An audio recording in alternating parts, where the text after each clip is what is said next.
Hoggers, dude. Welcome back in, man. Night Maze, thank you for 2 years. Welcome back, buddy. Appreciate it, dude. Thank you, guys. Thank you. Welcome in. Welcome on in, fellas. Alerts are going to turn off the second I switch scenes, so you guys are the only ones that are getting alerts today. See, I literally cut that one off mid fucking resubby wubby, dude. I was in the middle of saying resubby wubby, and it was like, just nope, denied. Sorry, we're not going to have alerts on today. We're doing scrims. It is a scrim night tonight. So no alerts all night. I'll still be thanking subs, but I'll just be doing it manually in between games. And hi guys, how you guys doing? Welcome. We're doing the early scrims today. Squatchenstein, thank you for the 2 months. Sorry, 4 months total. Welcome back into this. Said woo. Miss Marie, thank you for 23. Welcome back. Good to have you back in. Thank you. No resubby for you. Sorry. Future saying thank you as well, man. I think that's everybody I missed. Thank you guys. Appreciate the support, man. Thank you guys. Good to have you guys in. I'm excited for some games today. I am excited for some games. Tevi, I'm currently on a flight to Paris. Have fun casting tonight. Damn, dude. That sounds sick. Hope you have fun in Paris, man. Oh, I think I have the game captured on my other... No? Why is the game not capturing? Why is my DVD not opening? Oh, my shit's hella broke. Oh, my shit's hella broke. What is happening? Like, I can hear the sounds, but it's not actually... What the fuck is going on? DVD, are you okay? I, like, heard the intro, but nothing actually showed up on my screen. Huh. Interesting. Well, let's try again. Let's just try again, I guess. I don't know. I don't know, man. I do not know. We will just try again and see what happens. I don't know, man. Hopefully it launches this time. Okay, there we go. Now it's launching. Okay. What the fuck? That was... I don't know what that was about. Sorry. I have no idea what that was about. That was really weird. I've never had that happen before. That was very, very odd. Anyway, hi. Hi, Tovi. I just spent an unholy amount of money on Rolling Loud tickets. Rolling Loud? Is that a band? Never heard of that. Rolling Loud. Steam maintenance messed up DVD for me too. Oh, is that what it is? Is it Steam maintenance? Oh, that might make sense. Oh, you might be onto something here. I see. You sound so awake. Yeah, I've been awake for hours. This is like kind of midday for me right now. Dude, my schedule's all over the place. I woke up at like noon today. I don't know what the fuck's going on. Siebes, what up? How you doing? What's up, CFB? How you doing? Okay, I need an invite from Scrim guy. Where's Scrim guy? OhTofu Scrims. Scrim guy. We'll see. Whenever you guys are ready. Whenever you guys are shreddy. Anyway, hello friends. Welcome to Scrims. We're doing it early today. It's currently 6 p.m. And we're fuck you, it's not just Ohio. Wait, what? Who else knew it? What? Ha! Wait, who else? Wait, Crafty? Okay, but Crafty doesn't count. Crafty, where are you from? Where's Crafty even from? Crafty doesn't count. Crafty's also an alien. Please, you can't use Crafty as proof. The fuck? Crafty's also an alien. Illinois? Exactly. That's basically, come on. That's like just as bad. Come on. That's like pretty much just as bad. Please. That's some alien shit. I don't care. Rolling Loud is just a festival. Oh, okay. Hi, Petty Rose. What up? Esper Heart. What up? Hello. Oh my god, it's Knucklehead. Holy shit, it's really Knucklehead? Let's go, dude. Okay, hey guys, this is our first game of the night. Let me shut up this music a little bit, because like, yeah, it's a little too loud. Oons Poons, thank you for 3 months, by the way. Welcome back, Oonfeller. Appreciate it, dude. Guys, this is our first match of the night. It looks like. So, okay, here's how it's going to go today, guys. The schedule today is kind of interesting because at some point in the middle of our day, we're going to have a group of people kind of butt in. Like Insta Dodge is going to be playing, which is like a pro team. It's like Swish and Brian S and GPU and who's their fourth today? I don't know. It's like a mix of a bunch of different people. Are we still doing that? Yeah, I think we're still doing that. It's going to be Brian, Blazer, GPU, and Swish. They're going to butt in at some point today. and play against like, and they're gonna have 3 best-of-1 matches versus like these like really high tier killers, and they're gonna be like really like high tier, high skill, fucking intense games, and that's just gonna happen at some point. It's just gonna butt into the schedule, okay? But outside of that, we're just going to be scaling hours. I think this first team is Team Anxiety for Survivor. These guys have, this is our lowest hour Survivor team we have of the night. 1,375 I shouldn't say mid, average hours. Their average hours is around 1,400 hours. And the killer is Vader, who also has around 1,300 hours. He's going to be playing Executioner. So this is 1,300 hour games. Executioner, he plays on Rancid Abattoir. We can do some gambling if you guys want. If you guys want some gamba, I'm down to give you some gamba. Nobody in this game has played in Scrim Nights tonight. So I have literally no idea how this match is going to go. I couldn't even begin to sway you guys in any direction towards like what the gamba on. So literally just gamba as you please. I have no idea. Like a 1,300 hour killer could either be like a fucking crackhead god prodigy, or they could be completely boosted. I really have no idea. It really can go either way. It's such an interesting hour range because I really don't know how it could go. But we'll see. We will see.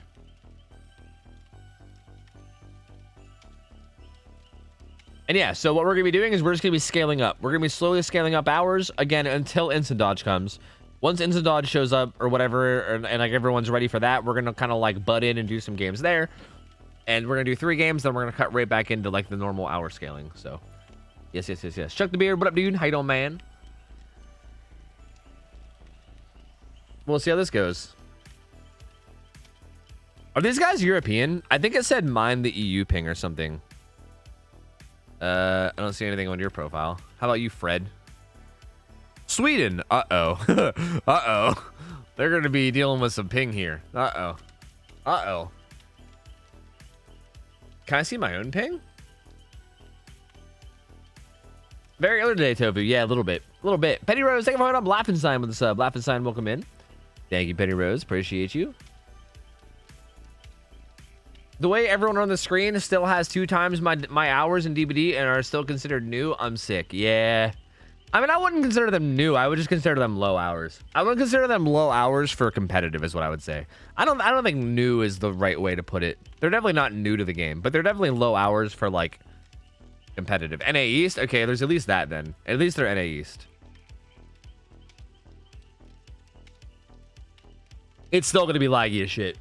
Like from Sweden, dude. From Sweden, you're still going to be laggy as fuck.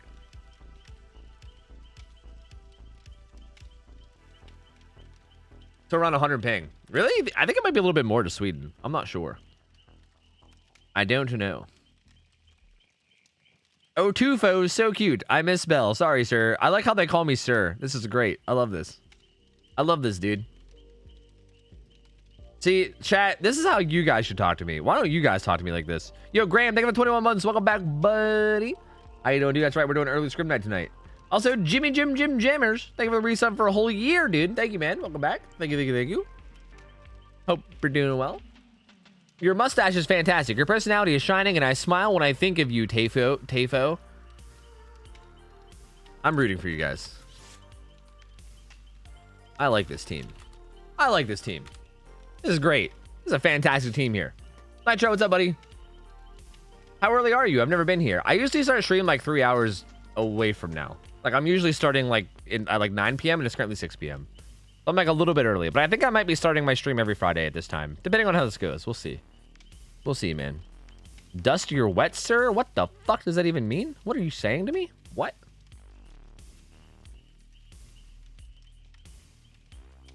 Usually start at 9 p.m. Yeah, okay, bud. Okay, I try to start at 9 p.m. But like, it just doesn't always work out, okay? Like I attempt to, sometimes I do. Yeah, I don't know if I like the fact that like just okay turns into an emoji, you know? I kind of agree with that. Hi, Vixen, what up? 11 p.m. earliest? Okay, whatever. Whatever, dude, whatever. Sure, whatever. Okay, he removed it. Nice. No more okay emoji. You're wet, sir. Would you like them dusted? Sure. Yeah, sure. Yeah, sure. Yeah. You can go ahead and dust them, yeah. Oh, here we go. All right, we're starting the first night of the night. The first night of the night. That's right. That's what I said. That's what I said. I'm not even gonna fix it. I'm not even gonna fix what I said. We're starting the first night of the night. Let's see how this goes. First match of the night. Pyramid Head, Rancid Abattoir.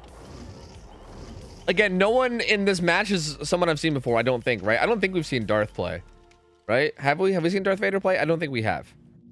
So this should be interesting. Also, again, the survivors are gonna be on some pretty high ping, so that should be interesting too.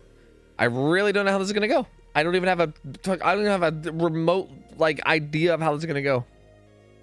But we'll see. Perfect Doll, what up? Good to see you. Savage Sponge, what up? 14 months, buddy. Welcome on in, feller. Imagery doesn't fit. What up, man? That's some high ping. Yeah, this is gonna be rough for them, dude. It's gonna be rough.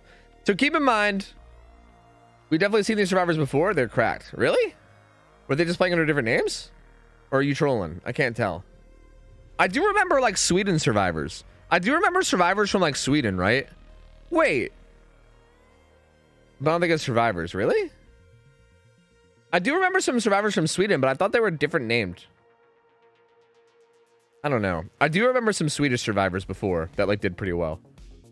But I didn't think it was the same people. Maybe it was the same people. I don't know. Either way, point is that they're gonna be playing on pretty high ping. Keep in mind that like the high ping is not gonna be showing on our end. So like if they go for like a weird like I don't know, like if they go for a loop that they very obviously aren't gonna make and it looks like they're playing stupidly, keep in mind that like on their screen it might look normal and on our screen it might just look really dumb because of ping. So keep that in mind too, right? Don't judge too harshly because we don't know what it's like with their ping, but we'll see. So far builds look good as far as I can tell, but I'm not going to inspect them too much because I don't have time. Let's see what the Pyramid Head's running. Lethal Pursuer. Okay, he sees two people right here. Save the best for last. Bloods of Rage and Monstrous Shrine. What the fuck? And then Double Range.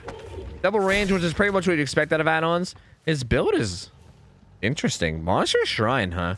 So we're definitely not going to see like any play around hooks then. Monstrous Shrine is basically you like full committing to saying, yeah, I ain't camping hooks at all. Like, I am not even remotely camping hooks. I'm going to hook people and just literally walk away. Okay, he seems to be putting his sword in the ground every time he comes around to loop, trying to zone it out. But the Nancy playing smart and just kind of running away. Gonna make it to this single pallet tile, but I don't know if she gets away with this. She might get hit before she makes it here. I think she will. She does not! The auto aim kicks in, and not only that, she doesn't even throw it either. She just keeps running. Okay, goes for a shockwave, doesn't quite get it. Nancy giving the good jukes. I kind of want to watch this chase from Nancy's point of view, to be honest with you. She actually has off the record and decisive strike, so this is actually a pretty ideal person to be chased. Like, this is actually the ideal, like, chase me person. She also has Dead Hard, too, which is, you know, I guess if you're good with it, is also, like, one of the most ideal chase perks, too. This is probably the survivor's best chase target. Doing a good job of looking out for the shockwaves. Looks like Vader's just going to try to send it. I imagine while this chase is going on, they're probably just slamming gens around the map. He's going to leave. One here, one here. Yep, all on different gens. He does not have Corrupt Intervention, so there's really nothing to stop them from choosing the exact gens that they want to do, too. Which is, again, kind of bold. Like, not running Corrupt Intervention is... like, Corrupt Intervention is usually, like, standard, I would say, in most games. Because it's just so good for, like, map control and also just, like, getting you started. But opting not to run it, he's going to lose a gen there. He's probably about to lose another one that the other striver was on because they had 3 different ones being worked on. Goes for a funky shockwave on the Claudette, but doesn't quite get it. These survivors seem quite good. These survivors seem quite good, man. Another gen gets done. They are looking for these shockwaves, dude. They are looking for them. This survivor playing really smart, keeping a good, like, keeping good vision on the killer. Yeah, these survivors are playing quite good. They're playing quite good here. Quite good. Looks like Pyramid Head gonna come over here and kick this gen. He's not really got anything done yet. They're down 2 gens, and really nothing has gotten achieved yet. So he's in a pretty bad spot. He's in a pretty awful spot right now. Like, he needs to make something happen fast. His build is also very aggressive. Like, this build really only works if you just, like, are fucking shit up. You know what I mean? Like, there's really no, like, map control on this build at all. And there's all the gens popping. Yep, there's all the gens. Goes for a shockwave, it doesn't land on Ace. Dude, they're all doing such a good job of just, like, playing safe. Watching out for the shockwaves. Ace, looping around. Trying to keep an eye on where the pyramid head is. He kind of lose track of him a little bit, but finds him around the back. He might die here. Looks like he might actually go down here. Yeah, he's gonna die here. So down goes Ace. He finally gets it down, but they're 3-manning the final gen over here. So I don't know how much good that's gonna do him. These guys are gonna get it done. Do any of these guys have wake up? I don't think, right? Gonna get this hook on Ace. That's gonna be his first hook, but yeah, there's all the gens. Actually, nobody's running wake up. So Claudette's gonna go do the gen by Shaq. I mean, this game's over. This game is long over, dude. This game is long over. This Survivor team is very good. Again, for 1,400 hours, this is way better than we see for 1,400 hour gamers. These guys are very good. They know how to like play safe. They like pre-drop. They do a very good job of keeping their eye on the killer. Like I think this is like a big difference maker on like just being able to play chase. These guys all seem really good in chase. Like if you watch any of them, they just do a really good job of keeping their eye on the killer at all times, reacting to what they do, baiting them, making them double think. Like, I don't know if double think is the word, but like making them like react to things like that. Yeah, I mean, he doesn't have no head or anything either, so I can't even get a hit here. They're probably just gonna let Fred die because they don't even need to go for the save. These two are gonna get out here. Claudette's at that gate. Yep, they're just out. And there you go. One hook game. A one hook game. That's yeesh. Yeah, this team of survivors is really good. They definitely play better than their hours say, that's for sure. So what do we do? What do we do about that? I mean, GG's, man. I mean, good try from Darth Vader. I really do feel like kind of unfortunate for him because I feel like he kind of walked into a very unbalanced game here. Like normally, I think like if we okay, how do I say this? I would say most teams that we get that are at this hour range would probably do fine in this match, and he would probably do fine himself. But these guys don't play like their 1,300 hours, so like that was just a very tough game for him. His build didn't do him any favors, like, but then again, I don't think it would have mattered anyway. Like, not to, you know, not to like be too direct here, but just these guys were just really fucking good. Like, these guys were just like way better to the point where like I don't think it really mattered what he ran. These guys were just a really solid team. So this was interesting. I do think his build was very aggressive though. Like he had a very like aggressive build in a sense where like this build only really works if you just go fucking ham. Like you have to just go ham and just fucking kill people, you know, because you don't have any slowdown, you don't have any map control, you just have a bunch of tracking and then like people dying a little bit faster from Monster Shrine. Like there's no games, like there's no slowdown, there's no gen regression, there's no map control at all. There's just like faster chases with Stabiffle, like a lot of aura reading, and then like people dying on hook fast. So like this is like a build that relies on just like going around the map and just murdering the fuck out of everybody. And again, these guys were just so good in chase that it wasn't really reasonable to do. And hey, what are you gonna do? GG's, man. That's rough. That is rough. What are we gonna do about the next team? Are we just gonna give these guys the next killer? Because like if we give them the next killer hour wise, they're probably just gonna annihilate them too. I don't know if that's a good idea. I'm not sure if that's a good idea, dude. Let me pay out this thing though. Here you go. There's the payout. Yeah, you guys go. I don't know. I guess maybe you can see. We love Vistuous. Damn, dude. Wait, I shouldn't say that because I don't know what that is. Maybe that's something that's bad. I shouldn't say that. Throw it, Nico. They play again? I mean, yeah, they should, right? They won. Give Vistus VIP, please, Tofu. Fred loves Vistus. I got sniped on window.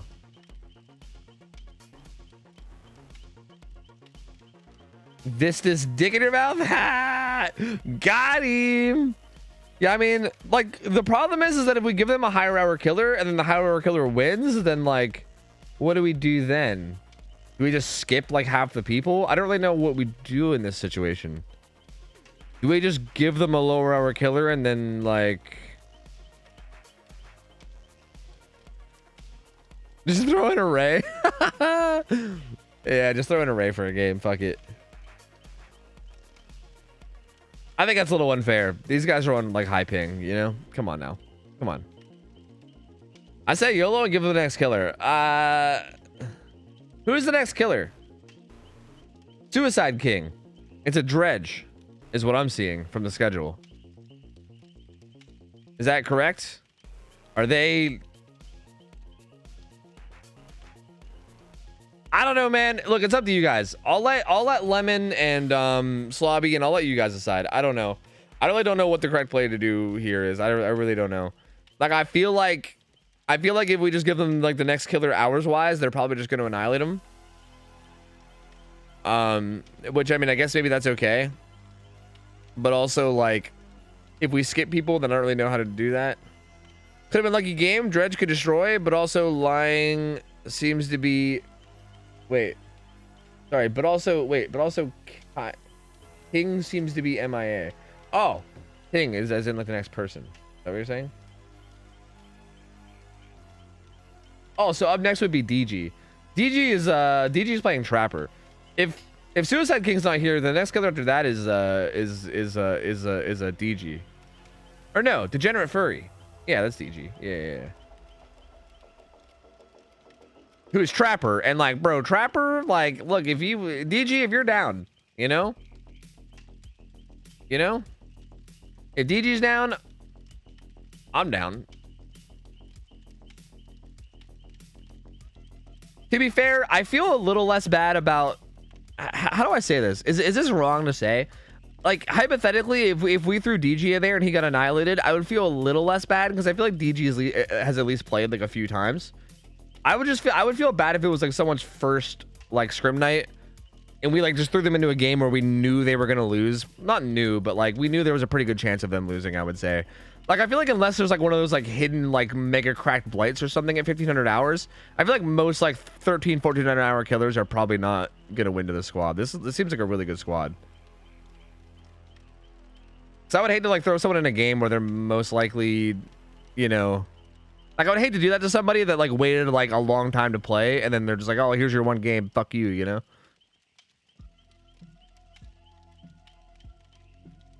We don't care if we lose versus a nurse, as long as it's a nurse. Ray, do you want to come in and have a match against them? I like these guys, dude. I like these guys. You know, I like them. They're weird. They're weird, and that makes me like them. You know. Okay, we got DG. All right. No. I think we're good, right? I think DG's gonna play, so I think we're chilling. You just want them to get dicked down. They were asking for a nurse. I was trying to give them what I want. Or I was trying to give them what they want. I did 4 gens versus Ray's nurse. They should stomp. Yeah? Wait, who are you with? When did this happen?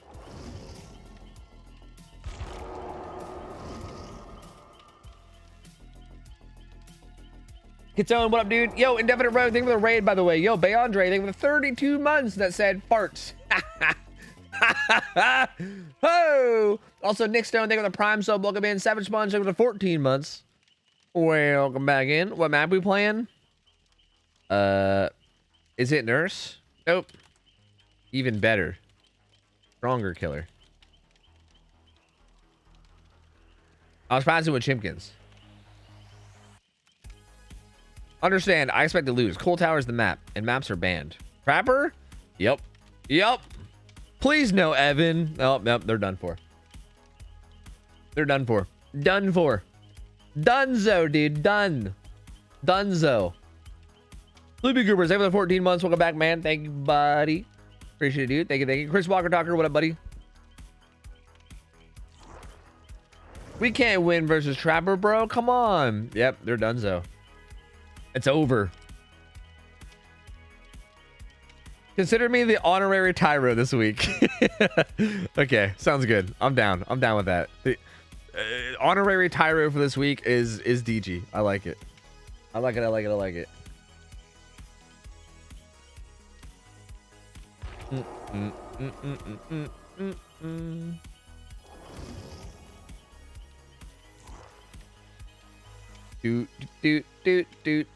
Do. Bare Bones, what up, dude? How you doing, buddy? Yeah, Darth Vader, I think you did fine, man. I feel like, I'm gonna be honest with you, I feel like we unknowingly did you dirty. Like, I feel like, again, I had no idea what to expect of this squad. This squad plays like a 4,000, 5,000 hour team would play. Like, I feel like most of the teams we have, even in like the, you know, like 2,000 range, don't play as good as these guys seem to play that last game. I feel like we kind of did you dirty matchmaking wise on accident. We didn't know going into that. Like, we know now. We didn't know going into it. So I feel like we kind of did you dirty there.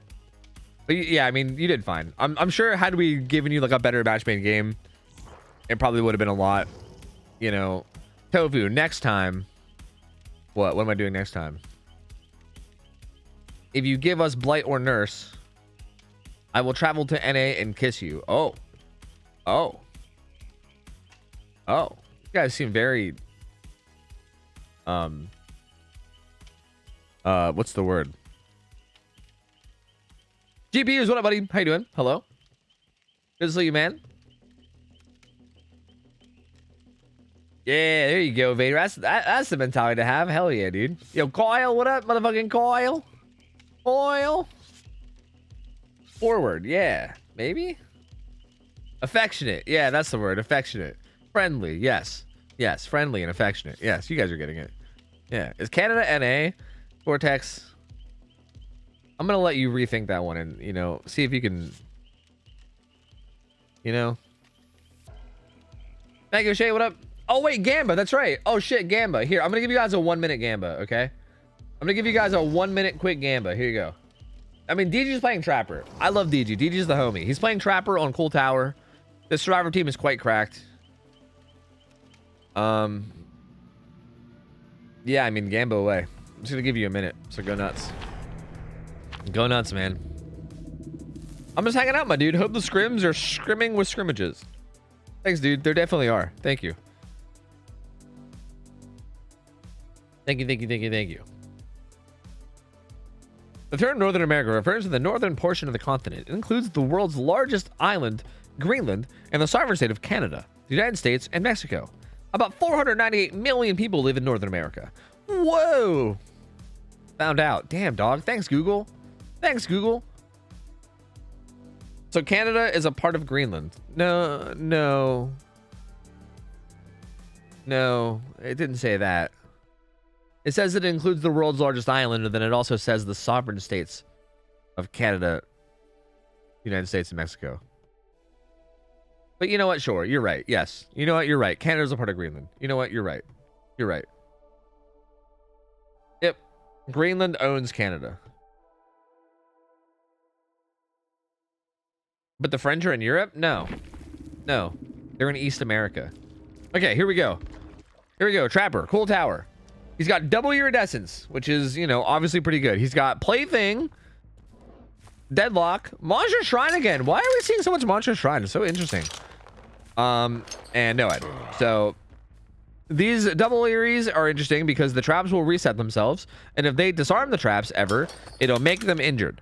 So like, it's going to be really hard for them to stay healthy because they're going to be having to disarm traps. Like, if they're going to want to use any of the stuff that he's trapping, right? He can basically trap up like a bunch of different windows and pallets, and if they ever want to use those windows or pallets, they have to disarm the traps, which will make them injured. But then also they'll just rearm themselves in 30 seconds. So like, it's going to be like a very tough, it almost like gives you like some presence and pressure on the map just by getting you injured for free, which is interesting, but we'll see if it even comes into play. Again, no corrupt intervention, which I find to be very strange. Another game of no corrupt intervention, especially on a killer like Trapper, where you'd think you would really want to have that extra early start. Nancy kind of going for the bait here, trying to bait the double back, but DG just said, fuck you, I'm gonna hold W, and held W. One gen gets done already, so that applies Deadlock. I kind of want to take a quick peek around. These two are kind of just pussyfooting at the main building. Starving Traps, actually, she's gonna find out. Bam! Yeah, they fucked around and found out. Lucky Break is actually going away. Uh-oh.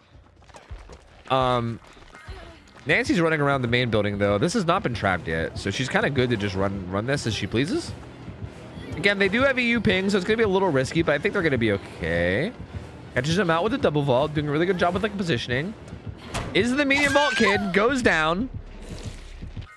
Okay, actually, though, this is basement. This is basement, actually. But actually, though, this is basement. So, like... He has Monster Shrine, too. Like, the problem is like, what's he gonna do? What he could do is he could trap the fuck out of it and then walk away and then make the guy die faster to Monster Shrine. If he had a third trap here and he just trapped everything, that'd be sick. But I think he only has 2 at the moment. But if you can find a third trap and come back and trap the window, too, and then just walk away from it, this guy would be in a lot of trouble. Even with this, I mean, it's definitely not a great scenario to be in for these guys. Like, they might even just let him die.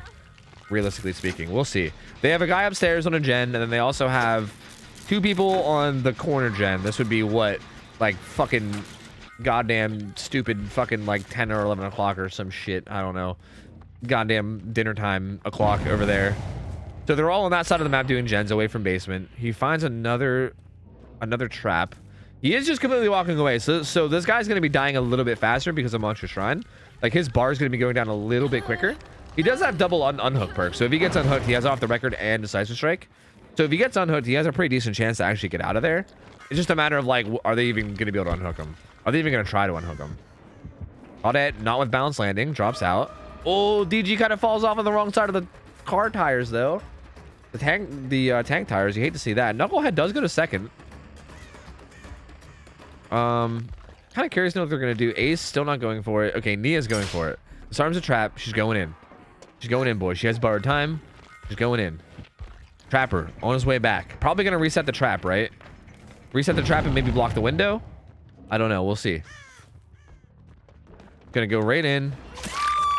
Gonna down Claudette. Or sorry, not Claudette. Gonna down Nia. Okay, so just takes the Nia. Doesn't even go after the Nancy at all. So Nia's the fresh hook. Nia's not been hooked at all. So just gonna put Nia down here now. And I guess that does put him in kind of the same spot where she's gonna die a little bit faster due to Monster Shrine. But I feel like if he can somehow now find Nancy, are you not gonna reset that? I guess it'll reset on its own. I'm surprised he didn't trap up the window. Feels like the window trap might have been the play here. Nancy heals up, so she's kind of good to go. She's back and ready to go. Claudette's still doing the main building gen. Has it like 70 or 80% done. He finds the ace. Deliverance.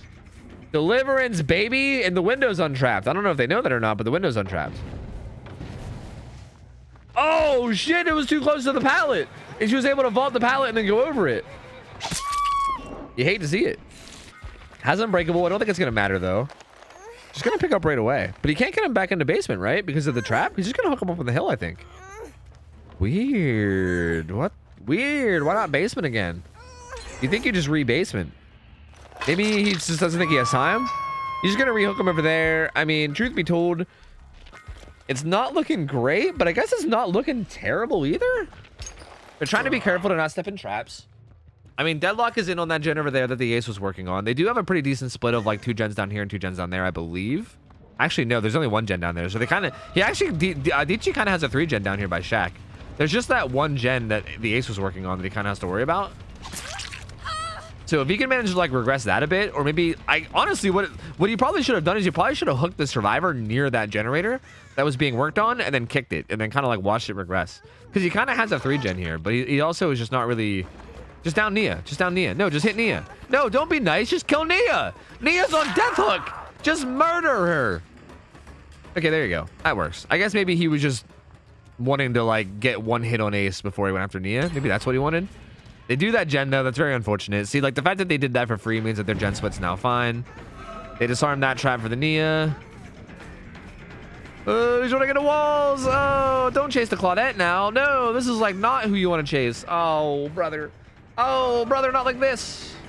Oh, not like this. Huh. Like, this is like a fresh hook, which is probably not ideal right now. She's just going to comp corner it. There she goes. So she's in the corner. While she's dying in the corner, these guys are slamming a gen on the other side of the map. Down by Shaq. Actually, all 3 of them are doing it with Prove Thyself. So, yeah. And that's our first hook. I mean, hypothetically, I guess if he comes back down here, like with Noed, and then maybe kills Ace in particular, since Ace is also a fresh hook, then that would be like a lot of hook stages, I guess, overall. But I don't know if it'd be enough for a win, right? Like, he only has 5 hook stages right now. He needs 9 to win. Gonna trap up the 1 exegate. Noed's activated. How do we know which totem Noed is? I don't fucking know. I haven't been paying attention to play things, so I'm not actually sure. Looks like he might try to trap both exegates. At this point, though, like, this doesn't feel like this is a working strategy against, like, a coordinated team, you know? Like, this feels like, this is interesting or whatever, don't get me wrong, but, like, I just don't see this working. Like, I feel like he needed to kill either the Nancy or like, the Nia earlier.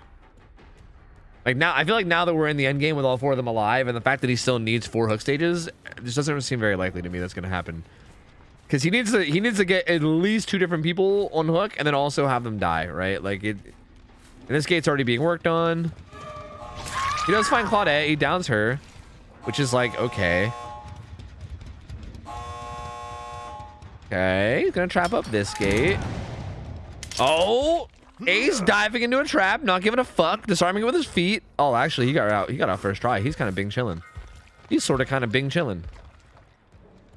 He's gonna go back for the ace. Like, what do you do here, dude? Like, again, this is why you can't really like defend two gates like against 4 survivors like this. It's just not really reasonable. Like, if you walk away from any gate, they're just gonna work on it. You can't. It's just not really like a good spot to be in.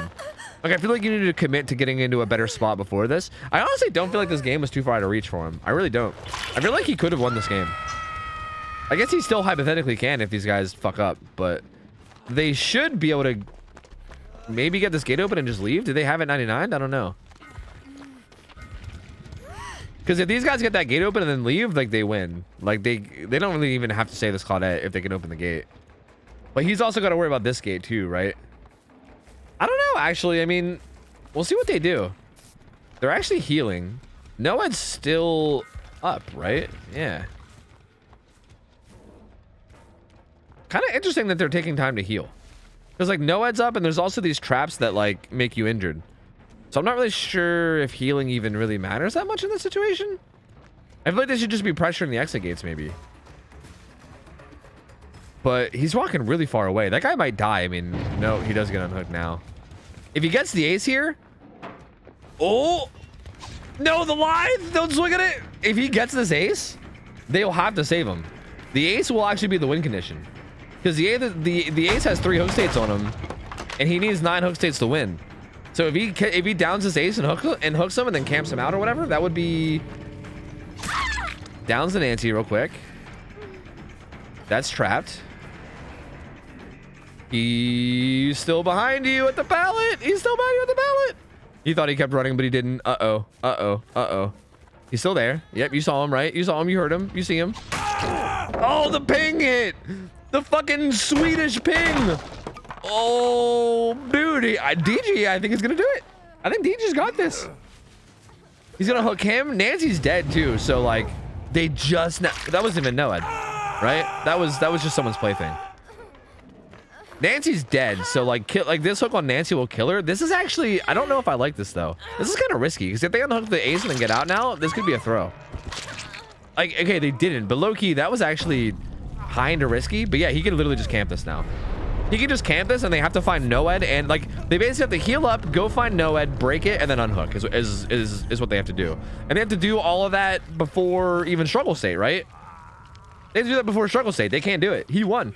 He won, dude. He wins. DG did it. DG did it. As long as he doesn't walk away from this hook, he wins. DG fucking did it, dude. What the fuck? DG just caught my man coming through. I mean, he has to throw majorly, dude. Like, they gotta find Noed. I mean, okay, we'll see. We'll see.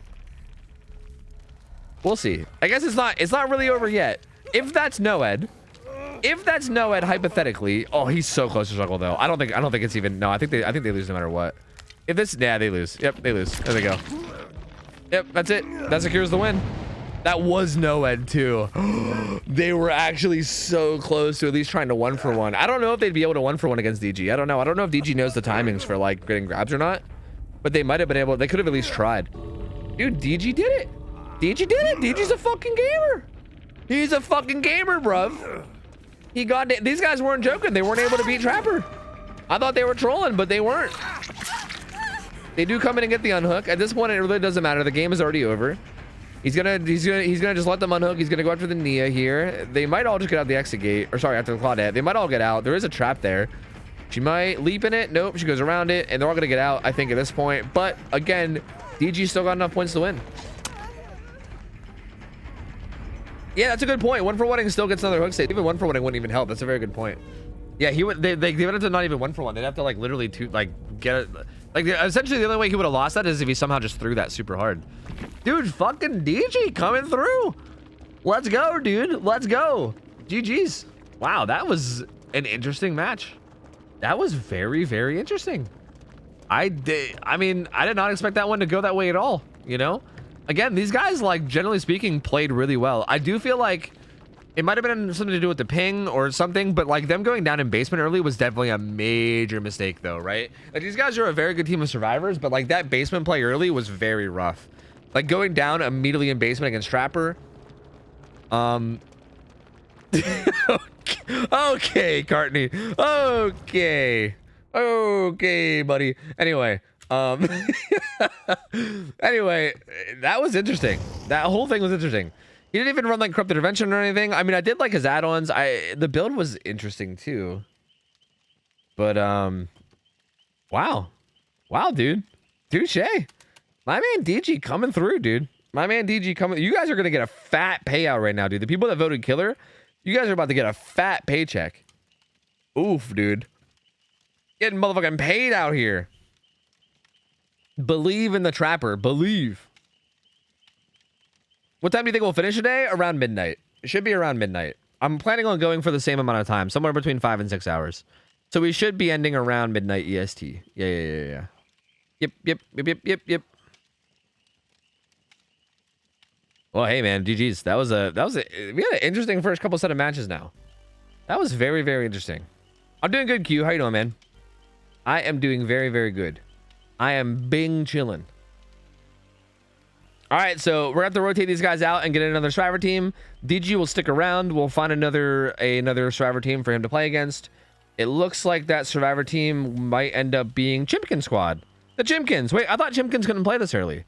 I thought me starting early fucked over the Chimkins. Wait, how'd this happen? The Chimkins? The Chimkins are here to Chimkin? Tofu, you're up so early, bestie. I know. Isn't it weird?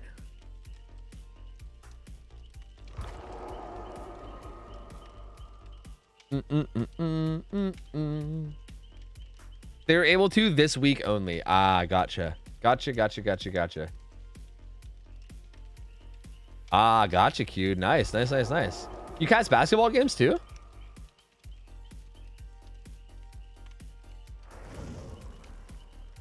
Oh, I gotta play some ads, guys. I gotta play some ads to make sure they stay in the game. So if you guys are a non-sub, you might get hit with ads, okay? Just bear with me. I'm trying to keep them out of the actual matches, all right?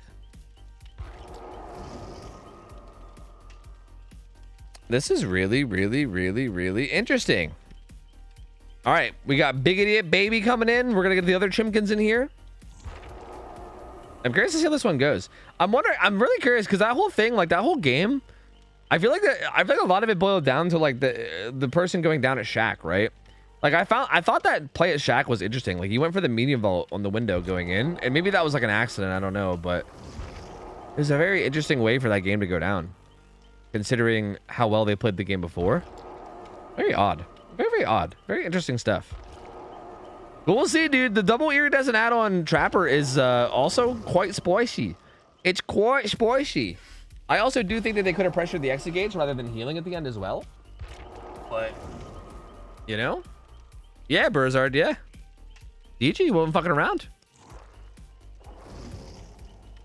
Body block, o'clock. These hens are tens.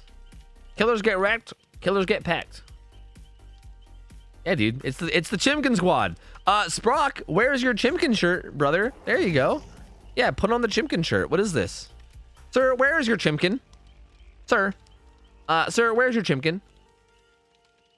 Did you say body block o'clock? Oh, it's block o'clock. Yeah, why did I read it as body block o'clock? It looked like body block to me. I don't know. It says block o'clock. Maybe it's maybe you should change it to body block o'clock. You know? There's some like DVD terminology in there. If you guys like hear, I'm sorry, if you guys hear random sounds, I'm sorry. I'm like slapping my tattoo because it's so fucking itchy. So like if I'm talking and you hear some random slaps, just ignore it. Just please ignore it. I promise there's nothing weird going on. Eerie Stone makes me miserable. Yeah. That like the fucking Bloody Coil too is brutal.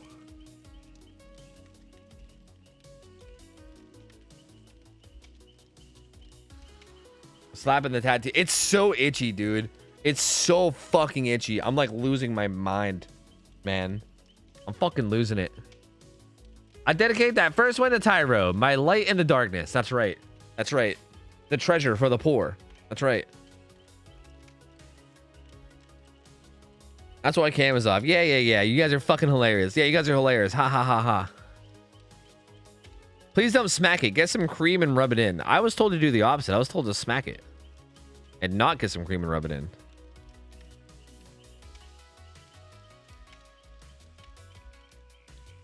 I'd rather just assume it's some weird stuff going on. Yeah, you'd rather assume weird stuff than slapping tattoos?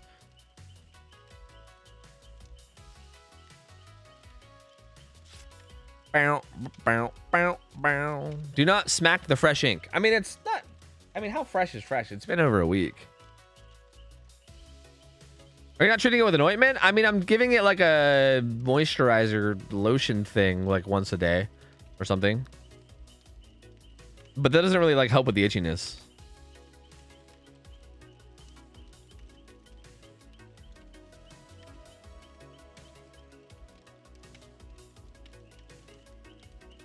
Just say it's Hellman's. Yeah, I run Hellman's on it. Yeah, yeah. I fucking rub Hellman's mayo on it. Yeah, easy peasy.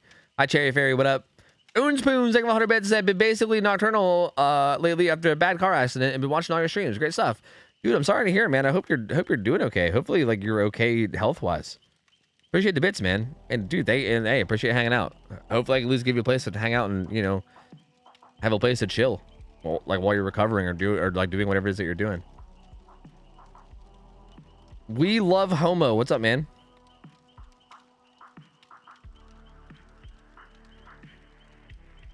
Coach, what up, buddy? Hello, hello, hello. Does DBD normally do Xmas events? Yes. They'll probably do one again this year, I would assume. You know what helps when mine itches? Bofa. Yeah? Ligma. Ligma.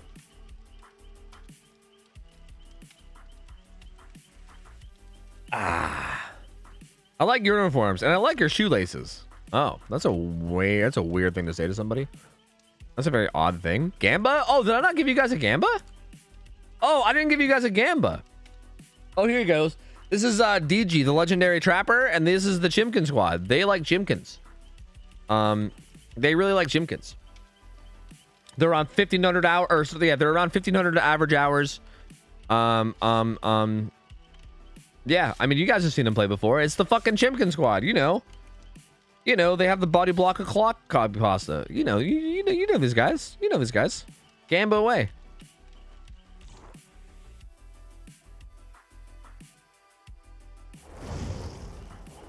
Maybe try putting something cold on it to numb skin a bit. That's a good idea. Do I have anything cold around? I don't think I have anything cold around. That's a good idea, though.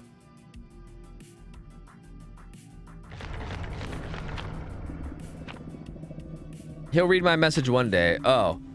We had 3 people sign up as Freddy as a joke, and I made sure to get all 3 of them in this week. Wait, really? Wait, do we have 3 Freddys? Freddy. Wow.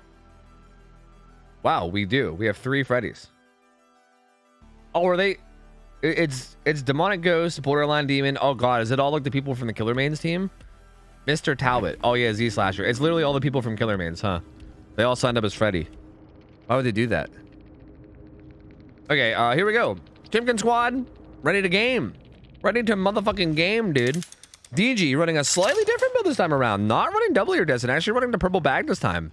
So he's Insidious? Excuse me? What the fuck are you doing? DG? What are you up to? What the fuck are you? What?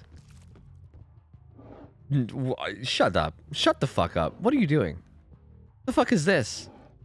Are you gonna wait for someone to come up and disarm it and then down? What the fuck are you doing? This doesn't work, right? He throws, right? He throws here, right? I gotta make sure I end this prediction. I'm ending submissions to the. I gotta end submissions. Cause I'd be going all in on Survivor's route. Did he see him? Do they know? Dwight was like really close to Shaq. Okay, he's moving again. He's moving. Bro, this motherfucker. I mean, if it worked, I'd have been losing my fucking mind. I'd have been losing my mind if it worked. I think the Dwight or the Jake. I'm gonna be honest with you. The Dwight and the Jake with the outfits that these guys use, they like look very similar from behind. So I can never tell who's who. From behind anyway. So like whoever it was, I think saw him. Also, okay, if you guys don't know, by the way, this purple add-on makes it so that he starts with all of his traps, but he can never pick them up. So whenever he sets down a trap, that trap is stuck there forever. It can't be moved. So like, for instance, that trap, if it gets disarmed, did he not see him set that? Did he not watch him set that trap? Maybe he didn't. Oh, well, okay. Sprott goes down pretty early. Looks like DJ's just gonna hook him right over here. He does have double scourges, right? Gift of Pain and Monstrous Shrine. So we'll see if this is a scourge. There's really no way for us to know whether it's a scourge, right? I guess we can go to him. I don't see the stuff. Like, you'd think you would see like the mangled and stuff. So it might not even be a scourge. It's hard to, I don't know. Do you see mangled while you're on hook? I actually don't know. I don't know the answer to that. Kind of a boosted caster because I'm actually not 100% sure. Weirdly enough, you don't see scourge hooks as a spectator in DVD because DVD's like spectator experience sucks. What the fuck is this guy's insidious? What?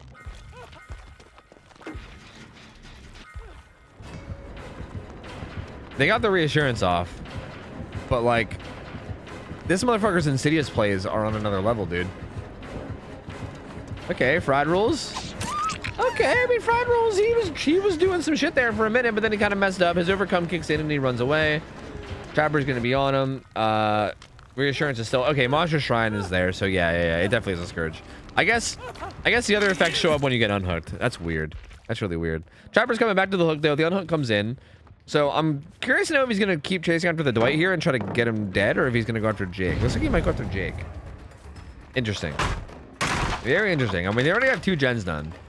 So I feel like not going after a kill here is a little throwy, I guess you could say. Slightly throwy. Gets a hit on Big Idiot Baby though with the pallet drop. So that's really unfortunate for Jake, using the pallet and getting hit at the same time. The live kick again, but runs right at him. So actually the distance means nothing and he's just gonna die. Just dead. Dead. Uses live, but like the entire live was like in unison, parallel to the killer. So he just didn't even get far away. What a shame. Kind of a bummer. Down goes Jake, immediately gonna get hooked again. Probably gonna carry him back over to the scourge, unless this is a scourge too. This might end up being a scourge as well. But they are getting gens done though. Like the issue is that they're still getting gens done. But they're getting gens done around the map pretty quickly. Oh, I think he might have let go of that to try to avoid pain res, and then he kind of gave himself like his own little pain res. Because he kind of just blew the skill check. I hate that dumb feature or whatever the fuck it is where you let go of a gen and you get a skill check. It's awful. God, it's so awful. Gonna set a trap here though. Has a good bit of his traps down already. Fried rolls coming around the corner right into him. Uh-oh, in trouble. Gonna get this vault though. He's gonna be okay. He avoids the trap. I don't know if that was on purpose or on accident. I don't even know if he even knows it's there, but doesn't step in it. Doesn't throw the pallet either. Just gonna eat a hit and run away. The unhook comes in behind. I mean, the survivors are still in a great spot here. Like, they've only been hooked twice, and it's been on 2 different survivors. No one's really close to death hook or anything. Like, no one's really close to dead at all, and then they have 2 gens left. There's really also nothing like, there's nothing really like I'm confused about the Penamento pick. I wonder if the Penamento pick was like an attempt at big braining, the fact that he ran NOED last game, and maybe he thought that they would think that he was gonna have NOED, so maybe he thought that they would think to break totems because they would think that he had NOED, so he thought that since they thought that he should run Penamento and then get free Penamento value because, you know, they would just break doll totems. But in reality, I don't think they've broken a single doll totem. So basically what I'm trying to say is he thought wrong. He thought wrong is what I'm trying to say. But it's an interesting idea, right? Like the idea of it is interesting. Dude, the insidious plays. I feel like the Jake should have just 1-for-1 there, maybe. I mean, the Jake has been hooked, so I guess I can see this also being okay. I mean, they are proof of selling the last gen right now, so they're gonna be okay. Even if the Jake goes down here, they're gonna be fine. But the Jake also has a pallet, so he's gonna be fine too. DG just kind of goes for it, but it doesn't happen. I mean, they're gonna get this gen done. They actually left to get the save, I think. Maybe. Yeah, they actually have to get the save. They're gonna get it before struggle. Yeah, they're kind of doing fine. I'm pretty sure that gen's gonna get done. I don't know if DJ's gonna be able to find it and get back to it in time. He's gonna stay on this Jake. So yeah, that gen's gonna get done, and then they're gonna be in a tough spot here. Because even if he downs his Jake, he's only worth 2 hook states, and he still needs 6. And this Jake, honestly, doing a good job of just running around and throwing pals. Like, this is what you should be doing. Just buy as much time as you can. And there's the final gen. Jake goes down. There's really nothing to stop them now, right? Like, these guys can just do the gate and get out. This guy's got fucking wake up. Fried Rolls jumped in a trap. I mean, maybe that'll help a little bit, but probably not. Probably not. And he's carrying this guy basement, but like, all this is doing is giving him more time to get out too, right? Oh, I like his like El Luchador fucking wrestler costume though. Yeah, dude, the Chimkins are out. The Chimkins are out. Big Idiot Baby is the Chimkin sacrifice.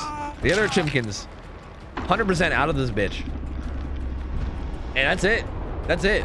I mean, I feel like DG's build felt like some fucking Giga Brain shit. Hypothetically, had DG's build worked in the way that I think he wanted it to work, I would have been fucking losing my mind and calling this man like a turbo fucking IQ genius amongst gamers. Because I feel like if he hypothetically would have got Penamento value off of the fact that they, you know, off of the fact that he ran Noed last game, like if that somehow translated and he ended up getting free Penamento value, that would have been dirty, right? Like being able to just throw on Penamento, like being able to throw on Penamento with no other hexes and getting value out of it would be nuts, right? Hypothetically. And also the Insidious thing was just fucking weird. Like the attempt at like the Insidious play early on was like super ballsy. And again, hypothetically, if it worked, it would have been fucking sick. But like, it's just so ballsy. So I'm just saying, like, if all the stars aligned and everything that he went for would have worked, this would have been sick. But unfortunately, none of it really worked. Like, at all. Like, none of it. Like, not even a single piece of it. Like, not a single piece of it actually worked at all. So, like, very unfortunate. What are you gonna do? I respect the effort, but, you know, hey, what are you gonna do? What are you gonna do, man? What are you gonna do? Well played from the Chimkin squad, though. I do want to give them credit. They did a good job of being efficient and getting shit done and just getting the fuck out. You know, they definitely did do the gens and get out. You know, they did the old just do the gens and get out. We'll get a new killer in. That's gonna be it for our boy DG. 1-1. It had to be a meme build. I mean, I think it was like a semi-meme build, but also, I mean, I do think he had a plan. Like, I think he had a plan. It's just the plan didn't work out. Like, it definitely wasn't like a meta, you know, if the motherfucker was, if he was playing for $500,000 on the line, I'm sure he wouldn't have ran that build. But I think, like, I don't think it was a full meme. Like, I do think there was a plan there, you know? All right. Borderline Demon's one of our Freddy players. We have 3 Freddy players today. Freddy's the only killer we have not seen during Scrim Nights. So I don't know if you guys know, we have a team that plays here often called the Killer Mains. And you're not going to believe this, but they're all Killer Mains. And they're on a team together as survivors, but they also all signed up as killers. And I think I don't know if they did it as like a meme, but I think they might have it might have been all of them, or maybe it was just like 3 or 4 of them. They all signed up as Freddy apparently as like a joke, but Lemon scheduled all of them today to play. He was like, "Yeah, you think it's funny? Well, you're all playing today. We're having a Freddy day." So this is one of 3 Freddys that we're probably going to see today. Borderline Demon's going to be the first one. So around 1,600 hours on Freddy. Freddy plays on Shelter Woods, right? I'm pretty sure. Yeah, yeah, he plays on Shelter Woods. So Freddy plays on Shelter Woods. Honestly, not a terrible map for Freddy.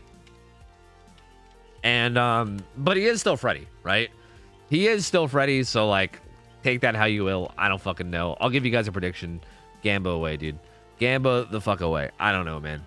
Do whatever you want with it. I'm gonna run some ads just so we can get like a good buffer zone of ads. But yeah, I don't know, man.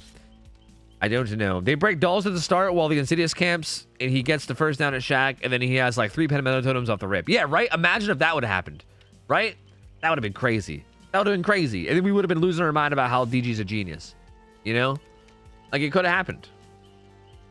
If you were playing Killer in these scrims, would you run the same build twice, even if survivors might know what you're running? Yeah, probably, because like I feel like most builds, even if they know you have it, is still strong. I would argue even Noed. Even if people know you have Noed, like what the fuck are they gonna do? Cleanse 5 totems? Like, no. No, they're not. And if they do, like, feel free. Like, that's such a huge waste of time. I don't know. Like, I feel like even if you know the killer has Noed, I think the most you do is just keep an eye on where you see totems and then go back to them later. Yeah, cleansing all 5 totems is still huge Noed value. Exactly. Like, I don't think, like, I feel like the only time that running a, like, I think the only time that them knowing what perks you have is like a big deal is if like it's like a, I don't know, like some kind of weird misdirection perk like Dark Devotion or some weird shit like that. But like, why would you even run that? I feel like any build that I would ever run in like a serious situation is a build that like I wouldn't even care if they knew I had it, you know? Maybe, probably, to an extent. Because I feel like the survivors are going to find out pretty quickly anyway, you know? Noah being revealed at the start of the game would make it one of the best selling perks in the game. Agreed. But also, I think it should. I think that'd be an okay change to happen to Noah, to be honest with you. Just be like, hey, you can either deal with it now or later, you know? But like, you're going to have to deal with it. Devour Hope would be one you want to change? Yeah, but I would never run Devour Hope. Like, I would never run Devour Hope in this situation, ever. In a scrim? No way. Literally zero. I mean, I would never want to walk away from a hook. Like, that sounds horrible.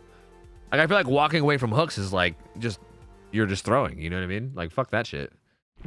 That's what I'm saying. Like, no build that I would ever run, I don't think I would even, like, care, to be honest with you. I'd probably just run it again. I mean, maybe I'd change it up, but I don't know. All right, let's see how this goes. Frederick Krueger with the old, you'll remember me, Noad. Okay, Deadlock, Corrupt Intervention. Okay, I respect it. He's got Paint Thinner, which gives him pallets instead of snares. And he also has red paintbrush. So everybody starts out asleep. And also, you can't be woken up from failed skill checks anymore. Okay. Nice little back and forth mind game from Frederick. Uh-oh, look out. Look out. This one's going in the fucking... in the next Scoops Ahoy Steve montage. Kicks this one, so that's a fake one. Oh, I'm excited to see the fake pallets, dude. I love fake pallets on Freddy. I still, to this day, even with Freddy having fake pallets for like years now, there's still something so satisfying about someone running to a fake pallet and then throwing it and just immediately getting hit afterwards. Like, I'll never not laugh at it as a killer. Like, I don't know why. It's just so funny to me. Finds a Jake, though. Gets a hit on him on his way to Shaq. He's going to run away. He is the obsession, so gets hit by Remember Me. Something I just want to say is, like, I think that the survivors here should be... Okay, this is a good live play. Running away. I think something that the survivors should be keeping in mind, just if they want, like, advice or feedback in terms of, like, I don't know if they watch us back. I think they should, like, be looping near, like, the corrupt gens. Like, if you get chased early like this, I don't think you should ever be running into the gens that are unblocked. You should always be staying at these blocked gens. That way you're, like, letting your team do the gens that are unblocked. This kind of worked out anyway because... Like, Bigoted Baby ran to Shaq and then used the live window to basically come back out here anyway. So it kind of ended up doing the same thing in like a weird way, but also like it was just like a riskier way of doing it, I guess. Freddy gets the hook, sets a couple pallets down, doesn't even bother to stay anywhere near the hook at all. Does get 2 stacks to Remember Me. Hits Fried Rules real quick. He's gonna be okay. I thought he was gonna hold W away, but he's gonna try to stay at this T wall. Vaults the L wall like a fucking lunatic. Oh, does he get this hit? I don't think he... Oh, Fried Rolls goes for the fake. Doesn't quite get it. No dead hard. Fried Rolls goes down. The unhook comes in across the map, though. And again, if he's not, like... If these guys aren't going to focus on kills... So far, this Freddy's doing good, but... I always wonder, like, if you don't focus on actually getting a kill, you better hope that you just continue to end every chase instantly. Because otherwise... Like, if any one of these people takes someone on a long chase, he's going to be in trouble. Buddy, look behind you! Look behind you! Look behind you! Oh my god, this is like a fucking horror movie. Like, Jesus Christ, look behind you, man. I'm like that guy in the theater that's like, bitch, look out! The killer's right outside. But hey, he goes down. Dwight goes down. So hey, you know what? You know what? Never mind. I said that if someone takes him on a long chase, he's gonna be in trouble. But so far, every chase has ended like instantly. So. You know what? Freddy's doing great. He's doing great right now. 3 hooks already. They're all on different survivors. So 3 hooks on 3 different survivors. Still 4 gens left. I'm curious to see what the progress is looking like. They're doing a gen kind of near Shaq. And the unhook just kicked in, so no one else is doing gens anywhere. Fried Roll is just healed, who also gets found. It looked like Meg was setting up for that save. Fried Rolls needs to get the fuck away from these T-walls. Don't vault it. No, don't try to keep yourself. Just run away with the speed boost. Oh no, he's been like staying over at this like isolated T-wall for so long, and it's such a bad area. Oh, he actually did have dead hard. He just didn't get it off last time. Okay. Fried Rolls goes down again. Meg comes in to try to body block, but doesn't quite get it, and then she's gonna get hit anyway as she runs away. Definitely not great spot to be in for the survivors. They're kind of just getting rolled at the moment. Like, he's kind of just downing them as he pleases. Jake's gonna be over here doing a gen. He's gonna have it almost done. Fried Rolls is going down to the basement to hang out. He does have kinship though. So he can hang out in the basement for quite a while if they proc kinship. Kinship adds what, 34 seconds or something? So he can hang out in that basement for quite a while if he wants to. But I don't even know if he's gonna need to, because Freddy's not really camping or like playing on hooks at all. Freddy's kind of just like letting... He's kind of just letting them unhook. Meg just fucking destroying fake pallets and getting hit. He's gonna chase her out into this corner of the map. Oh, I don't think she knows that this pallet's fake either. She's gonna try to throw it, huh? No, she actually didn't throw it. She's gonna go to the window, but she might try to go back to it. Yeah, so she's trying to loop it. Yeah, yeah, yep. That's gonna be her first hook though. So hook spread is definitely, you know, there is definitely a good spread on hooks. Kinship gets no value at all because he's not camping whatsoever, which is interesting. I just feel like he's getting downs way too fast. Like no one's able to take him on any kind of a chase. Like normally I give killers shit if they do this kind of stuff, if they don't play around like hook stages or whatever, right? I'm usually like, oh god, that's probably a losing strategy. But in a situation like this where, dude, come on, you gotta, your teammate knew that it was fake. Chimkins, use your chimkin language, use your chimkin speech, like peck in the right fucking Morse code message to let each other know, man. Jay goes down. That's gonna be his second hook, so he'll be on death hook after this one. Meg's gonna get unhooked. This is gonna be a 6th hook, so he only needs 3 more and the game's over. He also has a bunch of late game perks too that are still able to kick in. It's getting harder and harder for these guys to win as this goes on. Like someone needed to take him on a long chase like an hour ago, and now even if someone does take him on a long chase, someone needs to take him on like an extra long chase now, like even longer than before. Oh, the little double back, but I think Fried Rolls is gonna go with that vault. So good job. Maybe Fried Rolls will do it. Maybe Fried Rolls. Maybe he'll be the one. Maybe.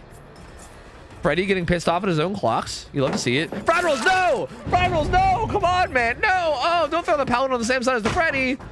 Oh, no, dude. Oh, it's all falling apart. Oh, it's all coming apart, man. Oh, no. But Fried Rolls runs away, gets some distance out of there.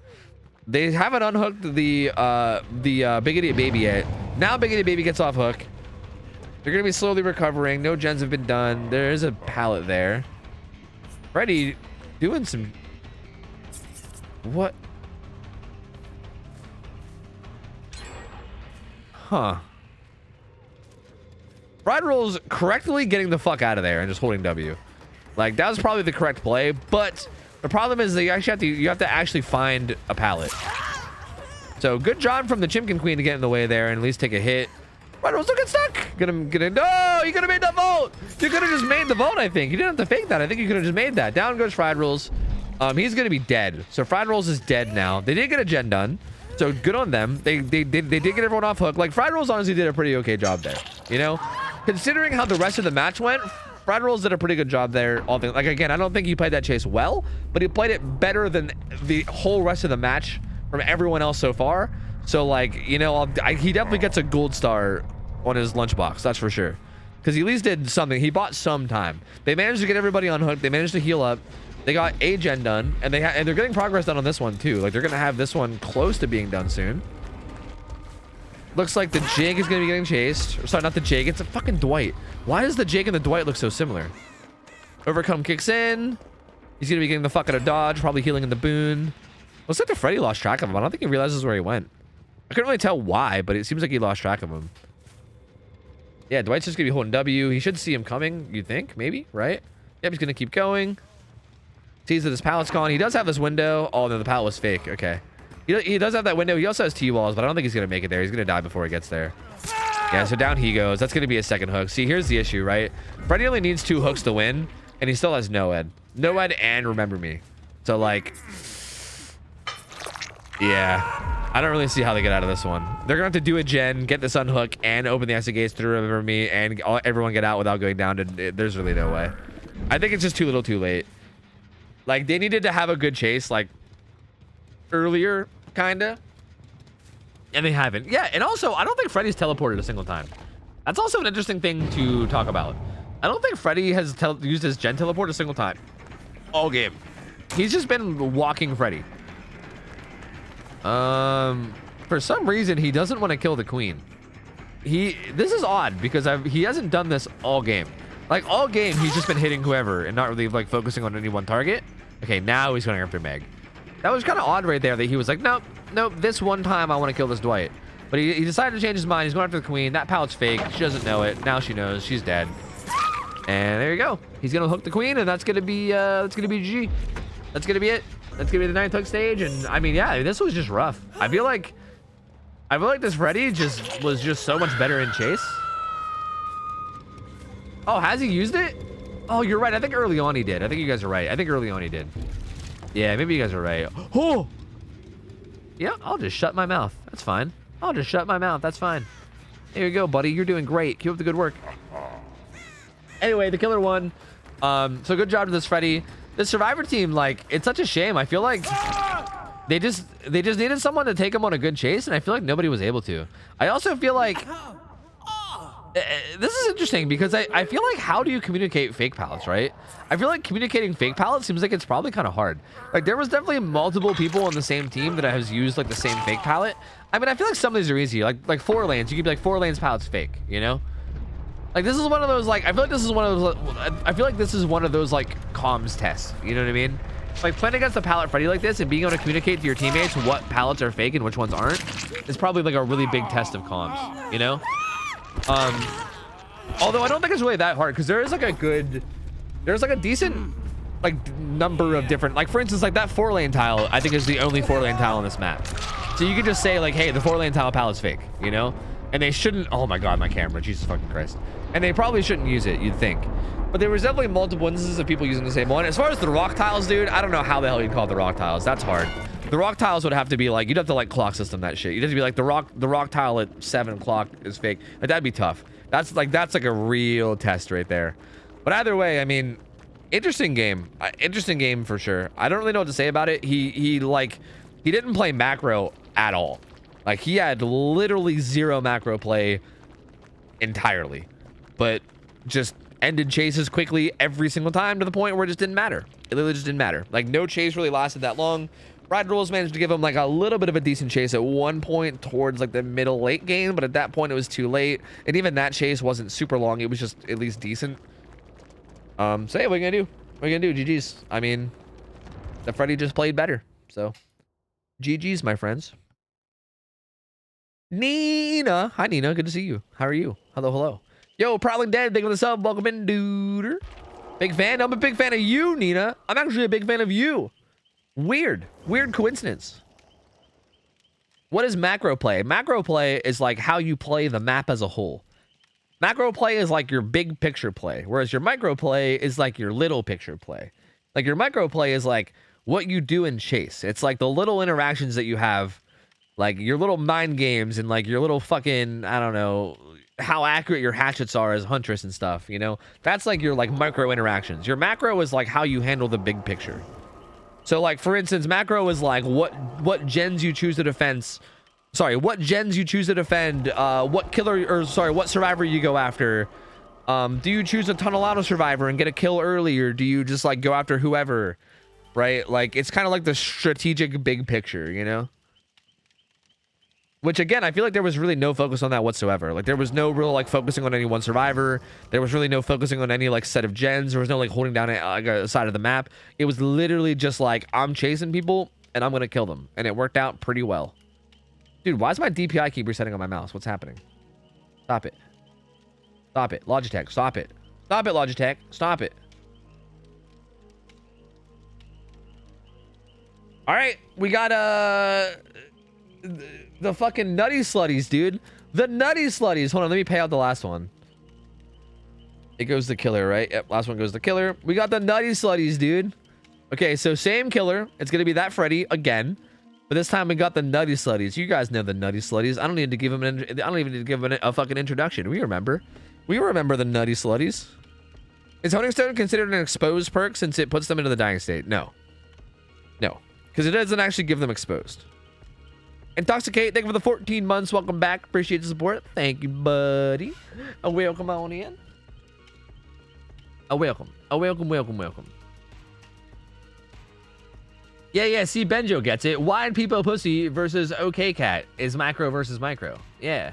That's a macro cat and a micro cat. Yeah. Makes sense. Yep. Who are the nutty slutties? I need a copy pasta to know. True. Do we have a copy pasta for nutty slutties? I don't know. I don't know if we have one. I'm kind of afraid to tell people to come up with one because I'm really terrified of what you'd come up with. Like, I don't know if I trust you guys to come up with a copy pasta for nutty slutties that is like okay. You know, like I'm scared. But I don't know. I guess we'll see. It's a valid strategy if you know your opponent is good in macro but not micro. That's actually a good point. That's actually a good point, Burzard. That actually is a very good point. Like if they identified, which like is honestly I think kind of accurate, and like I hope that the Chimkin squad doesn't hate me too much for saying this, but I think it's pretty accurate. Like something I did notice from like the Chimkin squad is that they do have really good like strategy and teamwork, and they like do a good job of like being efficient. I do think like where they struggle is like just playing chase sometimes, right? Just being able to like loop and play chase well is like where they struggle, but like they play strategy really well, which is why like I think that's why they were able to beat DG, for instance, right? Because they just like were really efficient, and they just like played really well as a team. They got shit done. They like weren't fucking around, right? But like if you have someone that just plays chase really well and just destroys you in every single chase, it doesn't really matter how good your macro is because you just won't even have time, right? But yeah, makes sense. Chimkin's bad at chasing. We're sorry. Yeah, chasing around Chimkins, you know? Hey, it happens, man. It happens. I mean, dude, being good at chasing DBD is not fucking easy. Like, I'm not even trying to give you shit for it. It's not easy. We literally talked about this last night. Like, being good at chasing DBD is nuts. Like, you have to, like, know how to... You have to know, like, how every killer works. Like, how their power works. What they're, like, gonna do. You gotta know, like, all the common mind games that killers go for. You gotta like know the exact angles to look while you're running around every tile, and like know where to look and where to position yourself so that like no matter what corner they come around, you can like go somewhere. Even when it comes to like basic looping, like even learning basic looping is so hard because half the killers in the game these days don't even do basic looping. Like how do you learn basic looping when every time you queue up for a pub match you get like fucking nurses and blights? You know what I mean? Like you're never gonna learn basic looping when you're going against nurses and blights all the fucking time. You know? We had a whole discussion about this last night. Looping and getting better at chase feels like something that like in current year would be really hard, like really difficult. So I really I don't blame anyone that's like under like 2,000 hours. I don't blame them at all if they're bad in chase. Like I really don't blame them. People seem to have this dumb mentality where they're like, DBD is such an easy game. Like being good at DBD is so easy. Bro, it's really not. This game is fucking complicated. There's a lot to it. There's a lot to it, man. There's a lot of shit to learn. Yeah, Melindy, do you actually have 400 hours? Is that actually true? That's so little? Jesus Christ. That's crazy.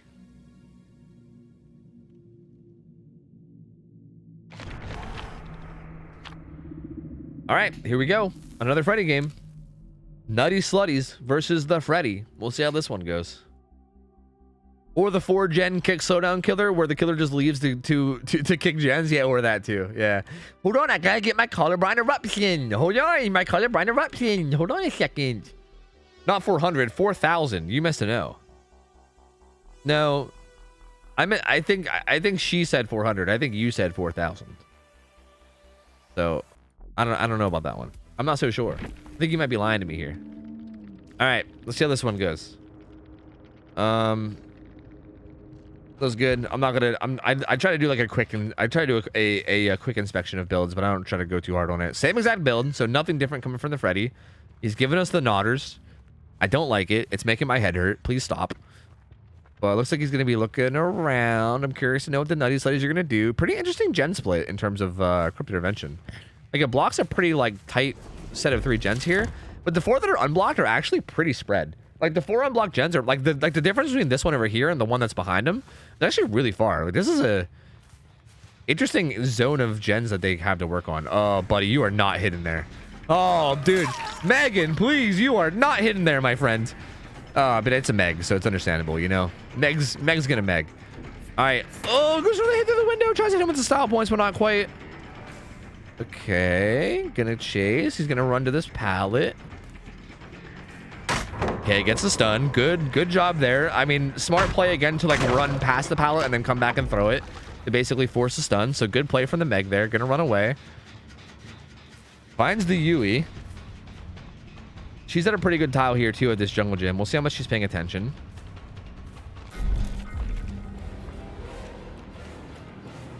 Kind of lost track, but gonna just opt to go to the next tile.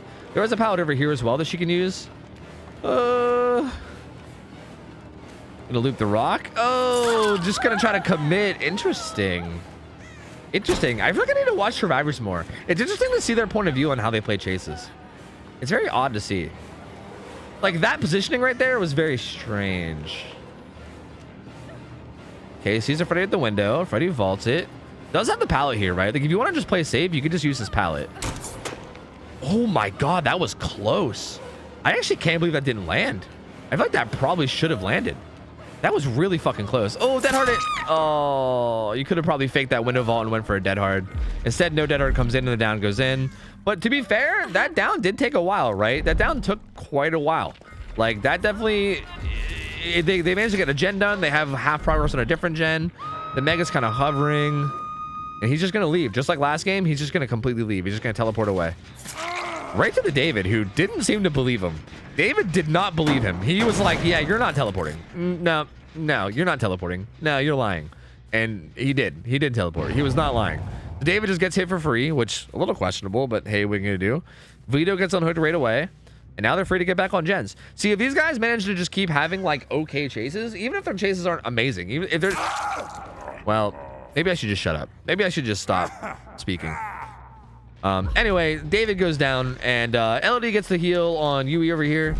So he's going to be getting hooked, and I'm curious to see what these guys are going to do in terms of gens. Meg is getting a gen done. That the gen that David was doing was a little over half as well, so that one had a good bit of progress as well.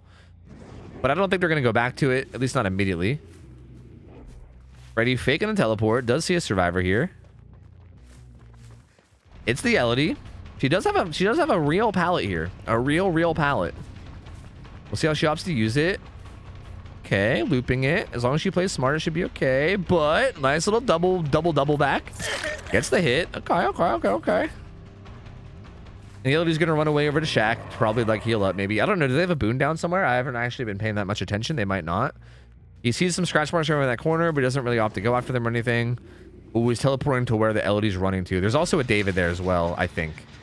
I didn't know. Sorry, the David's on the hook. I thought I saw another survivor. It might have been like the Yui or something. The Elodie's gonna go down in this corner. This is actually really close to Shaq too, so this is definitely not ideal. There was a pallet there, man. It's such a shame. Like I feel like there's a lot of situations where there's like a pallet nearby, but they just either like don't look for it or maybe don't know to look for it.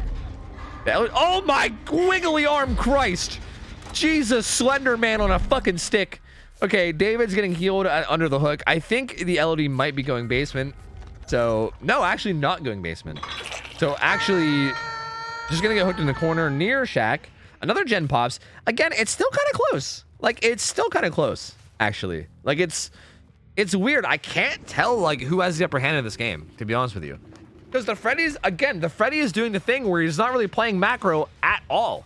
Like, even remotely. He's just chasing whoever, wherever. He's not really, like, worried about defending any gens. I don't think he's even kicked a gen at all.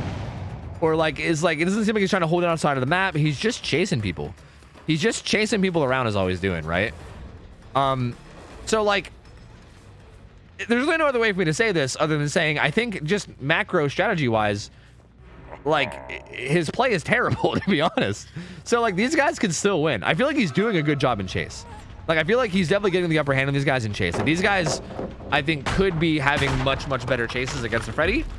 So I definitely think he's doing well there in that aspect, but it just feels like he's playing zero macro. And I think it's giving them a chance to actually win this, because they might. Paige got off the hook, I think, with Deliverance. Loudon doing a decent job of actually looping for a bit. There is a window here that you can use too. Doing a pretty good job of looping. Freddy has to bail. Finds Paige again. They get another gen across. They do another gen across the map. The problem is he still has these late game perks too, though, right? So even if they get all these gens done, they still have to worry a little bit about the late game perks as well, because they might come in too. Paige has nothing over here. This pallet's already been used. Paige has to just run somewhere and basically choose where to die, which looks like it's going to be Shaq, which again, I feel like in this situation, if you know you're going to die, going straight to basement to die maybe isn't the best play. Like I feel like you probably don't want to go to basement to die, but hey, what do I know? Paige is going to get put in basement. They are doing a gen over here. He was teleporting somewhere, but I don't know where. I guess right to this close gen. I'm curious to know what his gen split's like. He has this one gen close to Shaq, but I think like, oh yeah, the gen split is like, they're all over the place. I mean, I know he's fighting and he can teleport, but like still. Teleports to a random gen, no one's on it. Meg's gonna be going to get the save. David's still doing a gen 2. Has a good bit of progress. Is about like 90%. Yui's also in a different gen. She's about to get chased. Gets hit once basically for free, but is gonna try to get the Fook out of dodge. Oh, he's got the Blood Amber.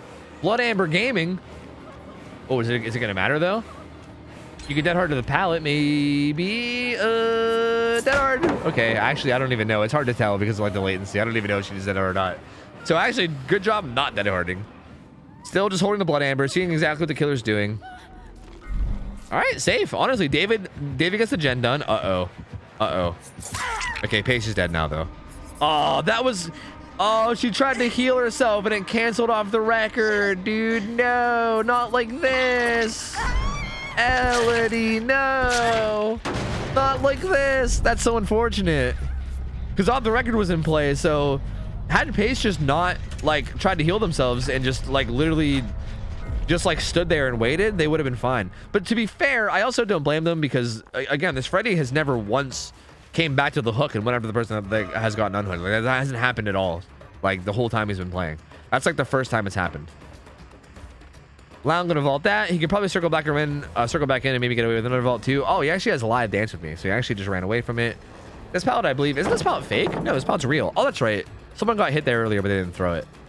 So Loud doing a pretty good job now of looping at least a little bit, buying some time. Yeah, I mean, I think this pallet's real too, actually, is it not? I think if it was fake, we'd have a little aura. So yeah, both real pallets. This one's not real though.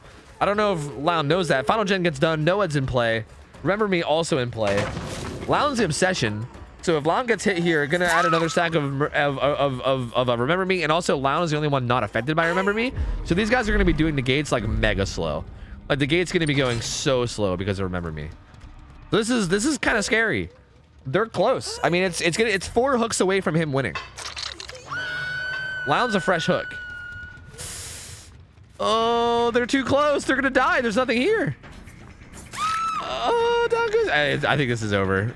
They stayed way too close here to the Freddy. Like the Freddy was right there. They had to get the fuck out of there. There's no way to get that gate open in time. Get it down to David too. And now he just chased Meg. Yeah, that's just... They stayed way too close, especially with like Noed in play. Like knowing Noed's up, maybe they thought they can get the gate open. Like maybe they underestimated how long it would take to open the gate or something. I don't know. But they just stayed way too close to the Noed Freddy and just let him get, like, especially knowing it's a dead zone, right? Like you have to know that you've used all the pallets there. Like that's where like the primary chases have gone like this entire game. But yeah, at this point it's just over. He's just chasing around Meg. I mean, nothing. The only way she could ever try to bring this back is if she like fucking Omega spins him and then fucking, yeah, it just ain't gonna happen. It ain't gonna happen. That's gonna be it. Frederick Krueger coming through. I don't know. Maybe they do have Unbreakable. No, they don't. No, they don't have Unbreakable. Nope, no Unbreakable. Maybe Paige had Unbreakable. No Unbreakable in play. Everyone's fucking dead, bruv. They're dead. They're dead. Freddy is victorious. Again, this was weird though. This was weird because I feel like they could have won this. Like they really could have. Again, I feel like the lack of macro play from Freddy was showing a lot. Like they got a lot of gens done. They even went into like the endgame collapse. Or not the endgame collapse. They went into like the exit gates being powered with five hook stages out of the 9 that's like the win-lose condition, right?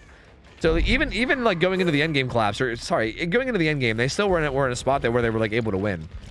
So I feel like they did pretty well up throughout the match. I just feel like this very end, I mean, it's tough, dude. When Noed's in play, it's really easy. This is why Noed is such a hated perk, you know what I mean? Because Noed is, it's so easy for a game to just like turn to shit like instantly, you know what I mean? Like a game that's going pretty well can just turn into a loss in like a heartbeat just from one shot downs. So it's rough, man. It's rough. And also Remember Me kicking in too was really good. Also, it was very, I don't know if I want to say unfortunate for the survivors or maybe fortunate for the killer that he happened to be chasing the Obsession as the final gen got done too. Because again, if you guys don't know, the Obsession is not affected by Remember Me. So had Lau not been being chased, he, you know, maybe could have like gone on a gate, but unfortunately was the one being chased. So what are you gonna do? What are you gonna do? What are you gonna do? What are you gonna do? What are you gonna do? And GG's. I mean, well played from Borderline Demon. Our very, very first Freddy player ever, and he goes 2-0.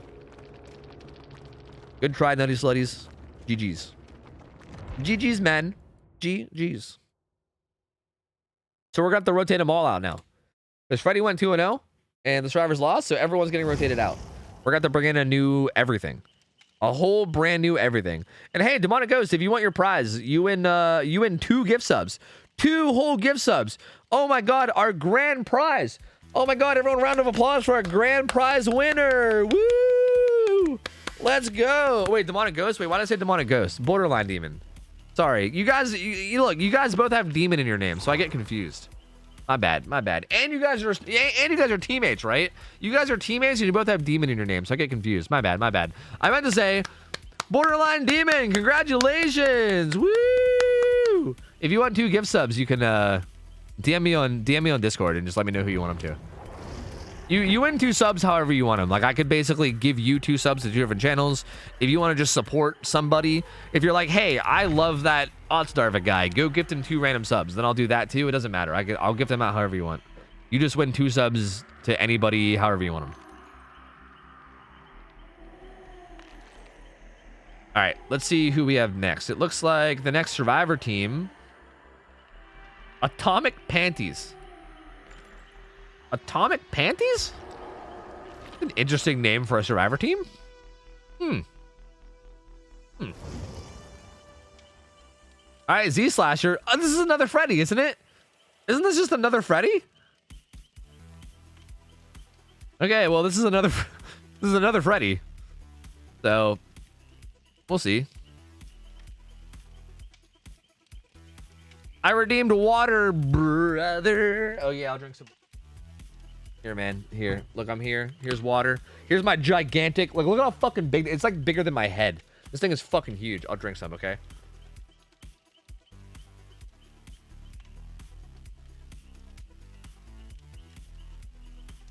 You got it. This is Z Slasher, another member of the Killer Mains team. He's playing Freddy too. Yep, looks like it's going to be... Atomic Panties. Again, Atomic Panties, I think, is a newer team, right? I think. Like, I feel like we've seen, if I'm not mistaken, we've seen the members of this team play. I know we've seen Outcast Andrew play. I'm pretty sure we've seen Poor Misa play. Like, I think we've seen some of the people in this team play, but I don't think we've seen them play together as this team, have we? I'm pretty sure this is a brand new team. I think they just, like, signed up this week. So they have around 2,000 hours average. This is their first scrim night, so first off, we don't know how good or bad they are, and also they don't have a lot of, like, I can't say for sure. We don't know if they have a lot of, like, experience playing in this type of a format. So yeah, not really sure what to make of it.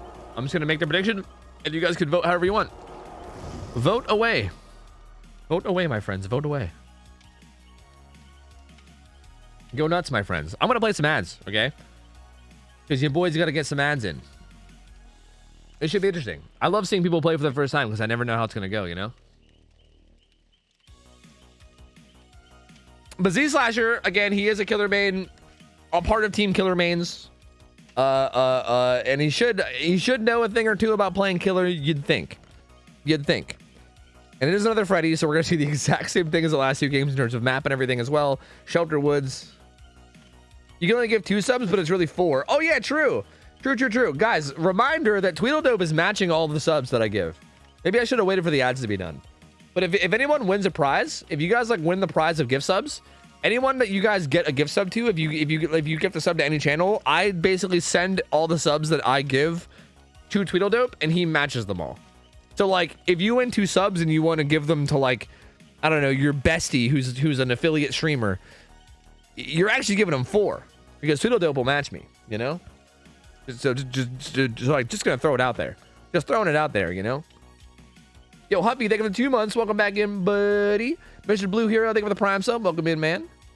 Thank you.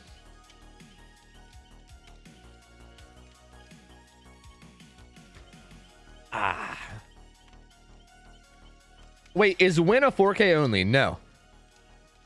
We basically have an elaborate rule system where you get points depending on, like, how many gens you get done, as well as the hook states for killers and stuff. But even with our elaborate rule set, we kind of figured out that it ends up just being 9 hook states.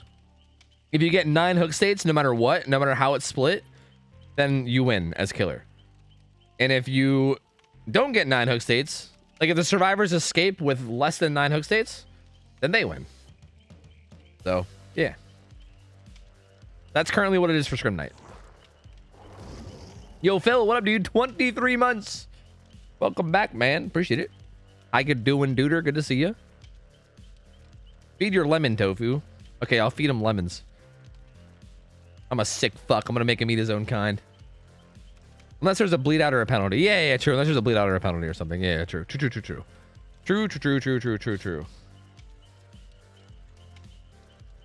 Are we creating a chant for every survivor team? Feel free to. I mean, I'm down for it. I like seeing people root on people or root for people. I mean, feel free to also make chants for killers too. I mean, make chants for whoever. Don't matter to me.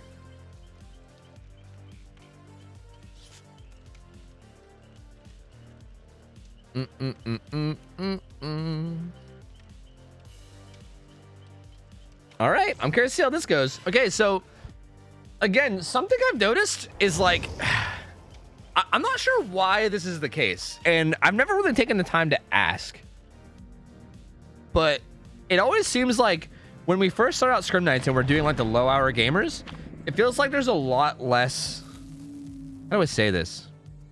Killers don't really like do the thing where they like tunnel out one survivor, you know, and try to like make the game a 3v1 as fast as they can, and they don't like play around hook stages as much and stuff.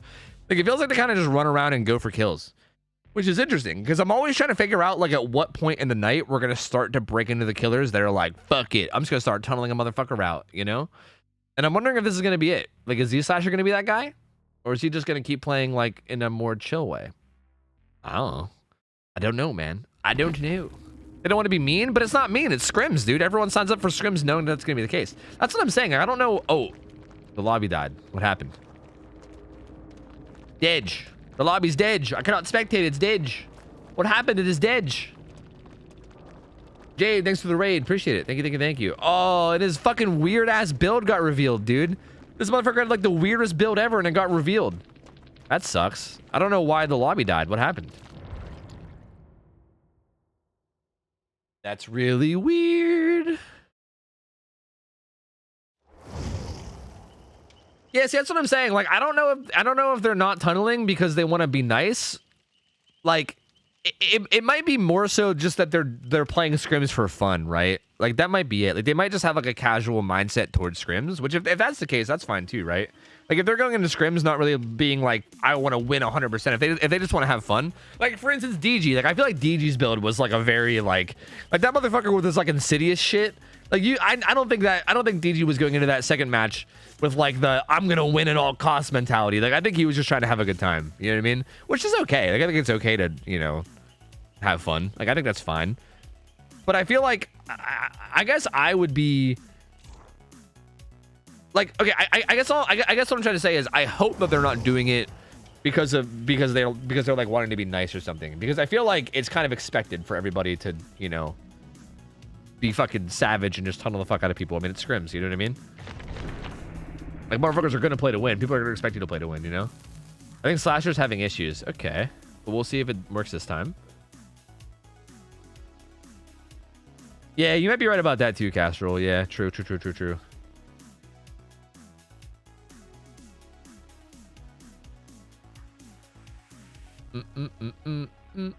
It's also kind of boring to camp. Yeah, that's exactly the thing. That's what I'm saying. They might just be doing it because they find it more fun. Exactly. Yeah. Which again is totally fair, right? If they just find it more fun to play that way, I guess that's fair too. I just feel like it's also like a lot of people will lose for doing it, and then it's like, you know, I don't know.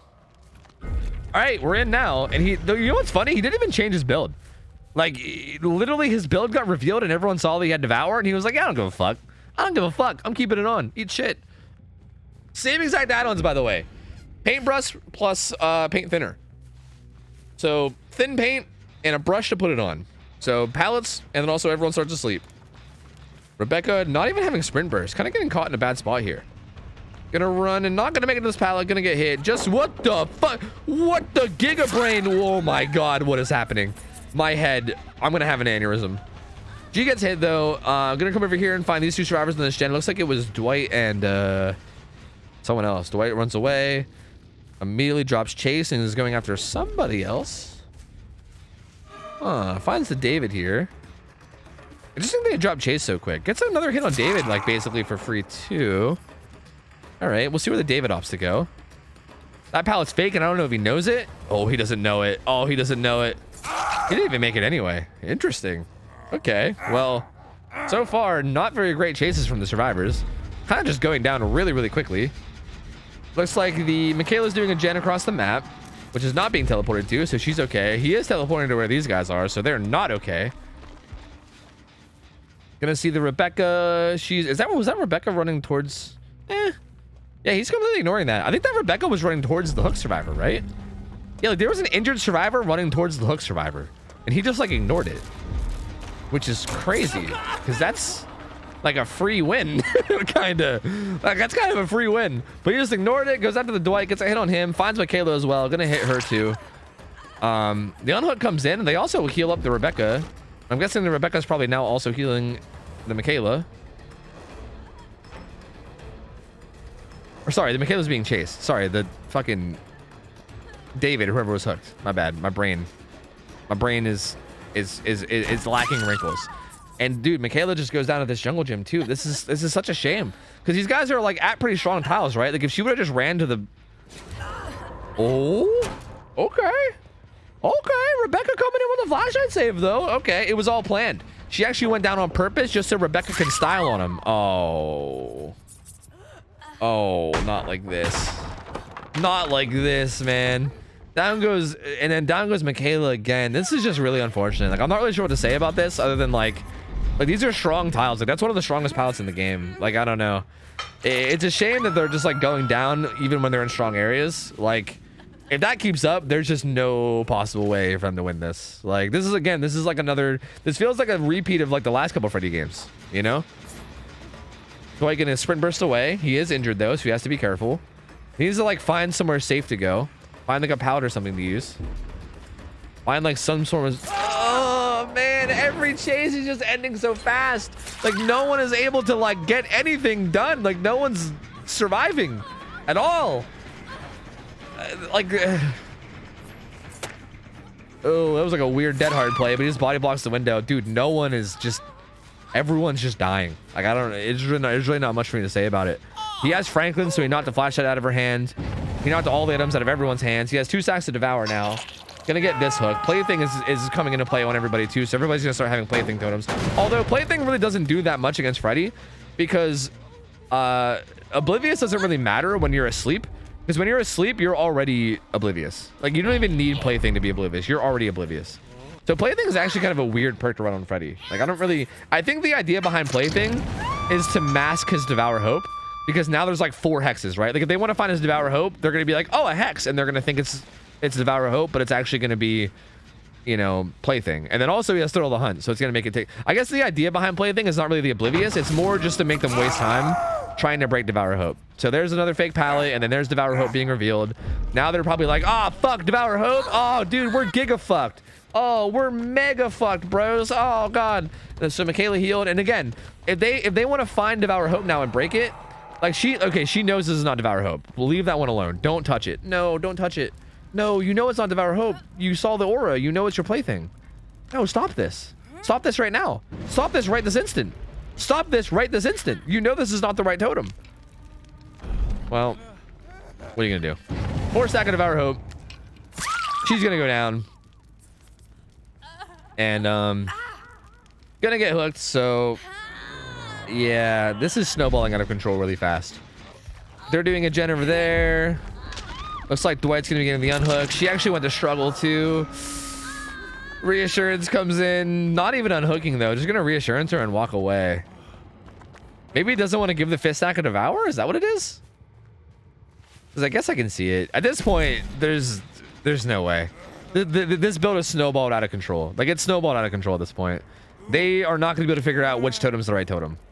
Like, how do they figure out which one's the right one? I don't know. Like, if they see the aura of the totem, then they can know it's not the right one. Like, that one over there is definitely not the right one because Michaela saw the aura. So we know that's her plaything, right? Like, he didn't see the aura of this one, so he doesn't know. This one could be the right one or it could not be. They don't know what to do, right? They're like, fuck, do I cleanse this? Do I save you? Like, I don't know. These guys are just in shambles right now. They have no idea what to do. And I don't blame them. I mean, this game's over. I don't think it matters what they do. I think this game's over. Like, there's no way. There's no way that they're like cleansing Devour and unhooking both these guys and doing 4 gens before he gets 2 more hooks. There's no way.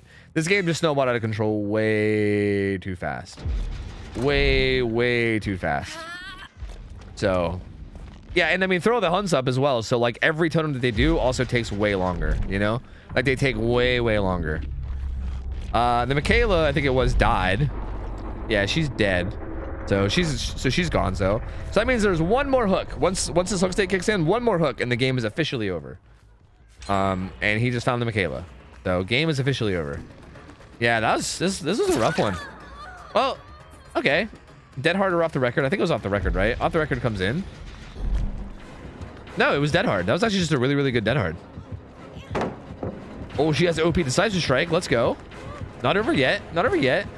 Yo, slow vault it. Hit him with the slow vault disrespect, and then hit him with the fucking Decisive Strike. You won't. You won't. You won't DS him. Oh, uh-oh. Has the palette, though. Has windows of opportunity as well, which I respect. So I think Windows reveals which palettes are fake and real, right? So I'm pretty sure Windows is actually a pretty interesting pick here. It actually does pretty okay. See, like, again, this feels like the same thing that happened with the Chimkin squad, where, like, someone just needed to loop the killer and not die and chase, but it just didn't happen, and then it randomly started happening later in the game. Well, like I said, well, I mean, that David just kind of fell over and died. But, like, the Rebecca did a pretty good job right there, like, for a little bit there of not dying, right? But that I feel like that needed to happen earlier. Like, that needed to happen way earlier in the match. And it just didn't. I mean, that's the 9th hook, so it's over. Like, I feel like every single one of these Freddy games is so... It's so interesting, because I feel like just nobody... Like... I'm not trying to be too, like, hypercritical, but at the same time, it's like just nobody is playing chase as well. It's really what it boils down to. Like again, the Freddy players aren't even playing like a crazy like strategy. They're kind of just chasing people and just slaughtering them. Like, it's just every chase is a slaughter. Every chase ends in like 10 seconds, and it's just hard to like, I don't know. Like, I don't even know what to say as a caster, because it's just like every single time a chase starts, they just die, and you're like, oh well, another person going down, another person going down, another person going down. It's very strange. It's very odd. Finds the, yeah, it's a fake pallet. Finds Doy, he dies too. 5 stacks to Devour. Is he gonna stab him? You gonna give him the old the old chest stab? The old 5-finger death punch? The old Aztec heart sacrifice? Well, Didge. Didge. Fucking Didge, bruv. I mean, we already know that Hatch is gonna be at Shack. But I don't think Rebecca is in a place to go there. Freddy isn't a place to go there. And yeah, there you go. NOED activated. Actually, there is no NOED. What the fuck am I talking about? That was last Freddy. No NOED activated. There's the Rebecca. She gave him the wave. Are they trying to have one last chase for the road? One last loot for the road? Oh, the good bait. The old bait. Okay. See, I like, again, like chaining these two windows together. I like the calling out on the fake. Like, she's gonna die here anyway, just because she has nothing really to use at this point. But again, like, I feel like this Rebecca started to get it together and started to have good chases towards the end here, but it was just way too little too late, you know? Just way too little too late. I mean, Shelter Woods might be contributing to the Freddy killings. I agree. Like, I think Shelter Woods is a really good map for Freddy, but that's kind of why we gave it to him, because he should need a good map. Like, I don't think it's like too strong of a map for Freddy. Like, he's Freddy, you know what I mean? I just feel like the chases just weren't played well. I don't know. Like, it's hard. It's there's really just not much else to say about it. I mean, the Freddy to play, like, to be fair as well though, these Freddy players have been inversely playing their chases really well. So, you know, like, that's also a thing to say too. Like, the Freddys have been doing really like really good themselves. But at the end of the day, like, I just don't really know what else to say about it. Like, every chase ends fast, and it just, if that happens, the game's gonna be a slaughter, and these games have been slaughters. GG's to the Freddy. He played really well. Good try from Atomic Panties. But hey, what are you gonna do, man? What are you gonna do? Rough match, tough game. And hey, everyone has bad games too, right? So, like, what are you gonna do? You know, like, it was clear, like, towards the end of the game that like a few of them were starting to get it together and like and they were starting to have better chases. But at that point, it already like snowballed too far out of control.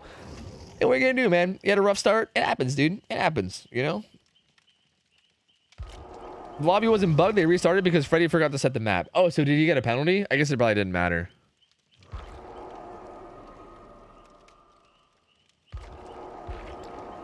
Shelter Woods is programmed to have no guaranteed tiles and no limited tiles, so that's why it's so good for Freddy. What do you mean by no guaranteed tiles? Like no, I mean it has maze tiles.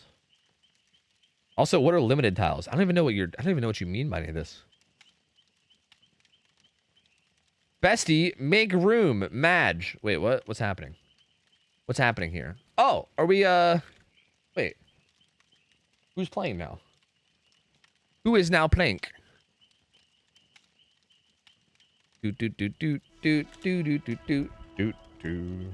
No penalty for wrong map beside the build reveal. They should have brought anti-devour after the restart. Yeah, true. True. Or looked for it. I wonder if they didn't see it. Like, did they not see devour? I don't know. I'm not sure. All right, let me pay out the prediction. Killer won that one. Let me give you another prediction.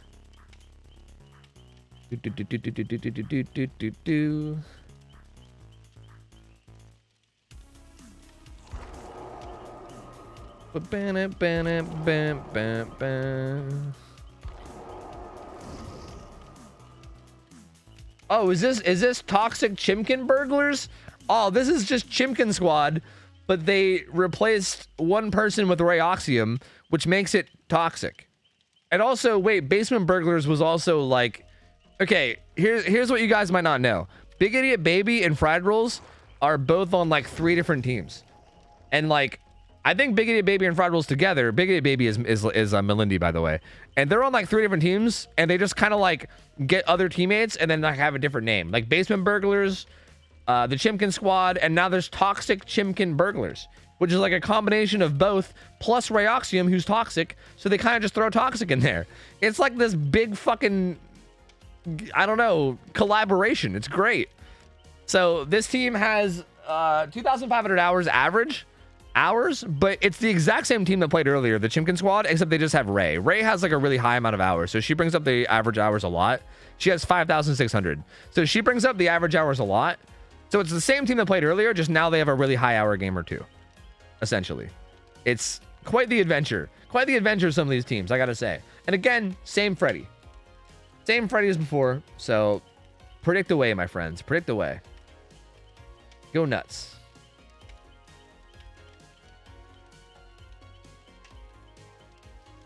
Do.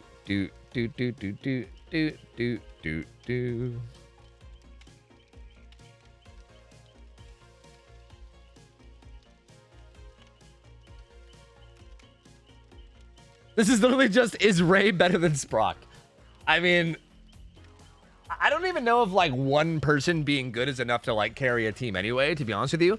Even if Ray is like a fucking god of games, I feel like the whole team needs to like play good in order to win a match. Like one person being good will never be like that big of a difference maker anyway, to be honest with you.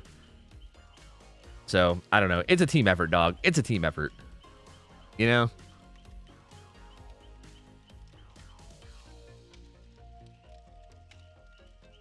If only it was DeVictor, then I knew who to vote for. Dude, I love DeVictor.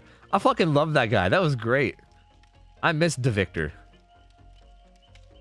Ray does gens at the same speed as any other survivor. Although, you know what? I will say, in these exact games, with the way that these Freddys have been playing, maybe one survivor could make a difference. Because again, I think all it takes is one survivor to like, to just juice the killer. Like one survivor to just like, actually like go on like a long like chase and like loop really well, I think is all it would take. Like if one person just led him on like a chase that was like a 2-3 gen chase, that would probably be enough to snowball the game into the survivor's favor, especially considering the killers are like not like, again, these last couple Freddys have not played macro at all. Like not even a little bit. They just kind of just chase people, you know? It's just that no one's really taking them on long chases. So, you know, we'll see. We'll see how it goes. Like I think typically speaking, when macro play is involved, I think one survivor is not enough to carry a team. But in a game like this, with the way these Freddys have been playing, one good chase survivor could make the difference. You never know. Yeah, and it also boils down to like if the killer just stays in chase. You know what I mean? But again, like based on how these Freddys have been playing, I think they might stay in chase. Like they kind of just like the way these fighties have been playing is just taking chases. Like that's it. It's just, they kind of just they find a survivor and they chase him. You know. So if 4 survivors have 3K hours, what would the average be? 3K. It'd be if they all have 3K exactly, then it would be the average would be 3K. Why is Artist on Shelter? She's honestly too strong for the survivors to stand a chance on that map. Yeah, we've been told that, but then Artist is like 1 and 2 on that map. Like we've had like okay, like in high level, like high hour games. Like we had Ryoxium play Artist on that map, and she just like completely like destroyed a comp team. And they basically said, wow, Shelter Woods is busted on Artist. What the fuck? But then she played against another comp team right afterwards, and they beat her pretty bad. And we were like, oh. And then also Instant Dodge played against like some comp Artist player as well, and kind of annihilated them too. So I don't know. Out of three like high tier games we've seen on Artist on Shelter Woods, 2 of them have been like very strong showings from the survivors. Only one of them was like a domination from the Artist. So I don't know. I'm told that Shelter Woods is way too strong for Artist, but I feel like until I like really see solid proof of it, I don't know. Like I would consider changing the map to Suffocation Pit. Like I'd be down to do that. I'd be down to consider it, but like I don't know. So far, I'm not convinced, honestly. I'm really not 100% convinced yet.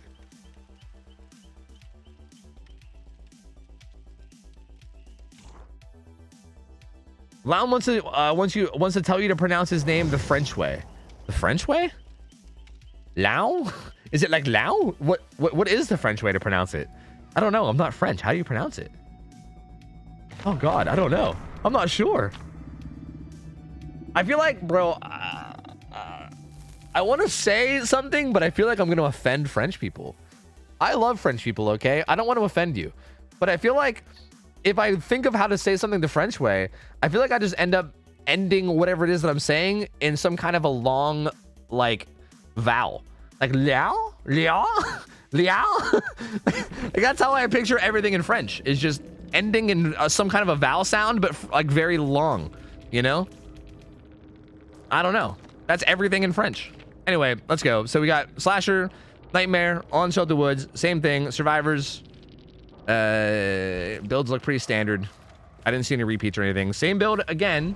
Well, sorry, same add-ons again, I meant to say. Almost the same build, but not quite. He actually took off Devour for this game. But funnily enough, he's running the same. Actually, no, he's got Penamento now.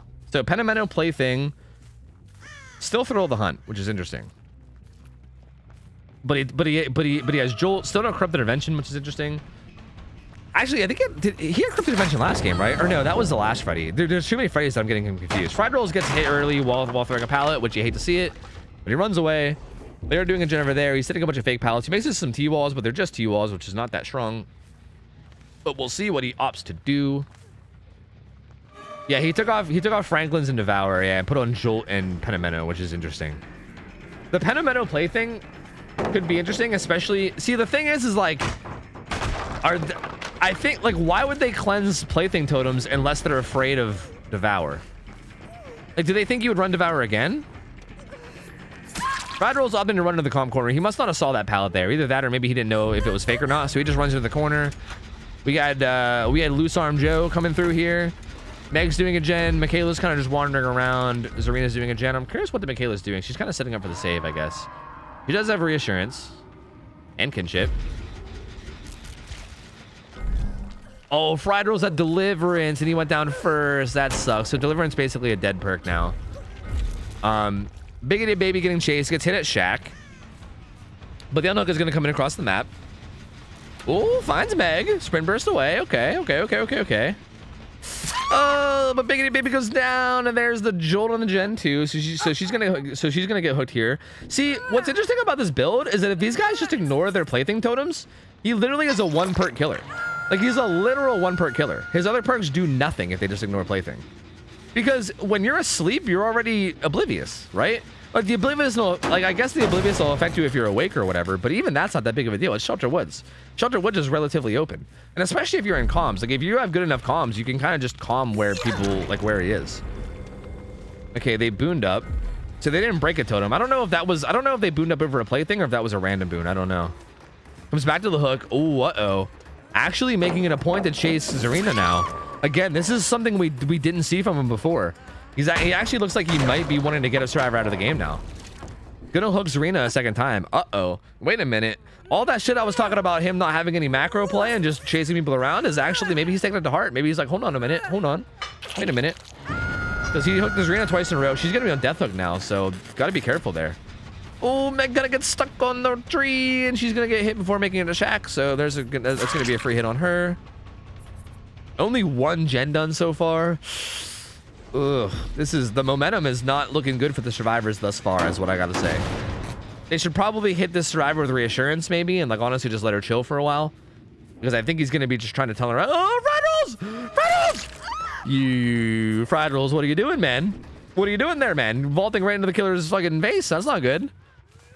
The reassurance comes in from the Michaela. They're just gonna let her chill for a while. Michaela's gonna try to play this tile, maybe? Looks like it, maybe, perhaps, yes. Gonna run away and get some distance, so good on her. The other two heal up, and Freddy's coming. Okay, see, yeah, like, see, it's all changing now. This is, I guess this is the match where the Freddy was like, you know what?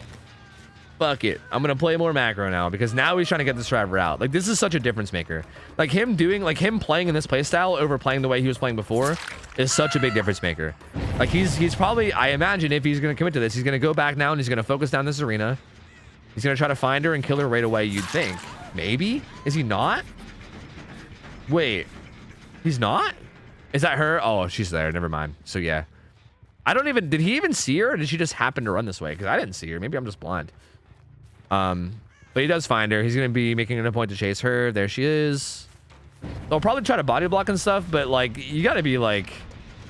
This is gonna be really hard to execute correctly, you know, because you gotta try to keep her alive for as long as you can, but you also gotta try to get gens done as much as you can too. So Zarina's running away, cuts her off, and then finds her on the inside. Yeah, that's gonna be a kill. At like that's a kill at 4 gens. They might be able to get another one done, maybe. Not really looking like it though. And yeah, like there you go. That's gonna be a kill. Do you think they're looking for Devour? I don't think they're looking for Devour. I think that'd be a pretty silly thing to do, to be honest with you. Like, I think you can like remember totem spawns, and if Devour happens, then maybe like communicate it and figure it out when it happens. I think like preemptively thinking he's gonna have Devour would be a silly way to play. If that was the case, then they'd be in trouble, because yeah, I mean he has a kill and there's 4 gens left. So like again, this is honestly like the really efficient way to like play, is to like get one person out and just turn it into a 3v1 as fast as you can. As much as it sucks to say that, it is. Oh, no fried rolls, buddy. Oh, Mal, he got caught with his pants down. Didge, that's gonna be his second hook too, so that's also not good. Like, he's getting close to death hook himself. He's also gonna be getting put in basement, and it's looking like it's gonna be tough from here. He's gonna get hooked in basement. We'll see what these guys are up to. Michaela's doing a gen over here. Meg is doing a gen over here. Over here being, I'm not even sure where, because it's Shelter Woods. It's hard to say. They were just in a jungle gen, but they're both doing different gens around the map. And I mean, it's tough because they're gonna have to get those gens done. There's one popping. This is the other one they were doing, but they're gonna have to get that save. And then fried rolls can't go down again, right? Because if he just stays on fried rolls and he kills fried rolls, like turning the game into a 2v1 is like basically game over, right? Like a 2v1 is just it. Because if you down someone in a 2v1, then there's no way to save. You can just stand in front of the hook and then it's over. So the fact that fried rolls is on death hook now as well makes this even worse. I know that Ray had, I'm pretty sure that Ray had reassurance, but like, I don't know. I'm not sure how much it's gonna matter. Gun hook comes in. Freddy doesn't seem to know whether he wants to chase the Meg or go back. Looks like he is gonna chase the Meg. They're having a little bit of a standoff. Gets a hit on the window. Good prediction from him. The Meg not quite paying attention to see what he was doing to notice that he was doubling back and gets hit. She's gonna be playing behind this tile too. Oh? What the fuck kind of weird Giga Brain? Okay, if he had popped out on the front, that would have been a sick play. I mean, it still kind of worked, I guess, in the long run. It was like a very long, convoluted way of getting the hit, when in reality, you could have just got the hit by not teleporting at all, because she was like close enough for him to hit. But you know what? Let's not talk about it. It's fine. It's fine. He did it the fancy way. So, you know, it's fine. He's gonna get, she's gonna get hooked. That's gonna be her first hook. Another gen gets done. I mean, he's 3 hooks away from winning. realistically speaking, it's really not impossible for the survivors to win this still. It's just going to be really hard. Like, they only have 2 gens left. Again, he's kind of just a 1-perk killer. Like assuming they don't break a plaything totem, he's literally just a Jolt Freddy. That's all he has. He just has Jolt. That's it. Like, his other 3 perks are just not even in play at all. Again, unless they wake up. I guess if they're awake, then like the Oblivious kind of matters. But Fried Rolls is on death hook, so he has to be careful, right? If he dies, then that's gonna be really bad. So he's gonna have to be careful. If he gets chased, he's gonna have to make sure that he does a really good job in chase. Ray wasn't sure whether she wanted to save, but she's just gonna go for it. So the unhook comes in. Fried Rolls gets found and gets hit. Uh-oh. See, this is gonna be important, right? Like, how long he survives here is gonna be. Oh, and yep, there it goes. Yep. So that's gonna be it. Because once he's hooked, it's basically over from there. Because he's dead, and now, like, from here on out, if anyone else dies, it's just over, right? If anyone else dies, they can just stand in front of the hook, and there's really no way to unhook. It doesn't matter. He only needs 2 more hooks to win. There's 2 gens left.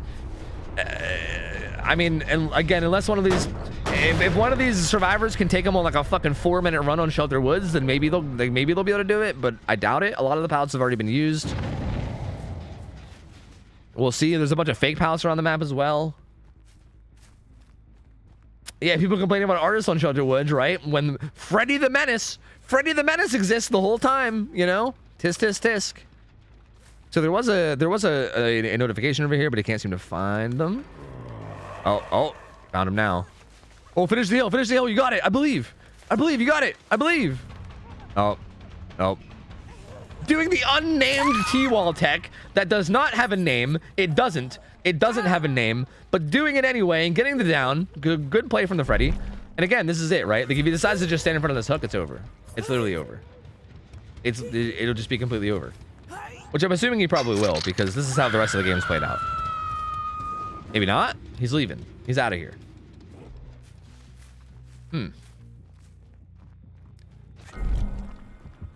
I mean, Ray's kind of chilling by Shack, but I don't know if it's gonna matter.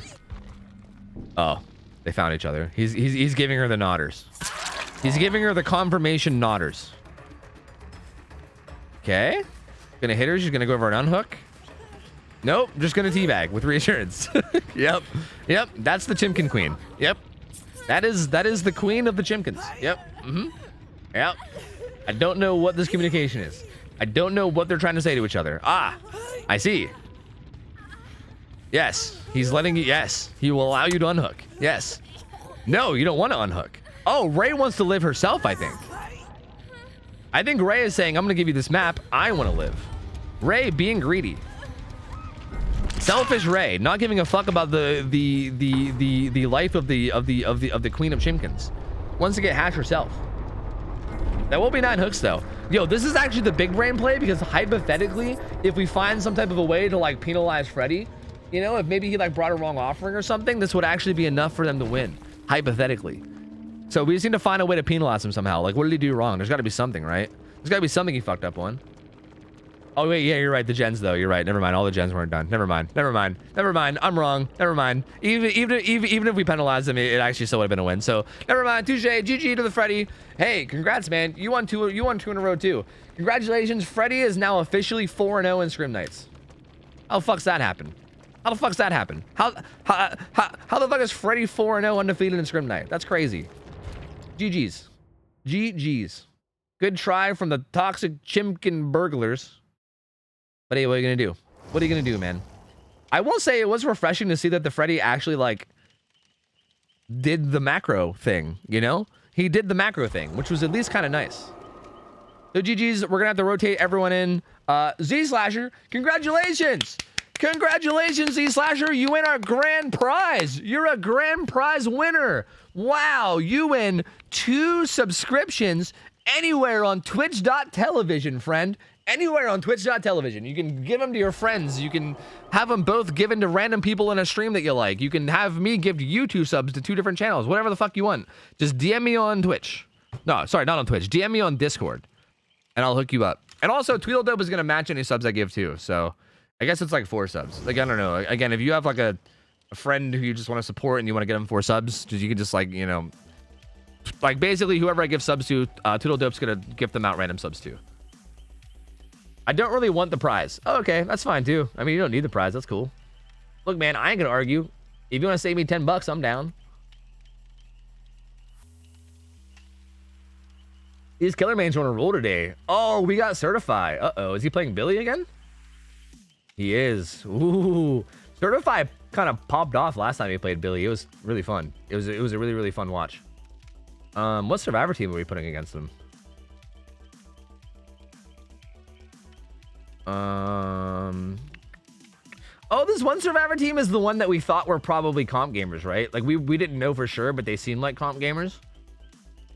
Because we're judgmental, and just the way that, like, the way they signed up seemed like the way a comp team would sign up. Is that who we're putting against them? I don't know. We'll see. I know that Certified is a good Billy. We've seen him play Billy before, and he's a very good Billy. It was very fun to watch. So I'm excited for this one. Yo, Scott, thank you for the raid. That happened in the middle of the game. Sorry. Thank you for the raid, dude. Appreciate it, buddy. Cuck Block 420. Thank you for the Prime sub. Tangu, thank you for the 20 months, man. Appreciate it, buddy. Thank you, dude. Thank you. Payout. Oh yeah, you're right. Payout. Yeah. You're right. Here you go. There's your damn payout. There you go. There it is.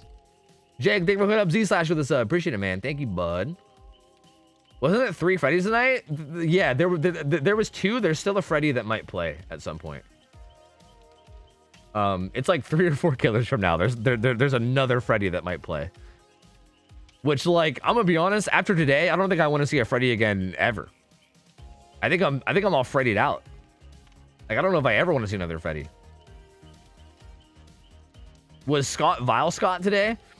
Guys, I gotta play ads, okay? I gotta play ads to make sure that mid-rolls don't play during the game. So if you guys are a non-sub, alright, I'm sorry. But I'm playing them now so they don't play mid-game. I make sure to manually play them in between games, like every half an hour or so. So yeah, you might get hit with some ads, but I'm sorry, okay? Just know that I'm sorry. Kinda not sorry. But I'm also a little sorry. But I'm also, but also not that, man. I'm not that sorry. Is there a doctor to list of killers tonight? No, I don't think. No, there's not. Freddy Friday. No, dude. No. I don't, bro. I don't want to see any more Freddys, man. I'm Freddy'd out. I'm all Freddy. I don't even want to see the next Freddy that's coming up tonight. I don't want to see any more Freddys. No more Freddys. Gone with the Freddys. Yo, Aztec, thank you for the 47 months. I said, imagine not being on a sub to the smelly nerd. Couldn't be me.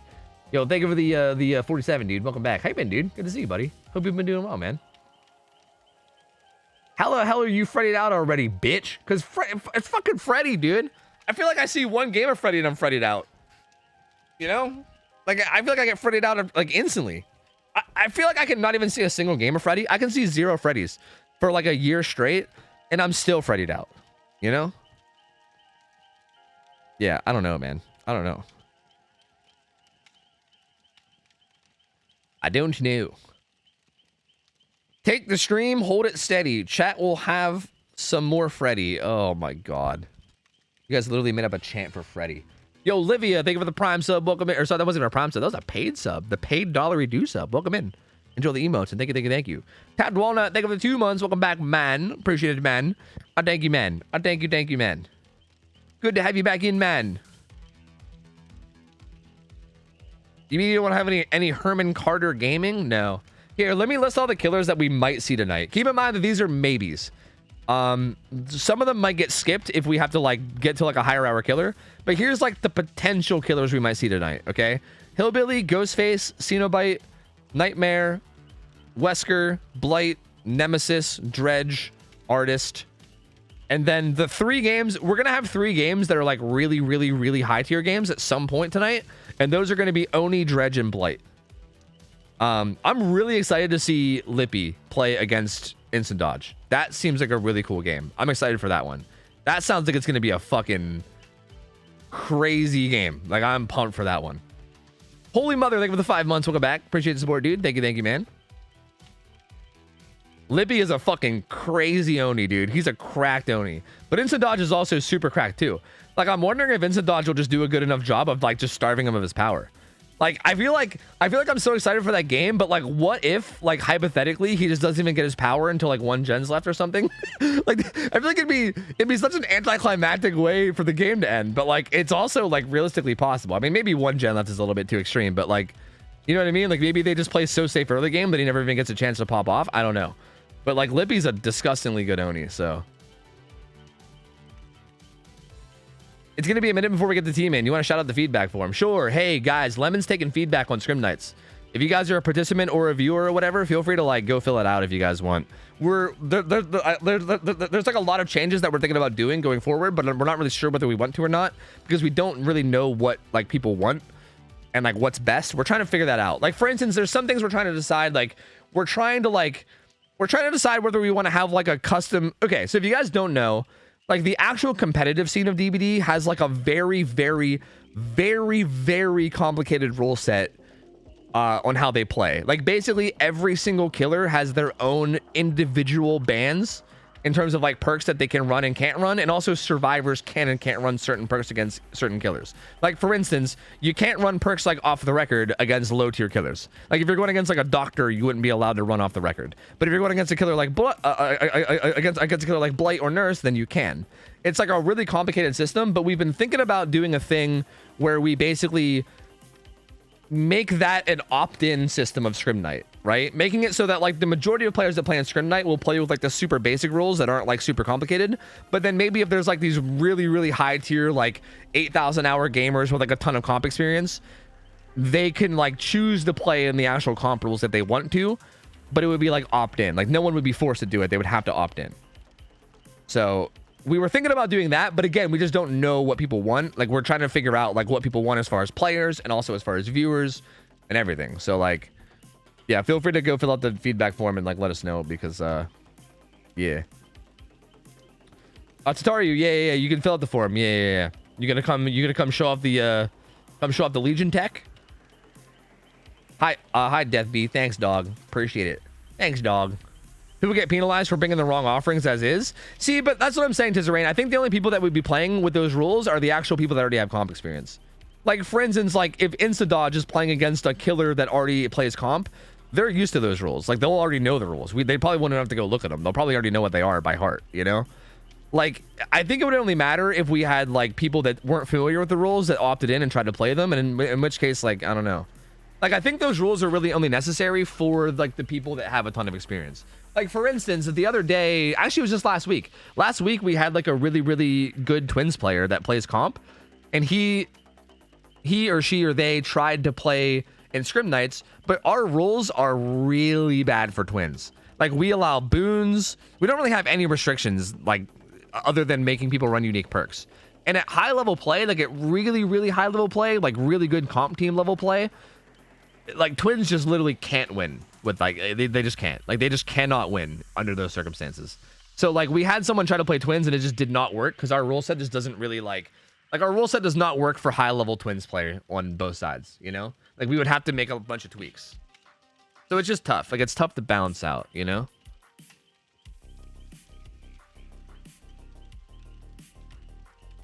Everyone's gonna say they want more Freddy. Oh, dude, I'm gonna ban everyone that submits it. I'll ban every single person that fucking submits they want Freddy. I know there's an option to make it anonymous, but I don't care. I'll sniff you out and find you.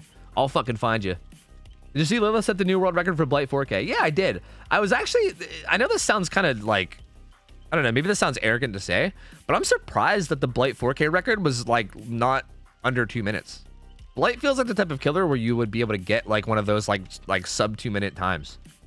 Like, I think only a couple killers have sub 2 minute times, right? I think it's like Billy and Nurse, but Blight feels like one of the ones that would be able to. Like, I feel like Alchemist Ring Eerie Blight tag, you know? No, it's not under 2 minutes now. His record was like 2 minutes 1 second or something like that. It was similar to my Billy time. But it was sick, though. I mean, it was still sick. I mean, he deserves it. He's a fucking cracked out Blight. He deserves it. I'm just surprised that it, like... I think even Lilith can do much better than that. Like, I'm willing to bet that Lilith can easily get under 2 minutes if he just... I mean, he kind of needs the stars to align, right? Like, it's not really like a skill thing. Like, I'm sure he has the skill to do it. It's just a matter of finding the right, like, survivor team that's going to fall over and die for him, basically. But, like, still, I mean, I think you can even get it faster. Are you streaming right now? Yes, Hashiruka. What you're yes, I am streaming right now. Are you watching a stream right now? Ghostface has the fastest time overall. Really? A Ghostface does? That's interesting. He keeps putting #1 Blight EU even though he's not. 15k rushes from the top. Yeah, but it doesn't matter how many rushes you have. You can just say that you're #1, and as long as you put it in your title, that's all that matters. Dude, dude, like, he knows what he's doing. That's all you got to do. Like, who cares? Who cares if you're actually #1? Who gives a fuck? Like, he's cracked his shit. He can just say he's #1, and then anybody that clicks on the stream is gonna be like, oh, he's a really good Blight, and then ta-da, easy peasy. Like, tomorrow, I'll just say that I'm #1 overall on the DVD leaderboard, and like, who the fuck's gonna tell me otherwise? Fuck them. Fuck them. They'll come into my stream and they'll be like, hey, cool. Fuck them. That's the key to Twitch, dude. You just fucking say whatever you want. Who gives a shit? Wait, this is not a YouTube video? No. No, it's not actually. No. Okay, here we go. Here we go. Oh, wait. Are we skipping? Are we going to the next team? Ew. Ew. Did the No Mercy fellers not show? Because I think this is wait. Oh, this is Absolute Chaos. Oh, I see. I see. I think we originally skipped these guys, but I guess maybe they're available now. I see. So if I start streaming, can I put #1 Freddy? Yeah, absolutely, dude. Like, who the fuck's gonna tell you otherwise? Who cares? You can say whatever you want. It's like the streamers that put high MMR in their titles, you know? Like, any streamer can go live and just put just put high MMR in their title, and like, who's gonna tell them otherwise? No one knows what the fuck anyone's MMR is. You can be like, dude, top tier, highest MMR, god gamer, and like, no one knows. You can't prove it. Do whatever the fuck you want, man. Can I put #1 OhTofu streamer? Sure, but I'm not sure how well that's gonna do for you, you know? New Gamba? Yeah, sure. Here's the new Gamba. So, Certificate, aka the homie Certify, you played Billy, like, shit, it was like a month ago at this point. You played Billy on maybe like our second or third scrim night ever, and he played really well. He went 2-0, and he did pretty good. Like, he's a pretty goddamn good Billy, I'd say. This team is a team that we've seen play once or twice. We've at least seen him once, maybe twice. I think we've seen him play twice. Absolute Chaos. They're a relatively newer team to Scrim Nights, but they do play pretty well as a team. Like, we saw them. I remember seeing them go against the Twins. I remember these guys specifically playing against Twins and doing pretty fucking good and being like pleasantly surprised at how well they played. And then I think I remember them playing last week too, but I can't remember how the game went. I can't really give too much insight on, like, I don't know, Gamba odds. So you guys are just gonna have to wing it. I don't know. Billy plays on Shelter Woods, by the way. So more Shelter Woods. Are we just gonna have nothing but Shelter Woods all night tonight? Because, like, my lord, dude, we got a lot of Shelter Woods killers playing tonight. I don't know. We can't get the fuck away from that map. I did the survey thing. It was well put together. Just want to give a shout out to the mods and Lemon for putting this all together. Yo, Oonspoons, thanks for the bits, man. And thank you, dude. Thank you. Yeah, I appreciate the fuck out of Lemon and all the other mods for, like, helping out and doing all this. These guys are working hard for this shit, and it's fun. I really enjoy doing it. Lilith at first called himself second best Blight EU because he thought someone else was better than him, and then he learned they were from NA. Oh, who was it? Who was the person that Lilith, like, had all this respect for? I'm curious.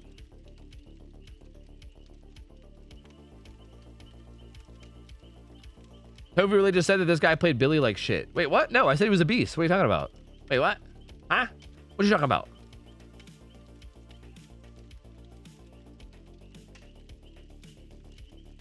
Yeah, bro, I'm telling you, I might have to actually feed Lemon. Like, I might need to, like, legitimately feed Lemon. Because this man is doing work. Like, he is doing fucking work with this shit. It's crazy. Man is putting in so much time and effort. Oh, I said he played Billy like shit like a month ago. Okay, yeah, okay. Yeah, it was just my stupid way of talking. I get it.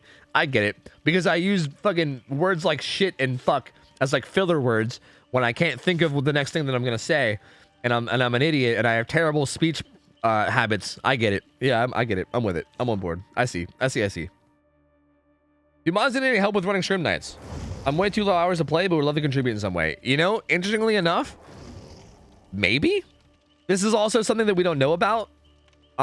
Because we like assuming, like, for instance, assuming that we go through with what we said earlier about having, like, you know, like we talked about the possibility of having like different rule set for like, you know, people to opt into for like the higher hour competitive gamers.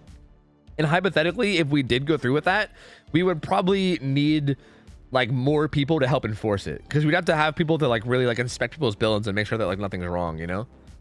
So far, I actually told Lemon that he's able to choose mods if he wants to help with Scrim Night, and he actually did mod 2 people. There's 2 like dedicated Scrim Night mods right now, which is Cinecookie and Supernova Fox. They're both like Scrim mods. They're not like mods of the overall channel, but they're like Scrim mods. They help them with the Scrim stuff, and they're kind of like assisting them in, you know, in ways, which is super cool. Super cool to see. Yo, Seahorse, thank you for the 18 months. Welcome back, year and a half. Dan May, thank you for 25, man. Appreciate it, buddy. If I missed anybody else, I'm sorry. Thank you guys for all the subs. Appreciate you guys, dude. Thank you. Lemon fund. You want to have a lemon fund? A lemon appreciation fund?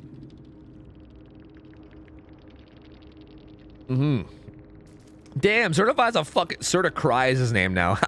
He's a fucking Prestige 72 Billy? Jesus Christ. He did say earlier that he was a one-trick. All right, low pro chains and doom engravings. Let's go, baby. That's probably the best add-on combination you can run on Billy. Low pro chains makes it so you go through pallets, but you do only single damage after doing it rather than double damage. Finds an M1 hit on Dino right away. He also has Bamboozle, which will make landing chainsaws easier. Woo! Dino almost seeing that chainsaw, but not quite. He does have Corrupted Intervention, Noad, Deadlock. Overall, just a really strong build.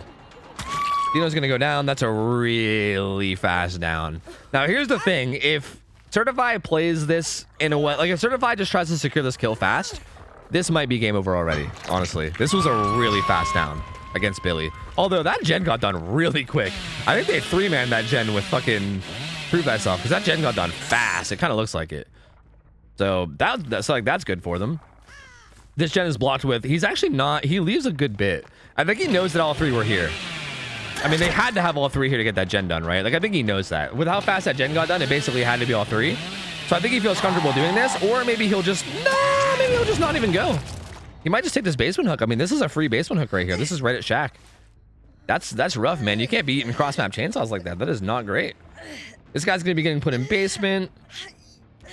We'll see how this goes. They did unhook across the map.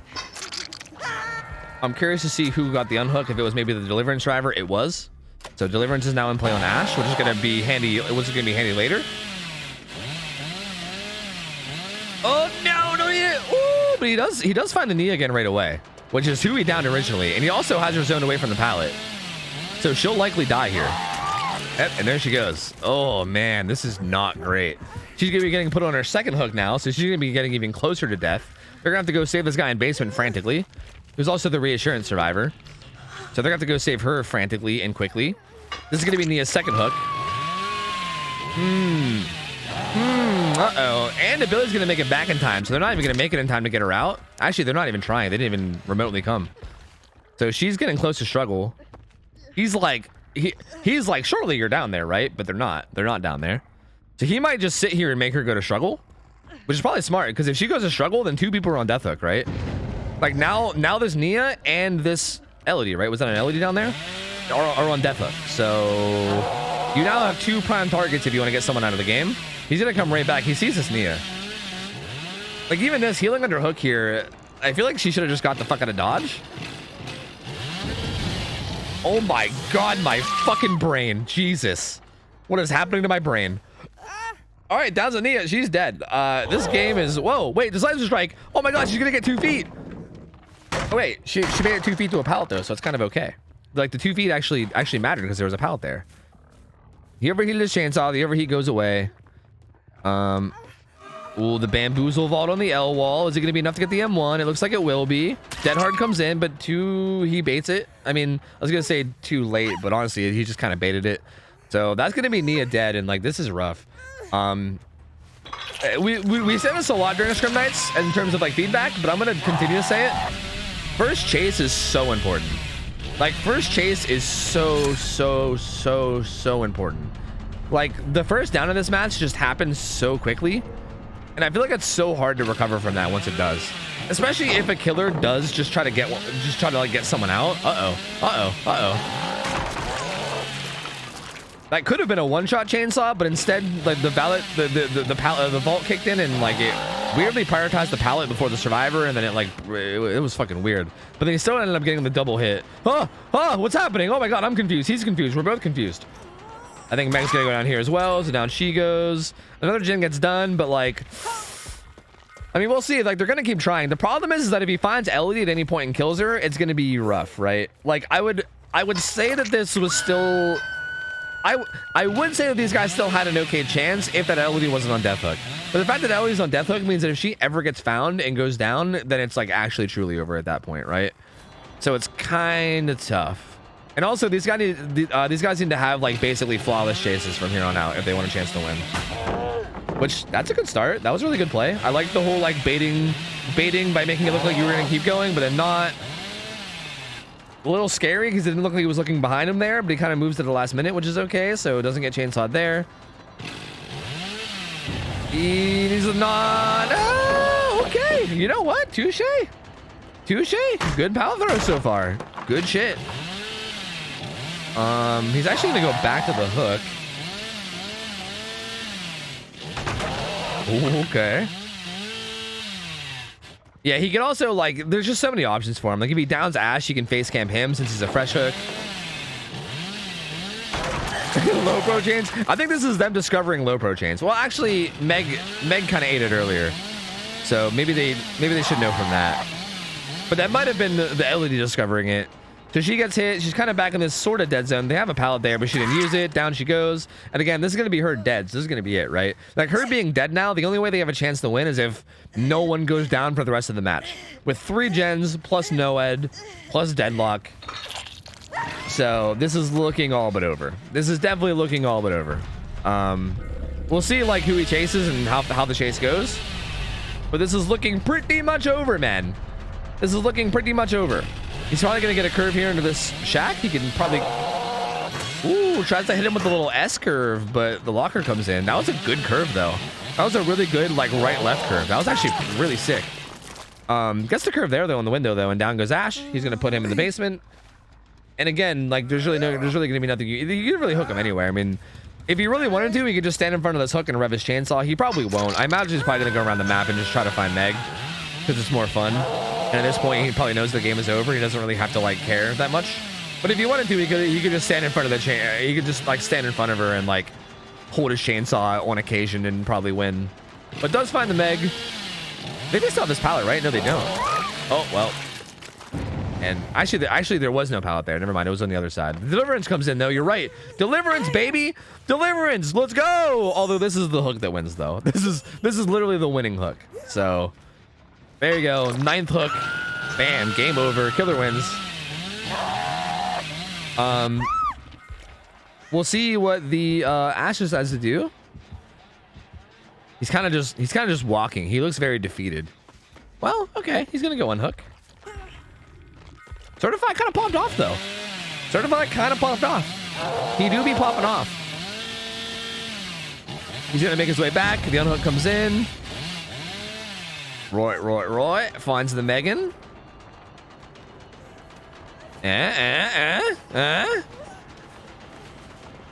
Waiting out probably the borrowed time, the 10 seconds. Gonna get the down. Gonna hook her again. She'll be dead, I believe. Yeah, she'll be dead. The Ash giving the old pointer. He's like, yeah, bye, Meg. Go die so I can get Ash. Get out of here, Meg. Which honestly, I respect it. That's really how you do treat Megs, honestly. Like that's the proper treatment of Megs. It's just, yeah, that's right, Meg. Go die. Go die so fucking Big Papa Ash can get hatched. Thank you very much. Actually, I don't think he's even gonna get hatched. Certified just made it over and he's not even gonna be able to get hatched, so never mind. Never mind. We'll see how he plays this. He can either curve this or he can just... Ooh. Maybe low pro it. Good on Ash for not getting hit by that curve though, but low pro chain still exists, which he's gonna find out about. Yep. And down he goes. So, hey man, well played from Certified. Man's is cracked, you know? The man's do be cracked to Billy. There's really not much to say about it. Like, I feel like this is where we basically just need... Oh, wait. We gotta get the point of view of the death dying. Yeah. The old Nodders Billy, yeah. Yeah. Yeah, there we go. Yeah, perfect. Cinematic. Theatrical masterpiece. Yes. I mean, not much to say, dude. He's just a really, really good Billy. Like, Certified is just a very, very good Billy. I feel like if he's gonna lose, it's gonna have to be survivors that are like very good in like terms of like playing around Billy and knowing exactly what to do and where to go to not go down. Because again, in this game, like kind of what happened is like the first person just went down really quickly, and then it just all snowballed from there, right? Like he managed to get Neo on the hook, he got her on the second hook even like pretty quickly afterwards, and people just went down way too fast early, and it kind of just all snowballed out of control. And there just wasn't really any even chance to come back at that point, like once the early game happened the way it did. So good try from Absolute Chaos. The Billy will stick around. We'll get another team in and we'll see how it goes. Dude, killers are dominating today, man. We've had like 1 or 2 survivor teams win tonight, but like it's been mostly just killers dominating tonight. Interesting games tonight. Digi, thanks for the resub. 67 months, man. Welcome back, dude. How you doing, Digi? Good to see you, dude. Good to see you. Here, let's pay out. Here, I got you. There's the payout. We'll give you another prediction once we get another team in. We'll see. We will see. Pilots always prioritize for saws. It'll even suck you in sometimes. I know. It's been like that for so long too, man. It's so sad. I remember a long time ago when it wasn't the case. Like there was a time back in like fucking, I don't even know, dude, like 2018 or something, where it wasn't like that. Like it wouldn't just like prioritize the pallet over everything else. And it's so like, I remember when it happened, it was so annoying because like ever since they just like never fixed it. I don't know why.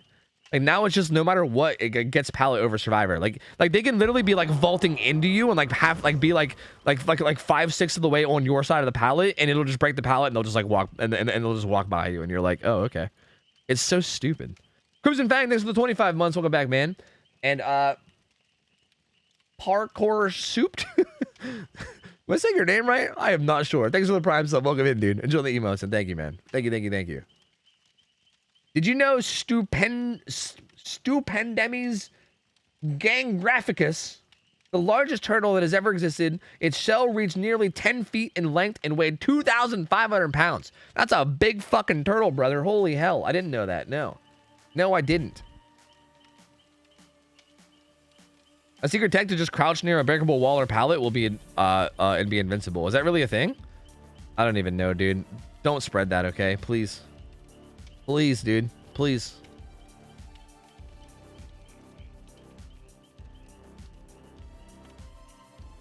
Yo, Gucci Demons, what up, man? I'm doing good, dude. Hope you are as well.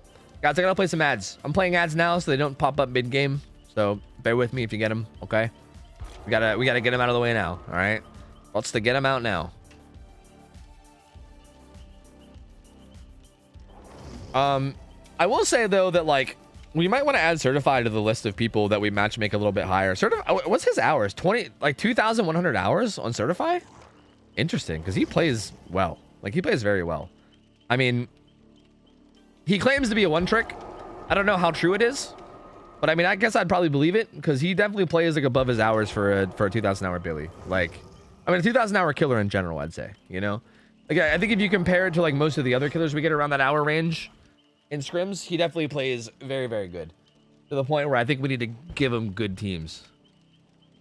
So maybe going forward, we might throw him into like the list of matchmake a little bit higher, I believe. But we'll see what these guys can do. It looks like we got Gen and Juice, dude. Motherfucking Gen and Juice. This should be interesting. These guys have played a couple times before. Oh yeah, this is Scare Biscuits team. Juice or Steve, I remember. These guys have actually been playing since literally week 1. I'm pretty sure these guys played in week 1 of Scrim Nights, and they've been playing ever since. They have made a couple roster changes though. They've added some people and like gotten rid of some people. Actually, I think they might have just added some people. But generally speaking, this team has been playing, I think, every week of Scrim Night. They've been slowly getting better every time, which is really cool. I love seeing that kind of shit. It's like one of the best things about Scrim Nights is seeing teams that like slowly get better every week. And like watching them gradually improve is super fucking cool. These guys have been playing every week and they've been like slowly improving every single time, and it's really, really nice. So we'll see how they can do against Certify though, because Certify is quite cracked. He is quite cracked.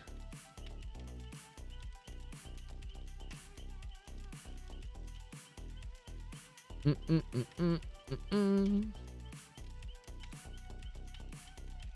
up, Brez Vincent? Billy game went good, man. I mean, the Billy did really well. Certify is quite a good Billy, so he kind of just went ham. The survivors didn't do a terrible job. They just kind of like the chases early game just kind of like when they kind of just ended in the Billy's favor way too fast. It was another one of those games where I feel like they started to get together a little bit towards like the mid, but at that point it was just too late. A lot of those games have been going that way, where the early games are just very rough, and people go down quickly early game, and then it's just too much to come back from, you know? Actually, Lotto, what up?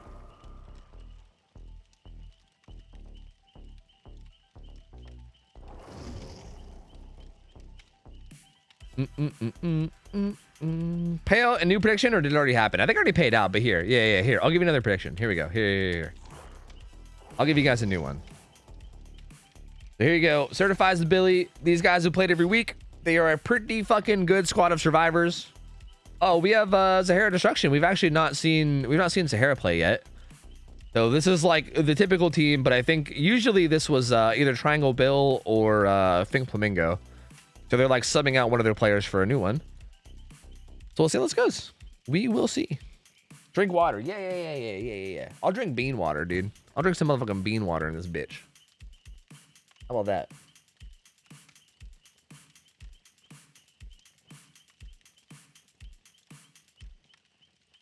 Yeah. Milky beans. Yeah, sure, dude. Sure. Yeah. Sure.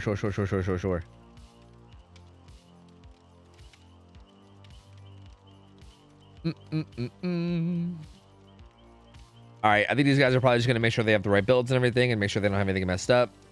I'm gonna give them some time. Outcast Andrew, thanks for the 5 subs. Thank you, dude. Appreciate it, buddy. Thank you, man.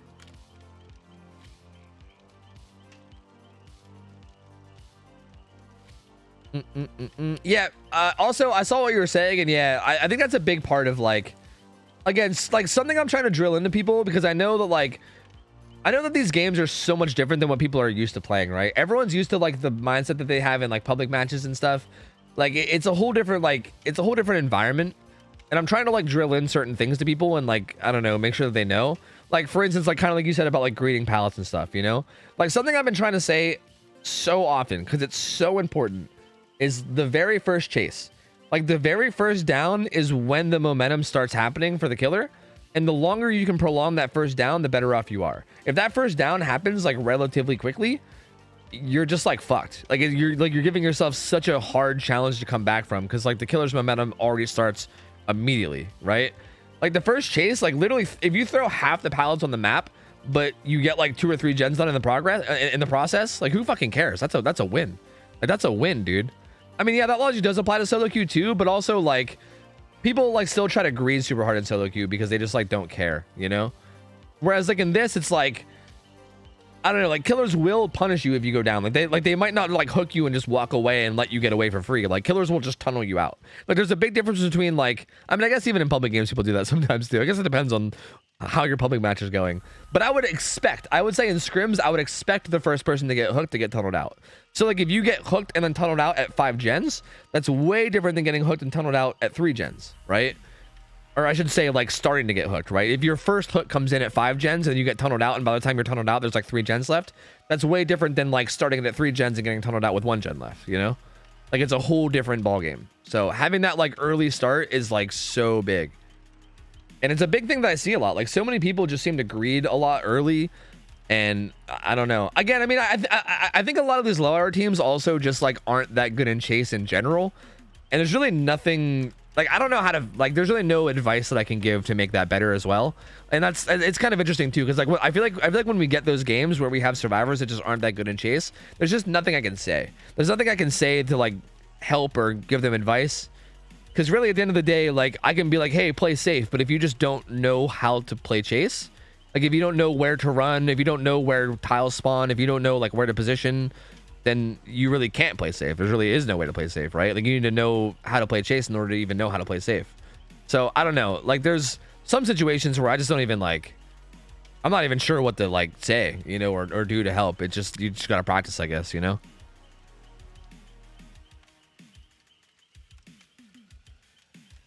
Also, we saw his build, but no one looked for totems.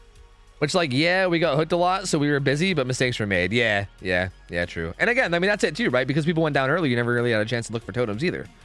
because these people were just going down so fast. Captain Shotgun, thanks for the 18 months. Welcome back, dude. Crypto, thank you for the 16 months as well. Thank you, dude. Unspoons gave 100 bits and said, have you thought about CC options for your stream? A recent car accident, I took major head trauma and lost most hearing. I know some streamers use it and wasn't sure if it's an easy addition. I would be down to use it if it wasn't on by default. Like if it was something that you had to optionally turn on, then I would be down. But as far as I'm aware, almost every option for it, it's like on by default. And I really don't want it to be on by default. I want it to be like an optional thing to turn on. But if you can find me something like that, if anyone can, I mean, feel free to DM me and hook me up, and I'll try to set it up. I'm not against it. I just don't want it to be like, I don't want it to be like in the way. Like I want it to be like one of those, like you have to opt in, like you have to go out of your way to turn it on, as opposed to like anything else.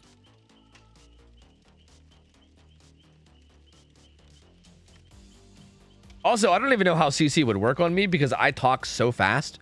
Like I talk fast and I have a fucking stutter, and I sometimes slur my words, and I also mix up the things that I say a lot. I don't even know how good CC would work on me. It would probably like pop up some weird shit, I would assume.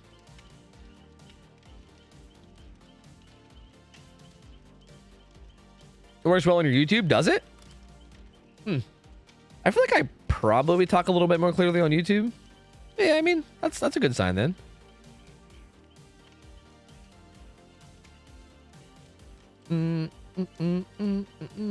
Are gamers still not ready?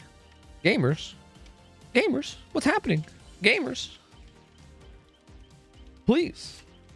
The fuck are you saying to me, Kyle? What in the fuck are you saying to me?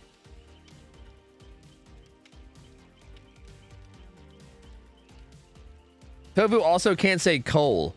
Yeah, like what if I say cool tower and it pops up cool tower and everyone's like, whoa, what the fuck? What do you mean cool tower?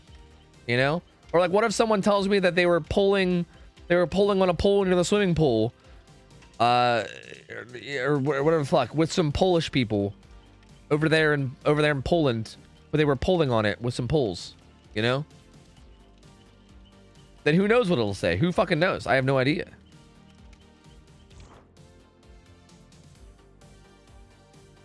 We're almost out of teams, so having ID jump in great. Having ID jump in soon is pretty great. Are they jumping in soon? Are they going to be ready soon? Yeah, we are going through the survivor teams really quick this week. I mean, killers have just been dominating, so we've been just like cycling through them. So yeah, it's interesting. Interesting. Around 10 p.m. EST. Oh, okay. So yeah, pretty soon. Favorite killer to cast over? I don't know, man. I honestly don't know what my favorite killer to cast over is. I don't know if I have one. I think it's, I don't think there's like a killer character. I think it's more of like the person controlling them and how they play, maybe, other than the actual killer character. All right, here we go. The Corrupt, it's the same exact build. Everything is the exact same. Corrupt spawn was over here by Shaq. At least two of them. Actually, one of them was way back in the other deep corner, so that's interesting. Kind of not a great Corrupt split, to be honest with you. He comes over here and Shaq, didn't see anything. I think I heard something. It could have been the burning barrel, though, but I thought I heard something back there. Did I? Maybe I didn't. I swear, the burning barrel sounds exactly like footsteps. I fucking hate it so much. Apparently, Certified knows the difference between... Ah! Well... Remember when I said that the first down and, you know, how long it takes is important? Well, you know, you know, that's a pretty fast first down. That's a pretty quick one. Nia, unfortunately, not being able to tell where the Billy was coming from. I think by the time she realized it was too late, deer in headlights, that shit, down she goes. There was other survivors nearby and he knows it, so he's looking around. No, in the corner too! No! If he just stands here and camps these two out, it's GG. He's not even going through. He's just going to hook. No, you don't ever want to corner up against a Billy, dude. No. Never, ever stand in a corner against a Billy. Never. Just never do it, ever. Especially if he's nearby you. Don't ever do it. You will always get body blocked in and then just chainsawed. It's always a bad idea. Don't ever do it. Ever. Oh, no, dude. It's so over. This game is so over already. I shouldn't say that. It's fine. They can come back. It's fine. They can come back. I shouldn't say that. Oh my god, it's so over. It's so fucking over. Okay, Dragon Meat Nuts got unhooked over here. Double bamboozle happening here. Oh, Steve gonna try to get the unhook. That will probably charge his deliverance, which is good, I think. Nia getting away. It looks like she has lucky breaks, so she's gonna get away. This Steve should have his deliverance charge, which is nice. Yeah, there's his deliverance. So we can unhook himself. You know what? At least it was 3 different survivors that have all been hooked once. So you know what? It could be worse. Like, it really could be worse. But it looks like Ada's gonna go back down because she's in a dead zone, which is not great. Unless she has like dead heart or something. I don't know. Maybe. Nope. Nia goes back. Sorry, not Nia. Ada goes back down. And yeah, this is gonna be her second hook. Steve does get deliverance on himself. Oh, did I bug him out? No, I think the bugging out thing is fixed. Nia's working on Shack Gen. Adam was doing a gen somewhere over here, and he gets off preemptively and gets the fuck out of there, which is smart. Just get the hell out. I mean, I like this. I think this is the kind of thing we need to see more. Like, if you know the killer's coming near you, just get the fuck out of there. I feel like we don't see that enough. Scare Biscuit looked like he did like a pallet reverse. Ooh, the low pro curve, dude. That was dirty. Oh, certify. More like dirtify. Am I right? The Cyber Strike coming in and he gets 2 feet, but luckily 2 feet away is a pallet, so good job. Doesn't quite get that curve. He's probably just gonna do some low pro shit here too, though, right? Like, low pro is just so dirty. Oh, it doesn't even need to. Dead Heart comes in, doesn't work, down he goes. That's gonna be his second hook now too. So again, that'll be his second hook. Ada will be on death hook as well, and they're just now finishing their first gen. This is their first generator they're getting done, with Ada being on death hook, and now Steve about to be on death hook. Yeah. Definitely not looking great. Definitely not looking great thus far. Looks like the game is definitely snowballing very, very hard in the Billy's favor. Today we'll see. I mean, maybe they can get it together. I don't know. You never know. They can still recover. You never know. We'll see. Finds him at this. I don't even know what the fuck to call this tile. It's like a C. Well, like, what do we call this? A C double I? A double I C wall. I don't fucking know. Find somebody here. He kind of ran back in the corner, so he's going to try to come back in the corner and meet him here. It's the Ada. She's on death hook. She gets the pallet stun and vaults away. He's just going to low pro this and then keep going after her. There he goes. Doesn't quite get it. The Ormond tile? Yeah, but I feel like there's a couple tiles you can call the Ormond tile. Man, I feel like that's a pretty good name, though. The Ormond tile is probably pretty good. Oh, look at the low pro reset. That could have been sick. If you guys don't know, when you break a pallet with low pro chains, it actually resets your curve. So realistically, he actually, I don't know if he like didn't expect to get to the pallet or not, because I don't know if I would have expected to, but he could have maybe used the low pro reset to curve again and get her there. That would have been sick. I'd have lost my fucking mind if he got that. I would have lost it. But down she goes in Shack. She doesn't quite make it to Shack pallet. She's gonna be dead on hook in basement. But down she goes, so that's one person dead. They did get another gen done. That's pretty nice for them. But yeah, three more hook stages and it's over. I think it's Steve's on death hook, so they got to be real careful. If he gets found and goes down, it's going to be like pretty much over already. But essentially, again, just like I said last game, it's not impossible for these guys to win, but they're going to have like basically flawless chases. Like, they're going to have to make 0 mistakes in chase. Literally 0. Which is going to be really hard. Especially because Certify seems very, very good with Billy and also with Low Pro. So even like pre-thrown pallets are going to be dangerous and they're not going to be like super strong. Yeah, like that's not... Yep, like that's rough. Down goes Adam. He's a fresh hook too. And him, like all 3 of his hook stages are enough to win. So like... yeah, it's gonna be rough. He's gonna get hooked. We'll see what they do. These guys are currently doing a gen over by Shack. They should be able to get this close to done. I don't think they'll be able to get it done though. I don't think. If he comes over here, if he has an idea of where they are, which does he? Yeah, he does. Maybe. Wait, where are we? No, never mind. He's going to the corner. Never mind. I didn't even realize where we were. They're on that gen down there. So they actually are gonna be able to get it done. I think someone probably hopped off of it, maybe? To go for the save? Yep. There, that one gets done. I think someone was going for the save. Looks like the Steve. No, they do it. Wait, really? Did it take them that long to do it? What the fuck? Am I out of my mind? I thought that should have been done so much sooner. Dude, am I okay? Looks like he's just gonna be patrolling this hook. Again, they need to unhook this guy. So they can't let him die. If he dies, it's over. Because he needs 9 hook states to win, and this guy has 3 hook states. Like, well, he has 2 hook states left, right? Like when he goes to struggle, that'll be 8, and then when he dies, that'll be 9. So like they need to unhook here. And the thing is that if he goes to struggle, then it's really GG. Because they can't unhook against a Billy without at least 1-for-1ing.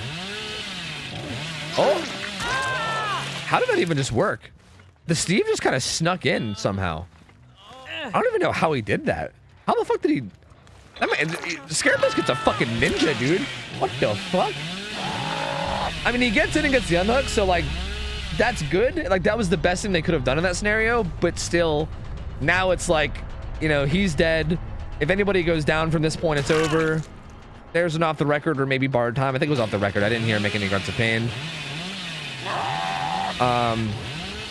We'll see. It throws that pallet. You gotta watch out for low pro. I mean, even pre-thrown pallets again are pretty dangerous because of low pro. And yeah, that's why. Down he goes again. And that's gonna be it. That's gonna be it, man. That's gonna be it. Nia's gonna be doing a jet off in the corner all by her lonesome, while Adam dies off on the other side of this map all by his lonesome. And that's gonna be it, boys. That's gonna be it. I mean, dude, Certify, I don't know, man. He's a fucking crackhead Billy, dude. He's a crackhead Billy. He's quite good. My man's is quite good. I'm telling you, we need to matchmake him higher for future scrim nights, I think, because he plays very, very well. Like, this is his second scrim night in a row where he just played very, very well. He's like 4-0 so far. And he also, like, he doesn't shy away from playing like macro either, right? So like a Billy this good that also doesn't shy away from playing macro is gonna be tough to beat. It's gonna be real tough to beat. So, well, you know, well played to him. Good try to the survivors. Again, it was another game. I know I keep fucking saying this, but like I feel like they started to make some pretty decent plays like towards like the mid-late, but it's just like the early games, dude. Like every one of these games, I feel like all day today, I swear like the first down happens in like the first like 30 seconds of the match. Like I feel like you just can't let that happen. Like if the first down is in the first like 30 seconds, the game's just gonna be a loss. Especially if the killer actually plays like macro, right? Like if they tunnel someone out and stuff, like if they don't shy away from that kind of stuff, like it's just gonna be so hard to win. And I feel like it just keeps happening in every game. So I don't know, man. Tough, like very tough match from the survivors. Good try from them. Certify is a fucking crackhead, and he's really, really good at Billy. So GG's. Certify, congratulations, my friend. Congratulations. Round of applause for our man Certify. All right, grand prize winner. 2 gift subs to any channel on Twitch. You win the grand prize. All right, let me know who you want to sub to, man. You can DM me on Twitch. Sorry, I keep saying Twitch. I don't know why I keep saying that. You can DM me on Discord and let me know who you want subs to, and I'll hook you up. Again, Tweedledope is gonna match me too. So like, you know, whoever you tell me to give you subs to will also get double the support because they're gonna hook up some too. And yeah, man, GG's to everyone that played. We'll see who we get for the next killer. Actually, the next killer and the next survivor. Has there been a survivor win? There hasn't been a survivor 2-0. I think there's been 2 survivor teams that won 1 game. Like I think overall for the entire night, it's like 7-2. I think there's been like 7 killer wins and like 2 survivor wins in terms of like individual matches, right? Because I'm pretty sure Chimkin Squad won 1 game, Anxiety won a game, and Chimkin Squad won a game, right? And I think that was it. I think the first 2 survivor teams both won 1 game each, and then after that, it's just been nothing but killer wins from there. We're coming off like a 6-game killer win streak right now. Like survivors have not won a game in a while, so I don't know. It's looking grim, dude. It's looking grim. I don't know what the next team we're getting in. We're getting in is. It looks like we might have skipped No Mercy. I don't know. Maybe they weren't around. So the next team might end up being the EU gamers. I'm not sure, or maybe the Australian gamers. We saw the Australian juicers at some point too. Apparently. Interesting. It's funny you say that, Andrea, because Swish is actually playing at some point tonight. Swish is going to be playing with Instant Dodge, which is like a pro team. Although I don't know. It's basically instant dodge. He's gonna be playing with Brian, GPU, and Blazer, who are all like really good players that have like comp experience, and they're gonna be going against a streamer who's really, really good at Oni, who's like well known for Oni. So I'm really curious to see how that goes, because I really want to see how that goes. And if they get hit in the first like fucking 15 seconds, I'm gonna lose my shit. A pro team, bro, come on, don't hit him with the parentheses. Don't hit him with the parentheses. Come on, Phil, don't do him dirty like that, please. Joe Biden, Carlitos. Oh wait, is this No Mercy? Oh, it is. Okay, we got No Mercy. Okay, Sharpin is the killer. He is a 2100 hour Cenobite. Okay, so this is a pinhead killer. He is playing on Dead Dog Saloon. So y'all show No Mercy, right? I mean, hey, that's in their name, so yes. This guy is a 2100 hour pinhead player. This survivor team, we don't know anything about them. They have 2300 hours average. Like their average is 2300 hours, and they seem like they're maybe a comp team. I think from what Lemon told me, the way that they signed up was like the same way that every comp team has signed up. I think is what he said. So we don't know who these survivors are, but they seem like they're possibly a comp team. Maybe. We don't really know. So maybe they're crackhead gods, or maybe they're just 4 friends that just decided to give Scrim Nights a try. I don't know. Who fucking knows? I have no idea. Let me pay out the prediction, and I'll give you guys a new prediction, and you guys can take a bet. I'm gonna go get coffee. Okay, I'm gonna go get coffee, and I'm gonna play some ads, which is why I switched to killer, because I'm gonna hold the lobby hostage. I'm gonna play some ads. I'm gonna go get coffee, and when I get back, we will see how this game goes. But you guys can gamba away as you please. Okay. Go nuts and gamba. I'll be back, guys, okay? I'll be back. BRB. BRB. Is this the... Yeah, BRB getting cough. Be right back, guys. I'm going to get some cough. One sec.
Okay.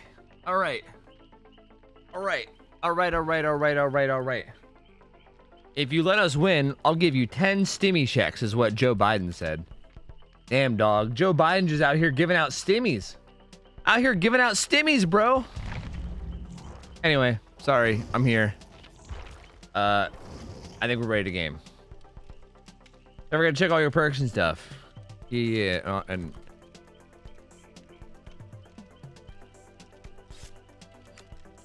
all right, cool. Cool. Hi, I'm back. Hello, hi. Yes, feedback form. Remember, feedback form. If you guys want to give feedback, Lemon's taking a bunch of feedback for these events.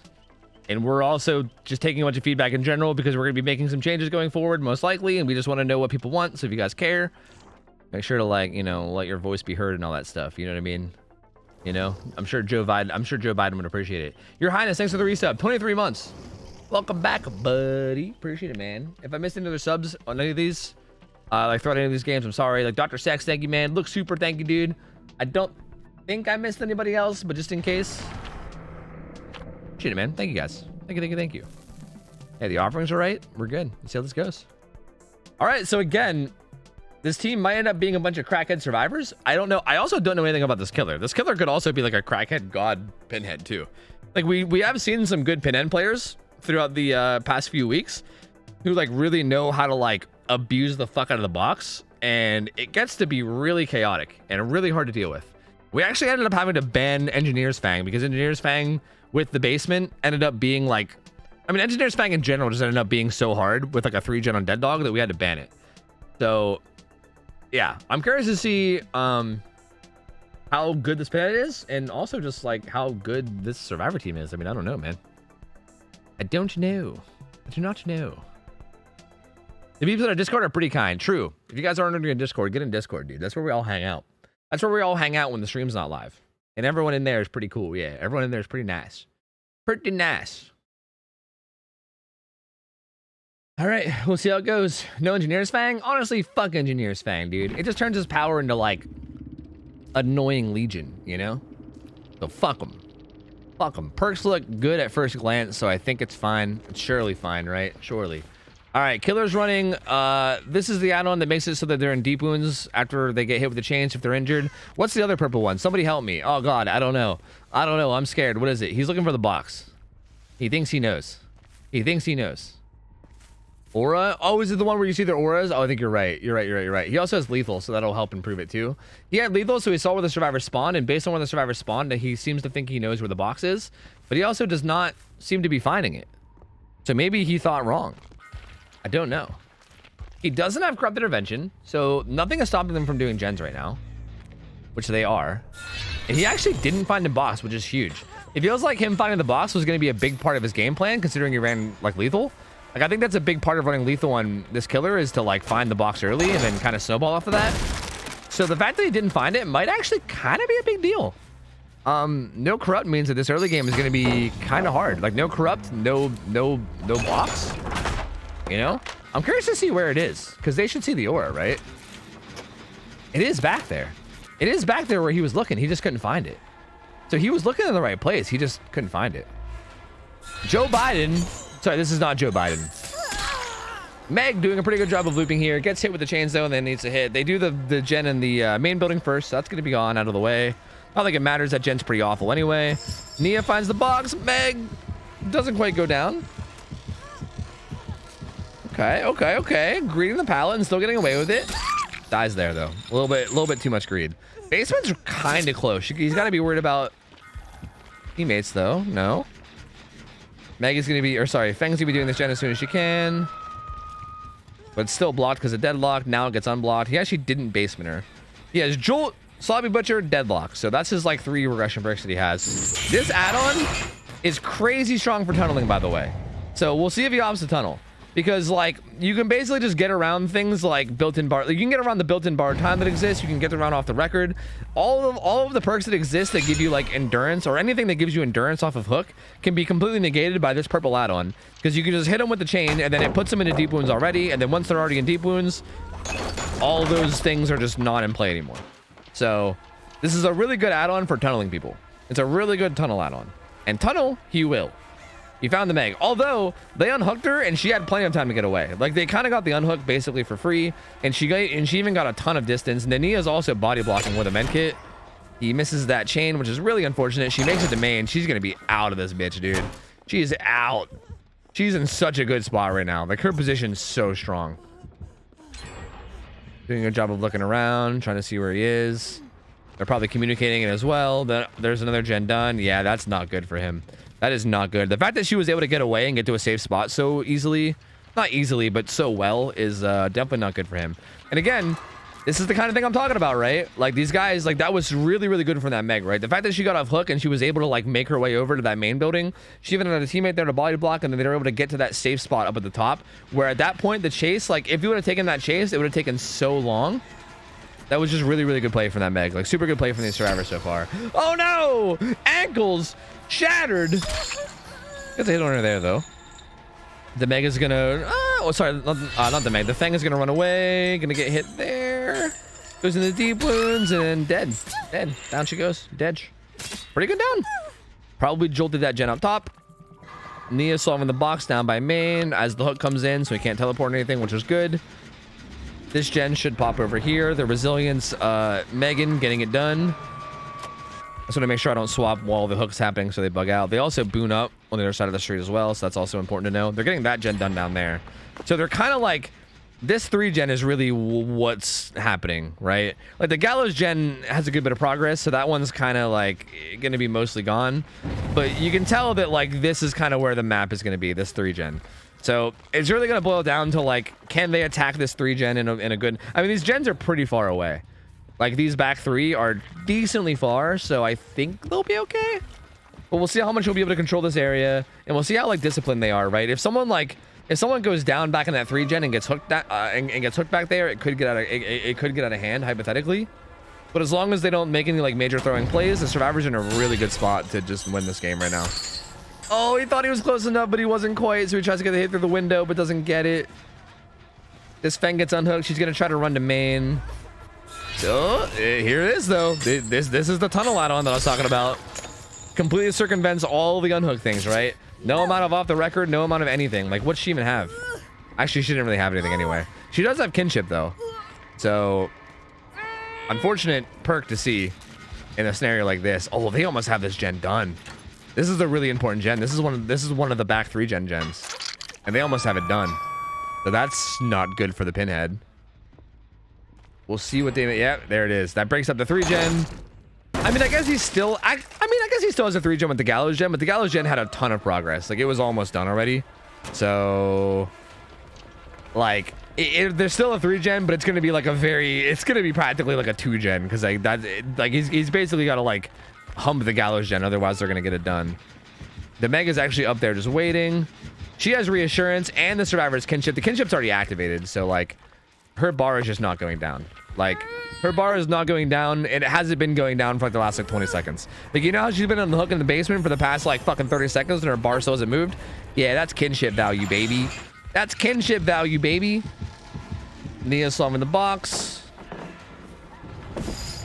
Good play from the Meg. The unhook comes in too, so she's gonna be able to maybe get out. We'll see. He should have tried to hit her with chains, maybe. Well, yep, there he goes. He hits her with chains, so it's gonna put her in a deep wound. He's gonna try to get around the rest of them. Okay, that was actually pretty good. That was, honestly, the fact that he managed to get around the body blocks like that was quite solid. Gonna get the kill on her, but how much gen progress is there? A good bit. The answer is a good bit. He needs to kill her and get back to this gen. Is he taking her the whole way to basement? Oh no, he's not. He's taking her over here. He needs to get the Gallows gen, dude. He's got to get the Gallows gen. Oh god, go Pinhead, go. Okay, he did chase her off. He needs to kick that gen and then like fucking protect it with his life. It's gonna be tough though, because again, that gen over at the water tower is decently far. So as long as they start attacking that, which they are already, it's gonna be hard, right? Because the more time he spends at his Gallows gen, the more they're gonna get progress on this gen across the map. But if he steps away to go pressure that gen ever, this Meg's just gonna go get this gen done, right? So he's kind of still stuck between a rock and a hard place here. And she has hyper focus too, dude. Well, oh, and stakeout. So 4 stacks. Oh, let's see it. Let's see it. Let's see it. Great skill check. Come on, great skill check. Let's see it. Let's see it, baby. Let's see that skill check. So anyway, Meg's getting chased near main building. Guess the pallet's done. Oh, the Nia's doing the gen though. So this one should be done. Yeah, he's committing too. He's committing. The Meg has been hooked once and that's it. Yeah. The Nia's just gonna be able to get this gen done. She has, well, she's actually not gonna get the gen done. I mean, she doesn't really have to because the gen of the water tower is pretty much done too. So this is actually probably the safer play. Like, just make him afraid of this gen some more so that the Jill can slowly get it done over here, right? Like, that's honestly the safer play, and I respect it. Throws the pallet, doesn't get hit. Like, it's probably better to do that than to eat a hit for free for no reason to try to get that gen done when you're just gonna get a different gen done anyway, you know? Like, you don't really need to worry about it. Although Chain Hunt is in, right? Now it is. Chain Hunt's in now. Gates are powered. I mean, he needs 5 hook states right now to win. No late game personnel either. Like no way out, no Noed, nothing. So not looking good so far. Finds a hit on the Nia. Curious to see what gate progress is like. Meg is just heading over now. Well, do the chains not hunt you if you're opening the gate? They do, right? Like, she shouldn't be able to open this gate for free. Yeah, she's not. She's basically having to dodge chains. Yeah, opening this gate is like a pain in the ass with this fucking box. I'm sure the box is up there. I wonder if he knows it. The Jill is trying to go for it. What? He left Nia. I missed what happened. It looks like Nia maybe like got away in main building and maybe he just decided it wasn't worth chasing. Oh, you can just open the gate while you have chains on you. Oh, maybe Meg didn't know that. To be fair, I didn't know that either. I guess Meg just found out, and also I just found out. But apparently, yeah, when chains are on you, you can just keep opening it anyway. You just don't give a fuck apparently. Jill's got the box though, so the chain hunt's no longer a thing. It's just only a thing on her. The Meg had the gate open. The pinhead's coming over, so I think she's gonna open it and leave. Oh, she better be careful. Uh-oh. She gotta be careful here. She's gonna go down. Dead Heart does nothing there, but okay, she still managed to get out. That was close, though. That was very close. And here it doesn't actually. No, yeah, it doesn't matter. It doesn't matter. Like, no matter who goes down, they're fine because he only has 3 hook stages. So even if somebody goes down here, it doesn't really matter. If any one of these guys like leaves out of a gate, it's over. They don't even have to like save each other if they don't want to. So I'm assuming someone's gonna walk out. Nia's coming back to try to help because, you know, that's what a good teammate does, you know. Oh, but you body blocked from the wrong way. Takes the hit, gonna run out. Overcome in play. Okay, that's it. That's GG. That's GG. Even if Joe Biden dies, it's still over. It doesn't matter, and he's gonna get hatched anyway. So, hey, well played. No mercy coming through. And I think Lemon might have been right. I think Lemon might have been right about these guys. They do seem to play quite well. You know, again, if you compare these guys to all the other teams around this hour, it definitely seems like maybe they have some experience. Maybe they kind of know what they're doing here. You know, Lemon does know all. So GG. Hey, they got President Joe Biden out. Let's go, dude. Let's go. The country's saved, baby. The country's saved. GG. Yo, good try from Sharpen. Honestly, I do think Sharpen played that pretty well. Like, this team seems to be a really good team. Sharpen really did play that pretty well. I think had he found that box early, it sucks too because he even knew where the box was. But then when he went to go look for it, he just couldn't quite find it. And then he eventually gave up on it. But he was literally looking in the right place. So it's a shame. Had he found that box early, that could have been a whole different game.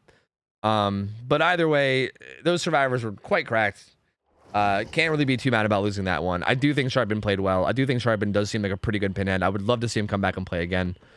But yeah, I mean, well played. Let me give you guys the payout. Is it time for instant dodge, maybe? I don't know. Is it instant dodge o'clock? Perhaps. Mayhaps. I thought chains didn't interrupt you while you were doing gates. Yeah, apparently they don't. I didn't even know that, to be honest with you. I'm gonna be real. I don't play nearly enough Survivor to know this kind of stuff, which is why I gotta play more Survivor. What does Original Pain add-on have to do with countering everything? Original Pain puts you into deep wounds. So like, basically, like all of the anti-tunnel stuff that exists in the game, not all of it, everything except for DS, basically. Most of the anti-tunnel stuff in the game has to do with endurance, right? Like, off the record gives you endurance. The built-in borrowed time that exists gives you endurance. Borrowed time itself gives you endurance. This puts you into deep wounds. And when you go into deep wounds, endurance doesn't work. So, like, if a survivor is off the record, like, if they get unhooked and you just hit them with this immediately after them getting unhooked, you basically just break one of the chains with your body and then just down them. And off the record does nothing. So it's a really good way to like counter. It's a good way to counter the counter tunneling, if that makes sense. You can counter the counter. You can hit him with the old counter squared. Does anything stop gates? I know, right? Victor doesn't stop gates. Chains don't stop gates. Does incapacitated even stop gates? I don't know, because you can do gates when you're tier 3 doctor, right? Can you? Maybe? I feel like nothing stops gates. I think more things need to stop gates. Tina Sally, thank you for 27 months. Welcome back, buddy. Appreciate it, man. Thank you, thank you, thank you. You want to put this on hold, or should I pull in a killer to end the streak? It's up to you, man. It's up to you. I'm down for either one. I'm down for either one. It does not matter to me. Does not matter to me. I mean, it's also up to them, right? Like, are they going to be around? Like, as long as like they're cool with it, then I'm down for whatever. I'm pulling in Nova to attempt to end the streak, and then we'll get some ID gaming going. Okay, sounds good to me. Yeah. But then if Supernova Fox wins though, then we'll like have to put him on hold and then come back to him later, I guess. Like, that's the thing, right? Like it's only a streak ender if they win. But I mean, we'll see how it goes. Is there a hands down best killer, or is it preference? Yeah, Nurse. Nurse is the best. Nurse, and you can maybe make an argument for Blight in like certain situations, like certain maps and certain situations. Blight can be better than Nurse, but like across the board, Nurse is like the best, like on average. Tier 3 doc, you cannot do gates. Oh, okay. I thought you might have been able to. Yo, Mose, motherfucking tier 3 $25 humongous dick sub. Goddamn, brother. Welcome back in. 8 months. Yo, good to see you too, dude. Hope you're doing well. Thank you, thank you, thank you.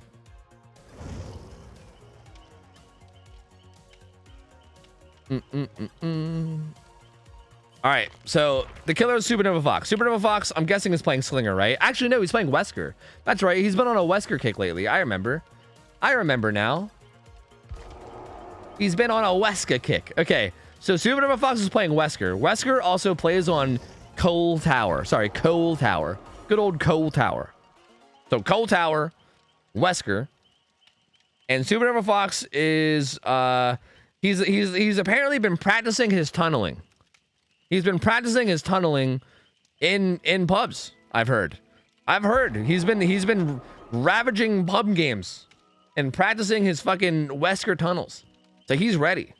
This man is ready to go. He's going up against this team that we just played against, or that we just saw. And I honestly, you know, Wesker's a pretty strong killer. I wonder if we put him on, like, I don't know. Is Coal Tower like too good of a map for Wesker? I don't know. We've not seen enough Weskers for us to really say. I really have no idea. Like, I really don't know. I guess this will be a good test. I don't know. I really have no idea. The map is Shelter Woods. Oh, God, I'm wrong. It's not Coal Tower. It's Shelter Woods. It's actually Shelter Woods. I'm a fucking liar. Nightmare is actually playing on Shelter Woods, which does make a little more sense. Shelter Woods seems a little bit harder than Coal Tower. So, dude, we play a lot of Shelter Woods today. Why? Do we just have like a lot of killers on Shelter Woods, or are we just having a lot of the Shelter Woods killers? Like, what is going on? What the fuck? What is going on here? Shit is crazy. We'll see. Gambo way, though. These guys are clearly very good. Supernova Fox usually does very good in Scrim Nights. He plays a very good macro.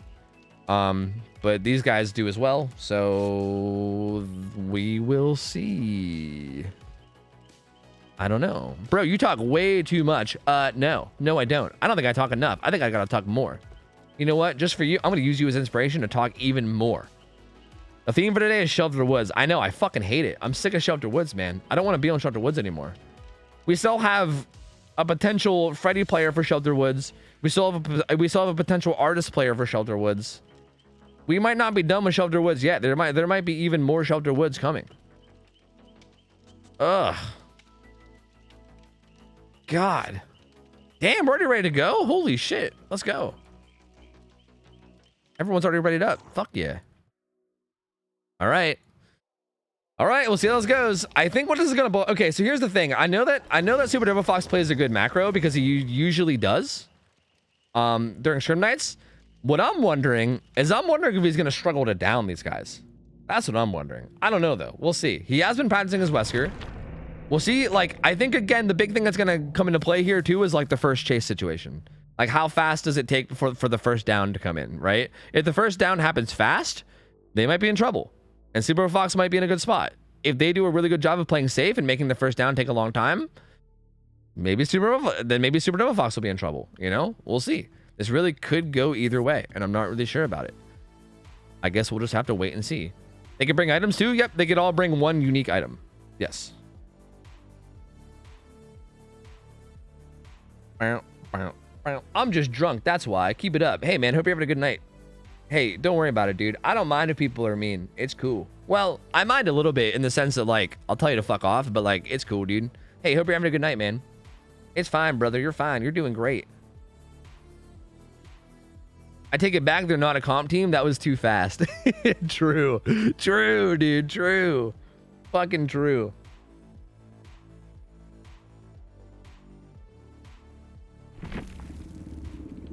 I always like to watch streamers so I can tell them not to talk. Same. It's my favorite. Same skis, bro. Same skis. Okay, here we go. Whispers in current year? What fucking year is it, dude?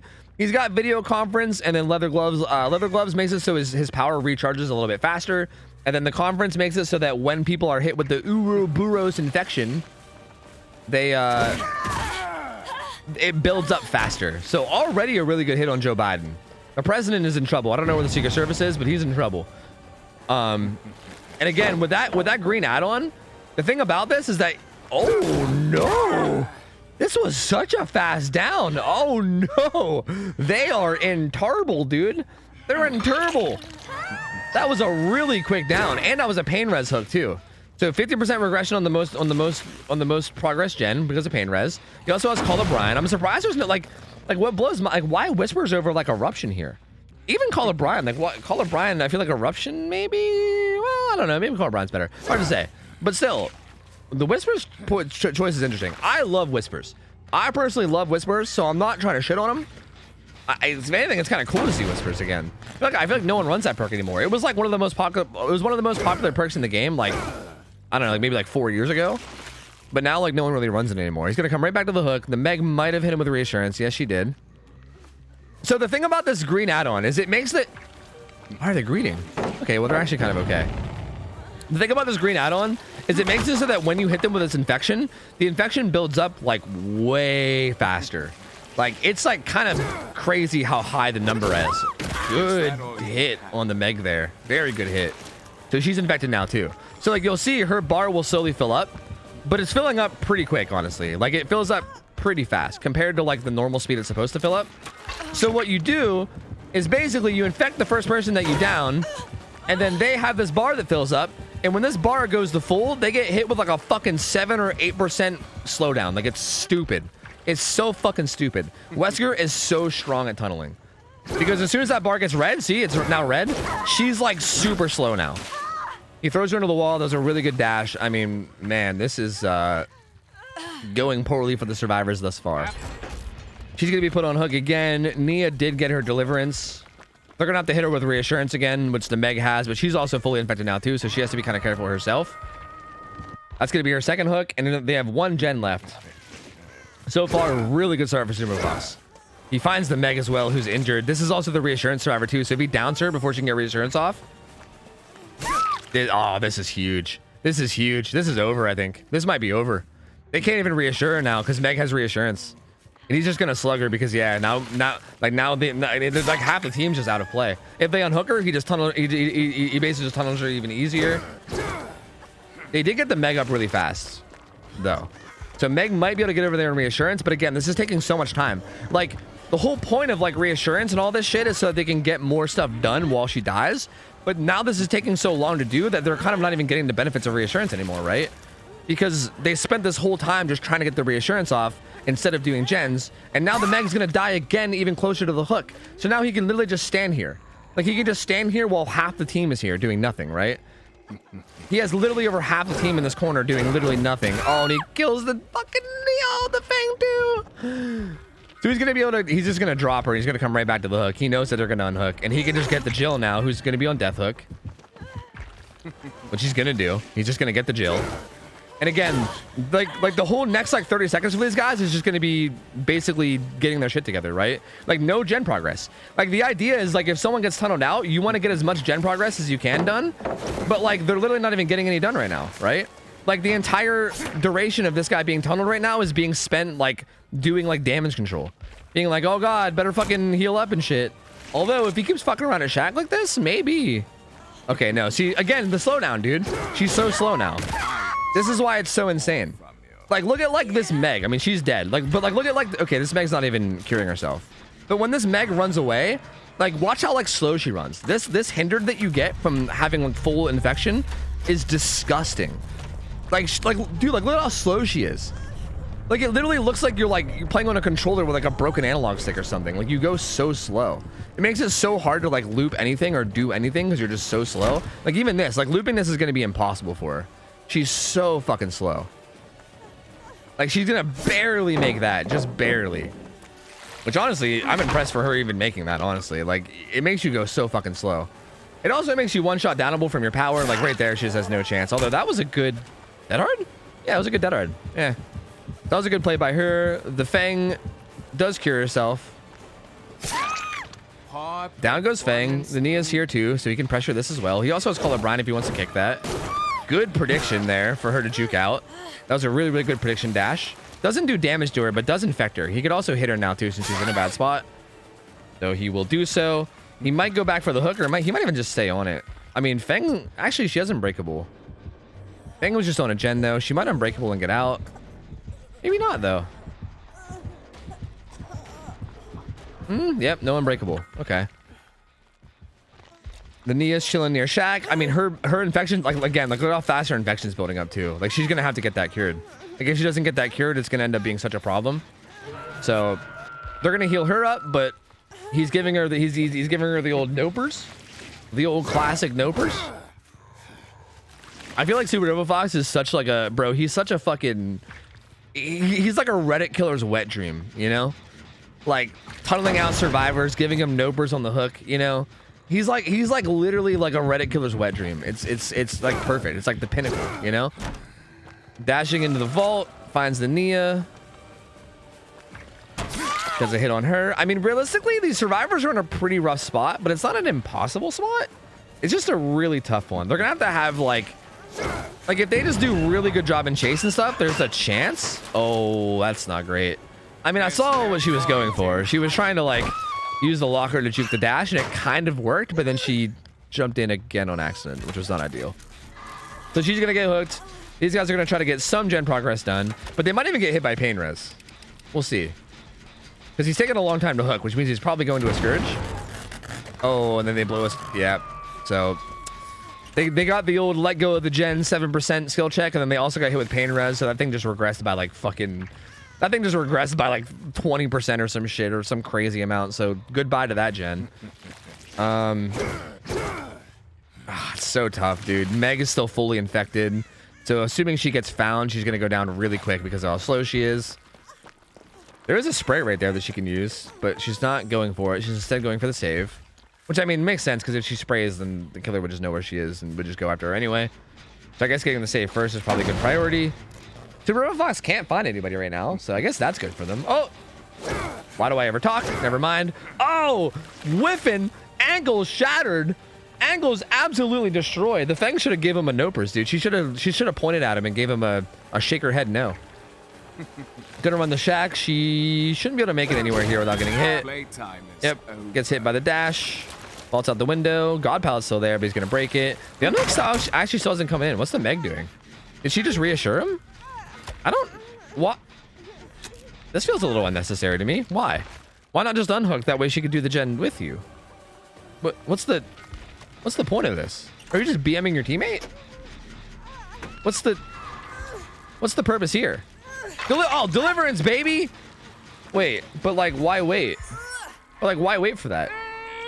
Like if the killer's not there, you might as well just go for it. Especially if she's like committed to, if he's like committed to a chase across the map. That seemed like a weird use of deliverance. Buying time for what though? Like he wasn't even camping. It would be buying time if the killer was camping, but he wasn't even camping. Like he was actively killing Feng. Like the second Feng was getting chased, like the deliverance should have happened, if not sooner. Like either sooner or the second that Feng was getting chased. Like you just kind of played a 2v1 instead of a 3v1 for like an extra like 30 seconds without really needing to. So that was kind of weird. Very odd time winner deliverance. The Nia goes right back down again anyway. The unhook comes in over here, but again, it's looking more and more dire all the time. They're still at 4 gens. Pain res is still happening on pretty much every hook. There's another cure, and he's still infecting everyone every time too. And every time he infects someone, they have to go cure, otherwise they get hit with like the maximum infection slowdown. It's just brutal, dude. It's brutal. This is absolutely brutal right now. Gonna kick that pallet. The Fang is now fully infected. Okay. Kind of zoning her. Doesn't quite get it though. I mean, hey, I respect going for it. That was kind of like a weird prediction one that you had to go for. Does find her on the end of that vault though. Oh. Okay. Another down on Meg. That's gonna be her second hook. And he's gonna be what, like 1 hook away from winning now? Yeah, after this one, he's gonna be 1 hook away from winning. So this game is pretty much over. This game is pretty much over at this point. They just cured over there, but the Nia still needs to cure at some point too. And again, there's just really no realistic way that they're gonna get 4 gens done before he gets another hook. So honestly, really well played from Supernova Fox here. I feel like okay, trucked her into the corner. I feel like this boils down to like what I said before though. And I know that I sound like I'm repeating myself, and I know I probably sound like a broken record, and you guys are probably annoyed by hearing it and yada yada yada, but I'm sorry, I need to keep fucking saying it. Like the first chase, dude, the first chase matters so much. The first guy that went, like, I think it was Joe Biden or whoever it was. Yeah, it was Joe Biden. Like Joe Biden went down so quickly in this game, like so fast. Like the first chase just ended so, like, it was like instant. Like, it was like instant. And then again, Wesker is such a strong tunneling killer. Like he literally, like that's literally like his like specialty, honestly. Like with the way infection works right now, Wesker is so powerful at tunneling. Like it's fucking stupid how good he is at it. So giving him a down that early is just so tough. I mean, it didn't really help that even after the fact, like the way they handled the hook was a little sloppy. They had some people like go down near the hook, and ooh, the grab comes in. Unfortunate. Like they had some people go down near the hook, and you know, like there was some other sloppy play around the hook as well. But just regardless, like first down happening so fast was just like, I don't know. There's almost no coming back from that. Almost. It puts you in such a bad spot, and it feels so unnecessary because like every pallet's on the map, right? Like every pallet's on the map, so you can play safer if you want. They just didn't quite manage to do it. He's gonna wait at Shack while also looking at the hook, because that's where Hatch spawns. Knee. Uh-oh. He knows. Oh, what's happening? All right, hey, GG's. Supernova Fox played this really well, man. Played this really well. I missed it the first 70 times. What you're saying? Yeah. Let me tell you for the 71st time. For the 71st time, I'm going to tell you that the first chase is like one of the most important things in these games. And dude, I feel like it's been like the story of the night tonight, man. I don't know. The story of the night tonight has been first chases ending really quickly. Because again, these guys are like a good survivor team, you know? Like I don't want to take anything away from that. Like I know that they got kind of like destroyed this game. But these guys are a good survivor team. Like, I don't want to take that away. Like, I do think they had a bad start, and then that bad start snowballed. I do think that they did a couple other misplays this game. But they're a good team. You can tell they're a good team, right? Like, you can tell that they know what they're doing, and they are a very solid team.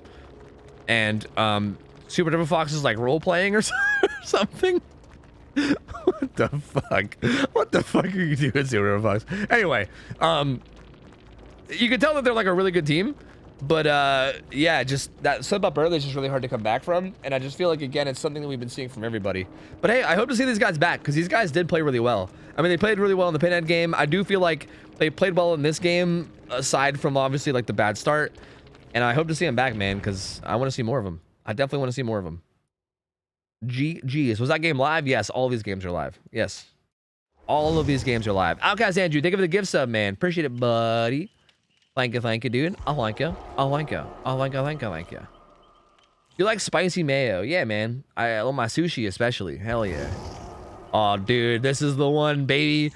This is the one. This is the one we've been waiting for all along. I gotta play some ads. Okay, guys, I gotta play some ads, but I'm gonna give you guys a prediction, okay? Lippy, if you guys don't know, Lippy is a very, very well-known Oni main. He's really cracked at Oni. He does like this crazy thing where he does like a fucking like 360 flick at the end of his rushes. It's fucking absurd. It's like the most absurd shit ever. We're probably gonna see it, I'm sure, in this game, and it's gonna fucking be wild. But he's a really good Oni. Really, really good Oni. But this is insta dodge, basically. It's basically insta dodge, which is also a very good comp team. So yeah, this is gonna be a really good game. This is gonna be a very, very high skill game on both sides. Like, this Survivor team is really fucking good. These guys are very fucking good, dude. Like, it's gross how good they are.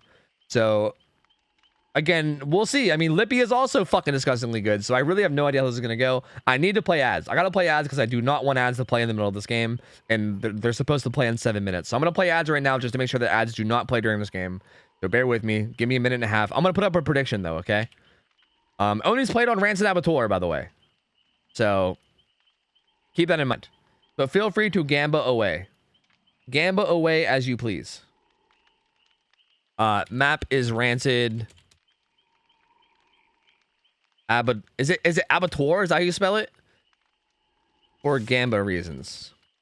I think I spelled it wrong. I think it was or I think it's Abby, like with an I. Well, whatever. You guys should know. That's for the people that are watching ads. Quick prediction: how many gens before power, dude? Yeah, 0, man. I'm gonna say 0, but I'm gonna hope that the answer is like 2 or 3. Okay. Actually, my realistic answer. I have faith in these guys. I have faith, and I think it's gonna be. Oh, is it a? Oh, wait. So did I spell it? Wait, was there only 1 B? 1 B and 2 T's? Yeah, whatever the fuck. I don't care. Anyway, I have faith in these guys. I think there's gonna be, you know, I'm gonna say there's gonna be at least 2 gens done before the killer gets power.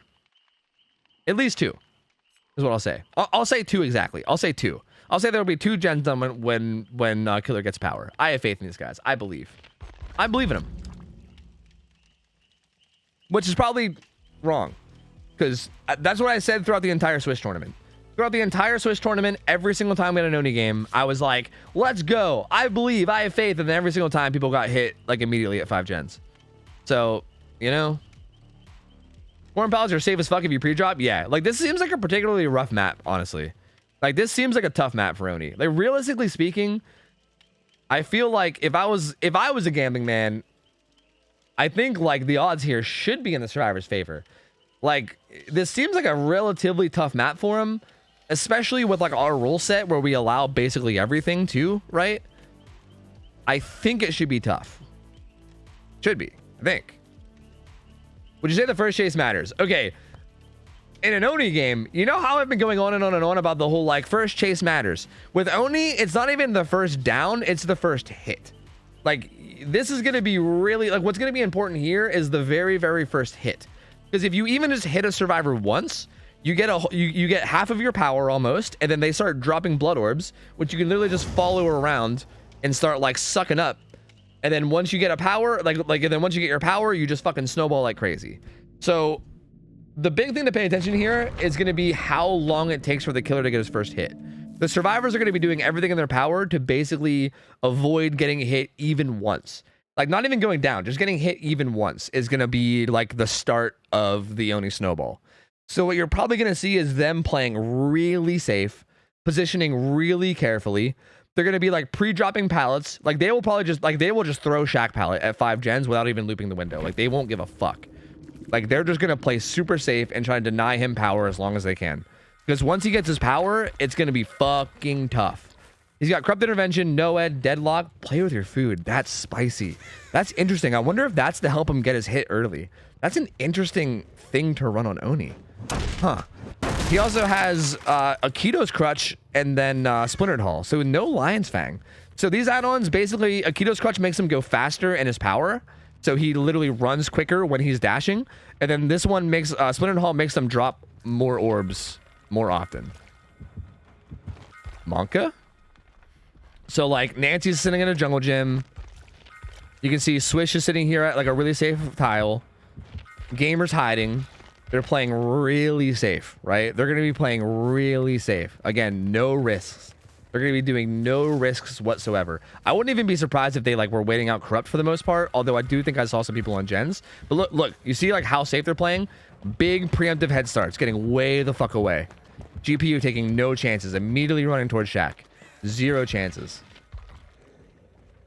Like Lippy saw his scratch marks, but yeah, by the time he finds him, he's already going to be at Shaq.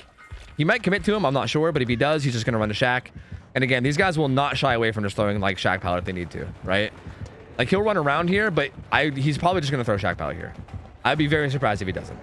Yep, just going to throw Shaq Pallet. Again, no, like, this is the kind of stuff I talk about. No greed. Don't fucking greed shit. Don't be like, woohoo, let me see how long I can loop him in this window, tee. No, don't do that shit. Fucking just throw fucking pallets. Throw some motherfucking pallets. Same shit here. He's probably just, actually, okay. This is a little bit greedy, but it's not even that greedy because this is a really strong window. Because he can go back now and probably throw the pallet, right? Like, that's a pretty safe vault if he now goes and throws pallet. Like, that's a safe enough vault. He throws that pallet too. He's just making sure he kicks it. If he didn't kick it, he was going to double back. So really good from GPU. Again, just playing really safe. They got one gen done. Deadlock kicks in, so now they know about Deadlock. He has another strong pallet here too. He's going to throw that. Again, just denying power. This is exactly what needs to happen. And again, even not against Oni, even against other killers, this is really how the first chase should go, honestly. But especially against Oni. Like, especially. Against Oni, you got to be even more disciplined about it. Oh, no! Brian, what are you doing? Oh, Brian, what are you doing? To be fair, this really doesn't give him orbs, though. It gives him 2 orbs on getting hooked, but that doesn't actually give him orbs. That gives him a hook. That was strange. Scratch marks behind, or footsteps behind him. I don't know if he heard it or not. He must have heard it a little bit late. It was Swish. He's going to run away. I mean, he still doesn't have power, to be fair. Once Brian gets unhooked, he's going to have like a 10-second buffer before he starts dropping orbs. So he will start to be able to farm orbs off him eventually, but it's going to take some time, right? But technically, that will be an orb farm eventually. But it looks like they're going to let him sit on hook for a while. They're just going to do some gens. He's going to come over and kick this gen. I'm very confused why... I mean, yeah, like, if you're gonna go down, maybe that was better, but, like... I'm confused why he was playing around with the lockers so much to begin with. Like, you'd think he would have just played, like, the tile. Yep, okay, so now... So, again, so, like, now that he has an injured survivor, he's gonna just follow around Brian. He's just gonna follow him around and he's just gonna eat his orbs. Maybe. Maybe not, actually. Brian's also... Oh, wait, I think he might have been getting a player with the food stack. Oh! Mine's a hit on GPU. So, there we go. Power activated. We'll see when he opts to pop it. So he's going to have like a little window of time when he pops his power where he's going to be able to go fucking Hamboni. And here we go. Oh, here we go. This is going to matter a lot too. What you might see as well is you might see them utilizing lockers. Oh, he was almost going to do it. Oh, yep. There's one down. There's one down. They might utilize lockers and jump in to like force him out of his power. He's actually just going to hook here. He still has about half of his power, so he's going to hook here. He still has about half, so if he just kind of finds some orbs from GPU and Brian, who just dropped a bunch of orbs, he'll be able to get his power back too. So Lippy does a thing when he flicks, right? He like, I don't know what it is. He like looks up and then turns really hard, and he'll literally do like 180. It's fucking insane. He does like the craziest flicks. He might even be doing like less of them in this match. Because I think a lot of, like, I think he can do flicks so hard where he, like, doesn't even know where he ends up anymore. So I think he's maybe, like, controlling it a little, but, like, you'll see some crazy shit out of Lippy. It's fucking absurd. Like, I've played against him a few times as Survivor, and it's just disgusting the shit he can do. So, again, you're going to see some of that whenever he actually pops his power. Finds a Claudette. She has a pallet. He's gonna at least wait for the pallet to be broken before he goes into his power, but then he probably will. And if he pops his power here, I was gonna say I might switch to Blazer to see how he handles it. They do boon up. Okay, insta throws the pallet. Gets hit though. Off. Was that? Oh, that was a really good dead hard actually. Brian, the dead hard god. Like you see, like did you see that fucking turn? Like did you just see that? Like, it didn't land, but did you see how far he fucking turned? Like, what the fuck is that? You know what I mean? Gets the down on Swish again, so that's gonna be his second down. Gonna be putting him on hook, so he's getting close to death hook. Yeah, it's like a full 180. It's absurd, dude. It's absurd. So, like, okay, I wanted to get one point of view of it from Survivor. I'm gonna try to watch it from his point of view now, too. Because it's just crazy the shit this motherfucker can do on Oni. Like, I don't know. It's disgusting. It's fucking gross. Gets enough orbs for his power again. See, he has so many orbs now. This is where it's very, like, I don't know. How you handle Oni in this stage, I don't even fucking know. It's tough, because he keeps getting his power, right? And now saving Swish is going to be maybe impossible.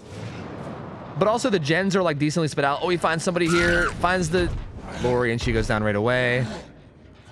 He still has so much of his power left to use, too. They're going to want to save, but also getting the save is going to be so dangerous. It's going to be next to impossible with him running around on his power like this. Oh, no, he saw Blazer, I think. That doesn't quite get it, though. Good moves from Blazer to not go down. He might go down now, though. Oh, no, he's going to make that pallet. Oh. Oh, that was so good from Lippy. Oh, that was so good. Oh, that was such a good bait, dude. GPU gets Brian up, but Swish is going to die.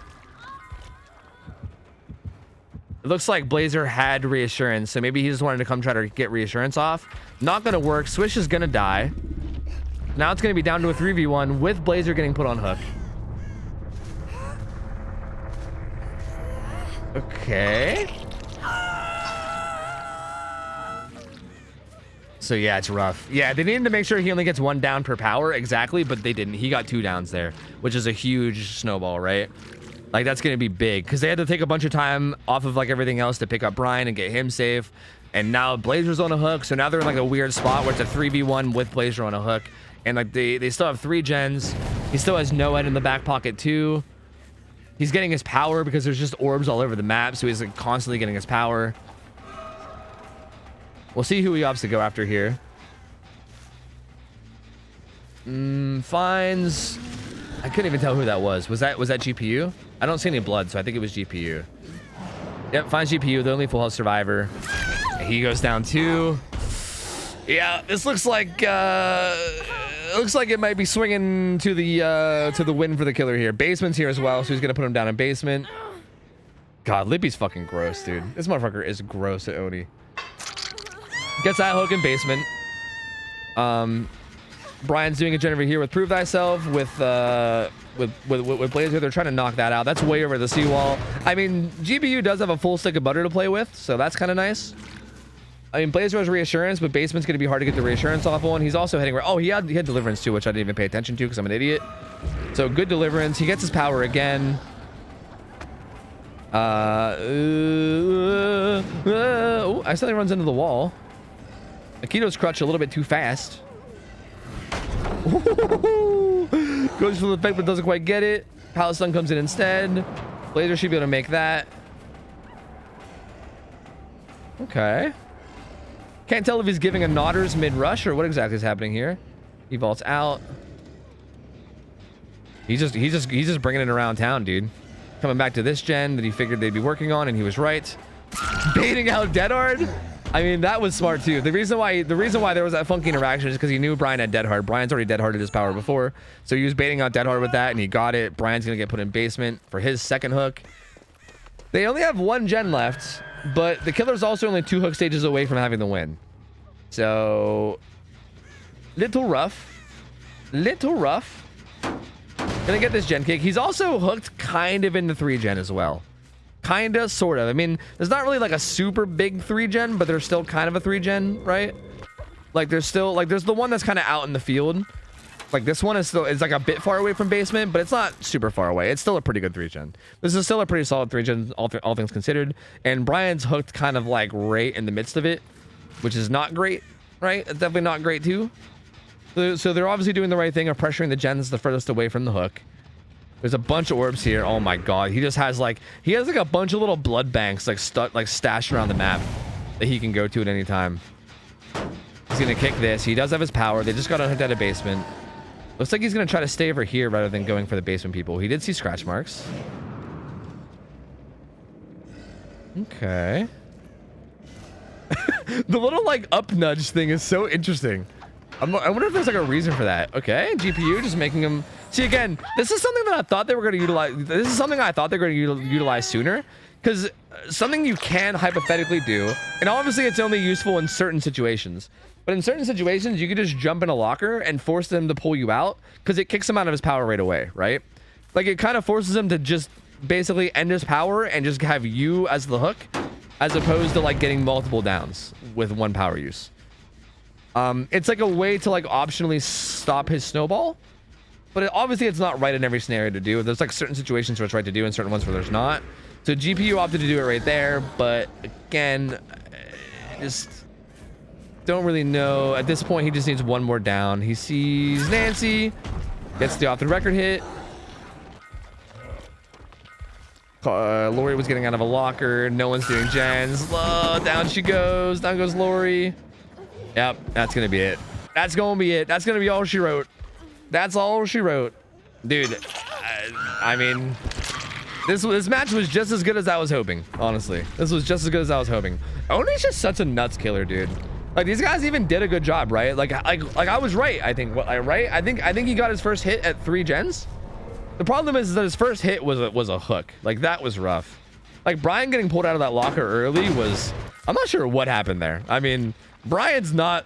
Like, I'm sure a lot of you guys know Brian even. Brian's a good player. I don't know what that was about. I'm not sure. I guess I don't really know exactly what, like, their plan or idea was. Brian was using lockers a lot in general, but not really sure what happened there with him getting pulled out of the locker.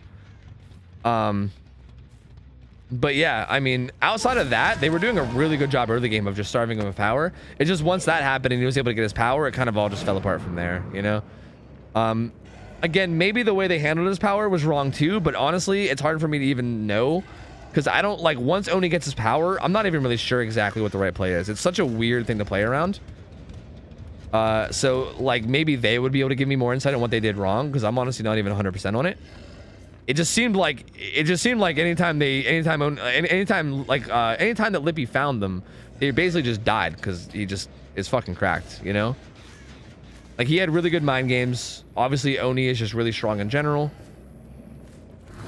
Oh, almost gets him with the Omega Flick.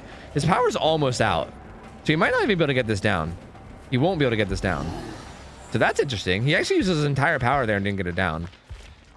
Again, it's a shame that the game's already over, because that actually would have been like a big deal for the survivors if they could have like got a whole power out of the way with no down.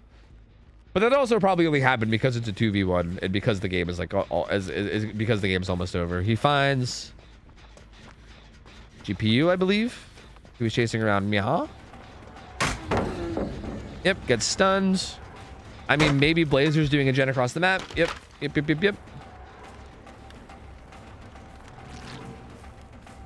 Oh, okay.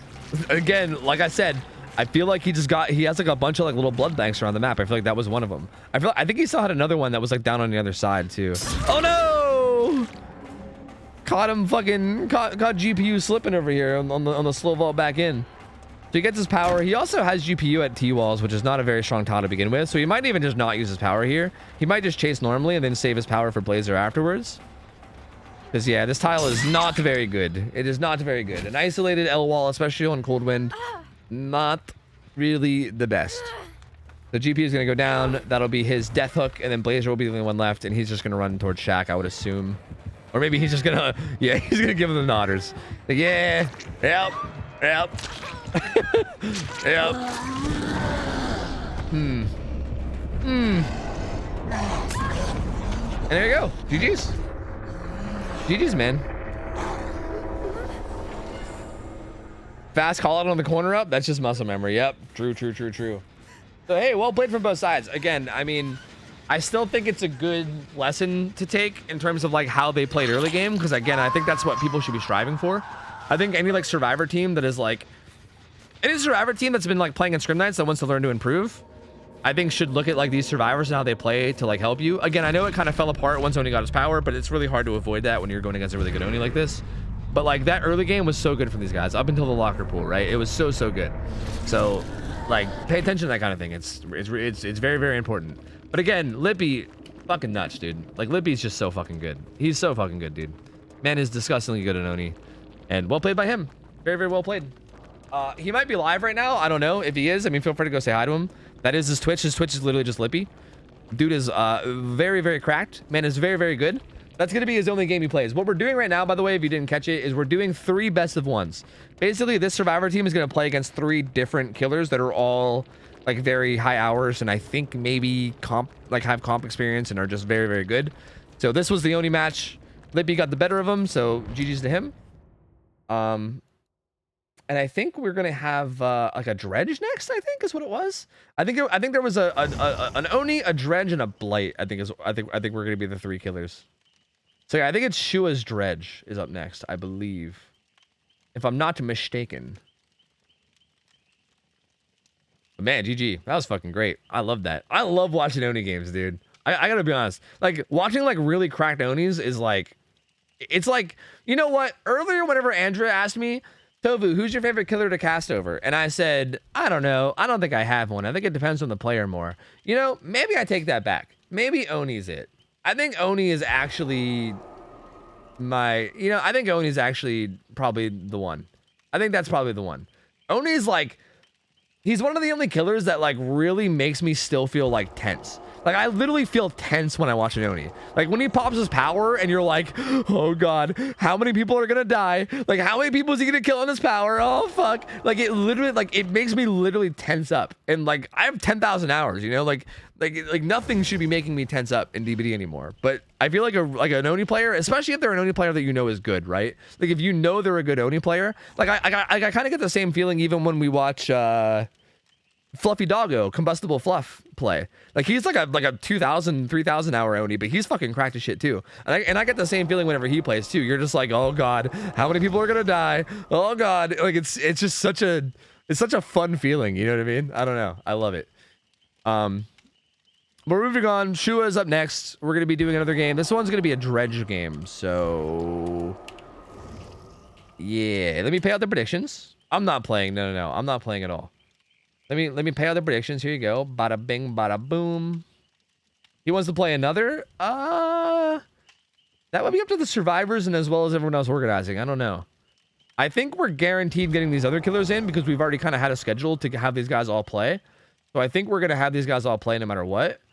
I don't know if they want to try to like work in something else afterwards or something. That's up to everybody else. I don't know. We kind of had like a schedule that we were sticking to with this. So I'm not sure if we can bend with that or not. That's not really up to me. I guess it's up to the people that are actually playing and also running things. But maybe, I mean, I wouldn't mind seeing another game, you know, for selfish reasons. I wouldn't mind seeing another game, you know. We'll most likely stick to schedule. Yeah, that's fair. That's fair. I mean, hey, I would love to see him come back and play in Scrim Nights more.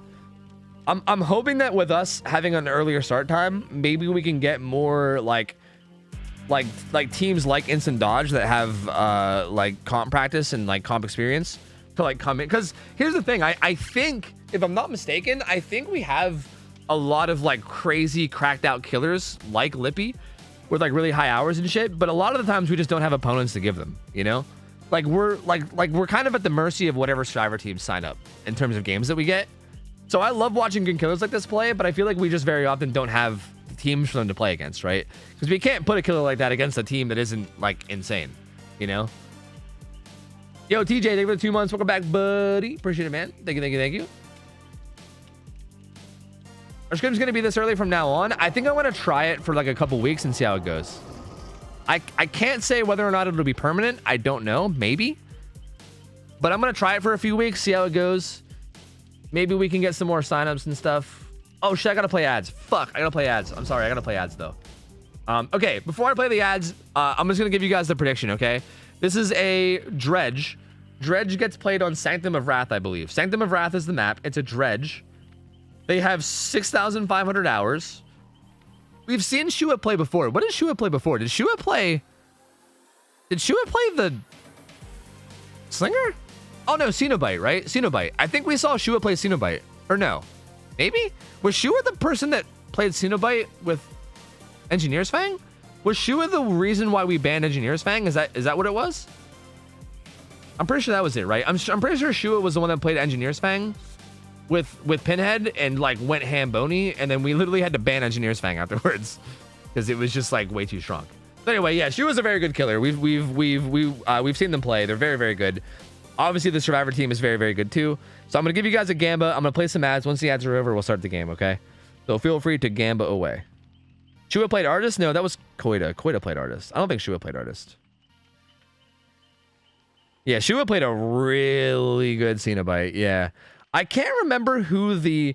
I think one of the first games... I remember like maybe on like the first or second week of Scrim Nights ever. I think it was like the first game of actual like competitive gamers we ever had. Was like a slinger player, and I think they went against like Swish's team. And I can't remember who it was. Because at first I thought that's who Shua was at first, but no, Shua was definitely the pinhead.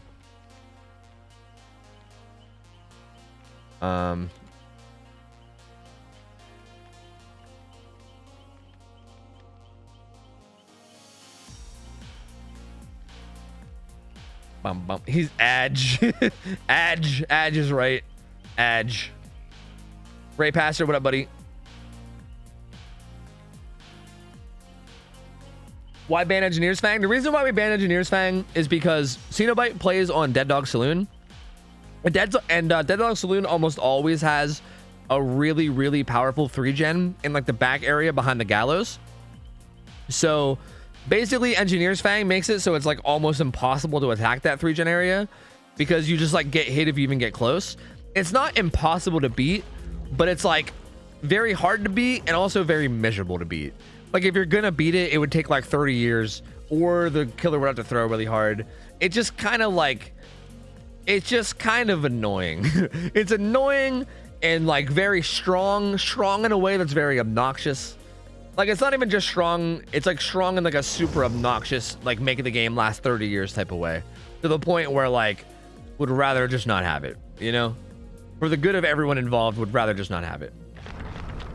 Anyway, off to the races. We'll see how this one goes. Hey Dev, I've been watching you quietly for the past month. Been falling asleep to your sillies, and I've woken up in a good mood every day. Thank you for being you. Hey, fuck yeah, Melon Man. Yo, that makes me happy to hear. Thank you. I'm surprised you fall asleep watching me. I don't know how. I am a yeller. I yell quite a bit. But hey, happy to hear, man. I'm glad you're enjoying the stream and everything. Appreciate it. All right, so let's goes. Let's see how this goes. All right, so again, Garden of Joy. We do allow a lot of things, though. Okay. So, the Forest Penance play, which I think is actually going to be huge. If you guys, I feel like any M1 killer going against a team like this is probably going to need Forest Penance, and you might end up seeing why. Is this... Oh, which one is this? I don't know. Oh, God. Dredge add-ons. This play is interesting. I like this. The whole waiting in the locker and seeing if they come to the fucking middle gen, because you think they would. You'd think. We'll see. Definitely not me Googling dredge add-ons. That's not a thing that's happening. Don't worry about it. It's fine. That's not happening right now.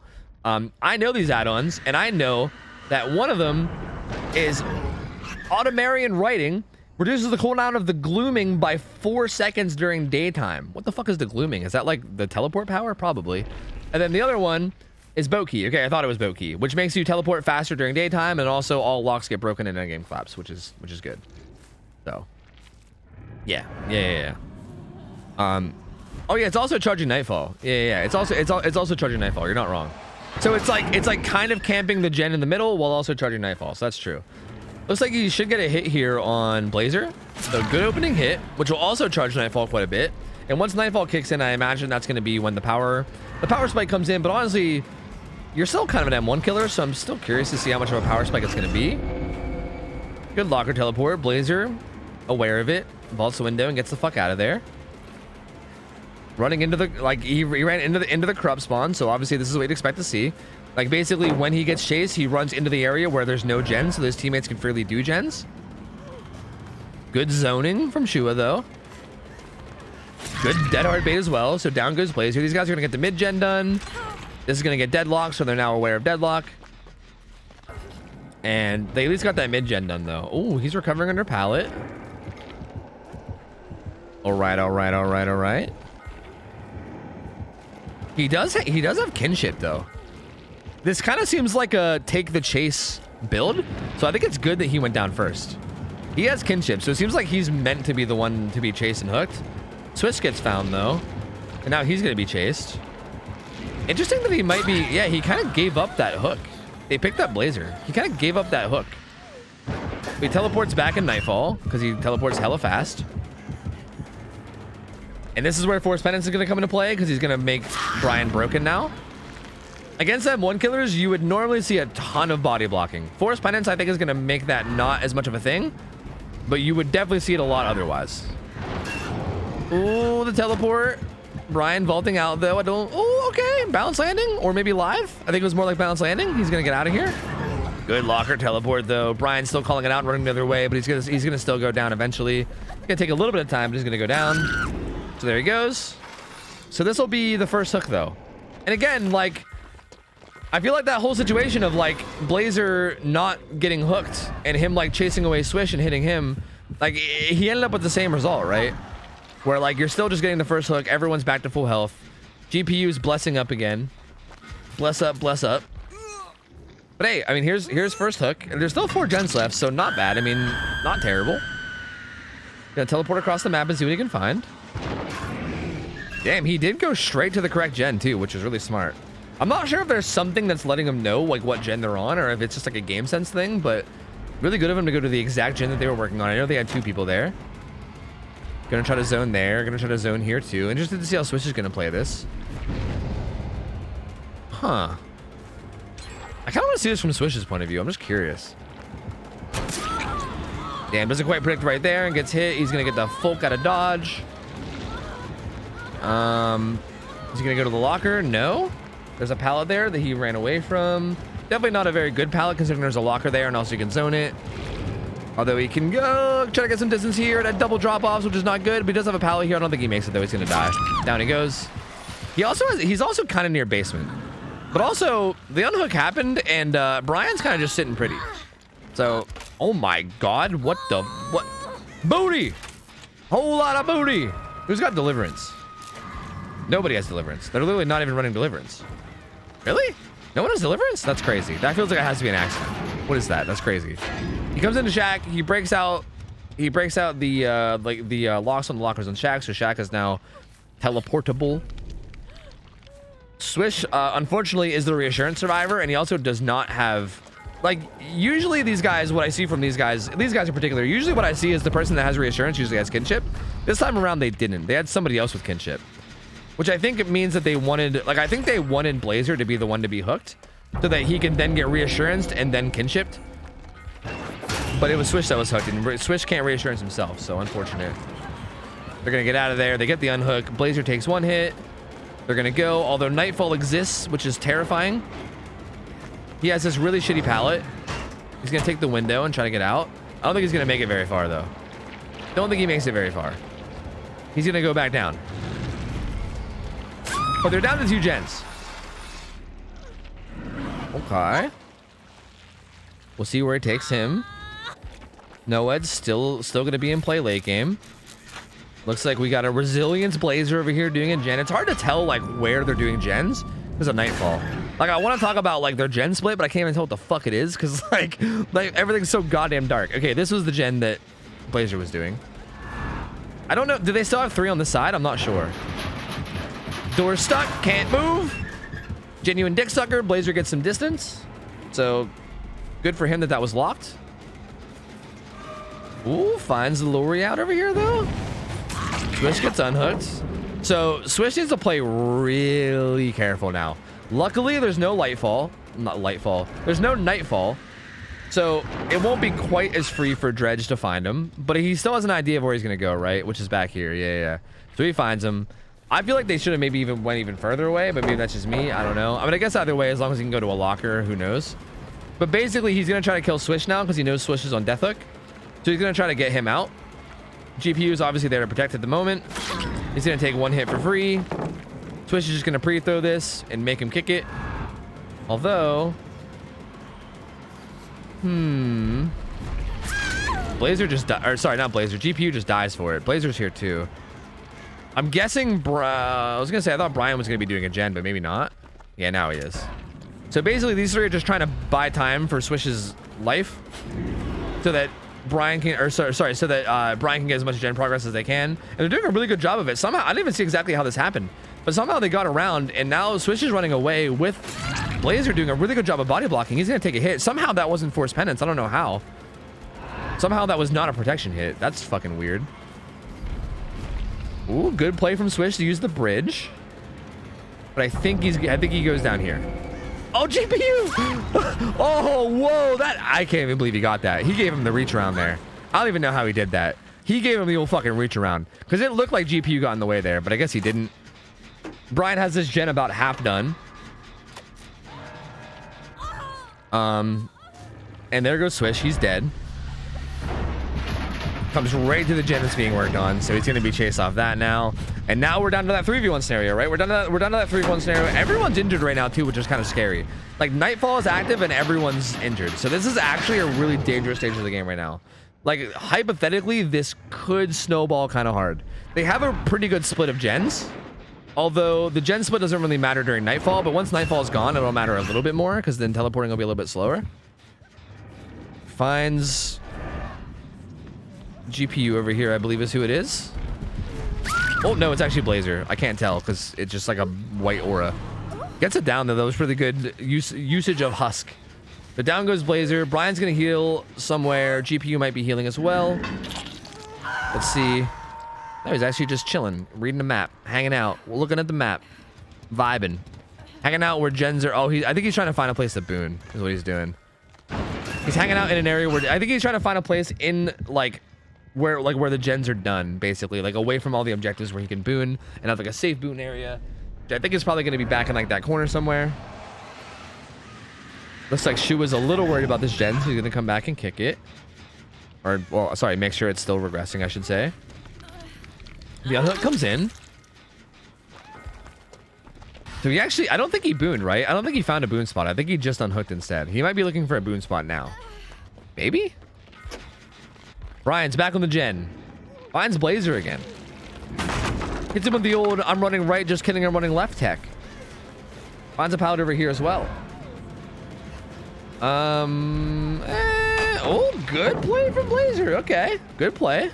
Good call out there on the old teleport back. GPU looks like he just wants to die for him. Is Blazer? Oh wait, the 99 sprint burst. That was actually so good. I was wondering why GPU was trying to die for him when he's not even on death hook. But GPU just had 99 sprint burst. He wanted to make him whiff. That was actually kind of sick, and it worked out too. Like, he did make him whiff, which got Blazer more distance. So that was actually a sick little play there. Even though it was like something little, it was actually really good. He's gonna teleport ahead of Brian to see if he can cut him off, but he turns around. I'm really curious to know what the others are doing. I want to see. They're just healing up across the map. Okay. Huh. Is he gonna try to sniff him out? Maybe? No, I'm gonna come over here and kick the gen. I thought maybe he was gonna prioritize trying to find them since he saw GPU get healed, but I guess not. He just wants to kick the gen, come back here. I guess it makes sense. While night falls up and you have your crazy mobility, you might as well put as much pressure as you can on the gens. And again, I mean, every time that like a pallet gets broken and stuff, it's making these gens more and more dangerous. So like, if this stalling game of constantly kicking the gens and defending them over and over again, if this keeps up, every single time that he breaks another pallet, this gets a little bit more and more in his favor. As long as the gens don't progress too much anyway. They actually didn't heal Blazer, which is interesting. I guess it's because of resilience. He might have 99 himself with like a little bit of medkit charge left. I'm not sure. Oh, GPU gets hit there. Very confusing during Nightfall because you can't see fucking shit. Gonna head back. Chase Brian off this gen. So yeah, this is like this weird like 3-gen scenario at the end, dude. It's such like a weird slow crawl. Because like Brian's basically just pressuring this gen over and over again when he can. And then the other two on the other side of the map pressuring the other gen when they can. And it's just this super slow crawl. He does get hit though, so he's gonna have to find a way to go away and heal. Okay, the boon finally gets put down. Oh, uh-oh, Brian, uh-oh. He's in turbo.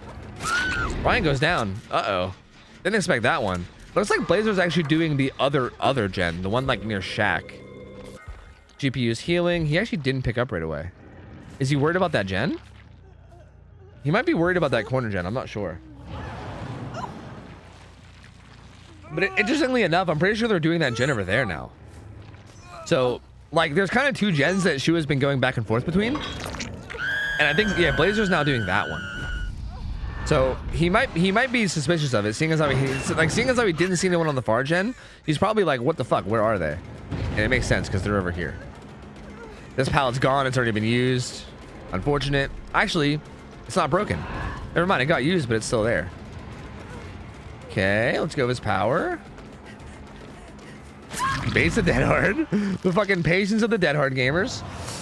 Man, this is... He's only 3 hooks away. I mean, 2 hooks after this, and he still has no ed too. So this is... I don't know. This is such a slow crawl in the end here, man. This is tough. Like, I'm not sure if they're going to be able to get it. He's going to come over and kick this one. They do have a lot of progress on a lot of different gens, right? Like, that gen has a ton of progress now. Obviously, like, the one that GPU is working on has a ton of progress. He's going to get chased off of it. Oh, that skill check was so unfortunate. He's going to get chased off of it now, though. Is he just going to run straight to the hook? Is that what that was? Brian's kind of coming over, too. He's running past it. Okay. Going towards Shaq. Maybe. Nice little blob fall from the dredge. All right. Good play from GPU thus far. Kinship kicking in on Blazer. The Blazer can sit there for a while. Brian might just go do that gen. Yeah, he did. Yeah, he just went and did the gen. But now no Ed's in play. They're going to find out about it shortly. Once GPU goes down here. See, the issue here is that if he just now, like, kind of camps this area... Okay, they unhooked. With no Ed, dude. Actually, the bounce landing plus the fucking pallet over there with the built-in borrowed time. They're hanging in. They're hanging in there. Interesting. Does GPU have Unbreakable? He does not. I think Swish had Unbreakable.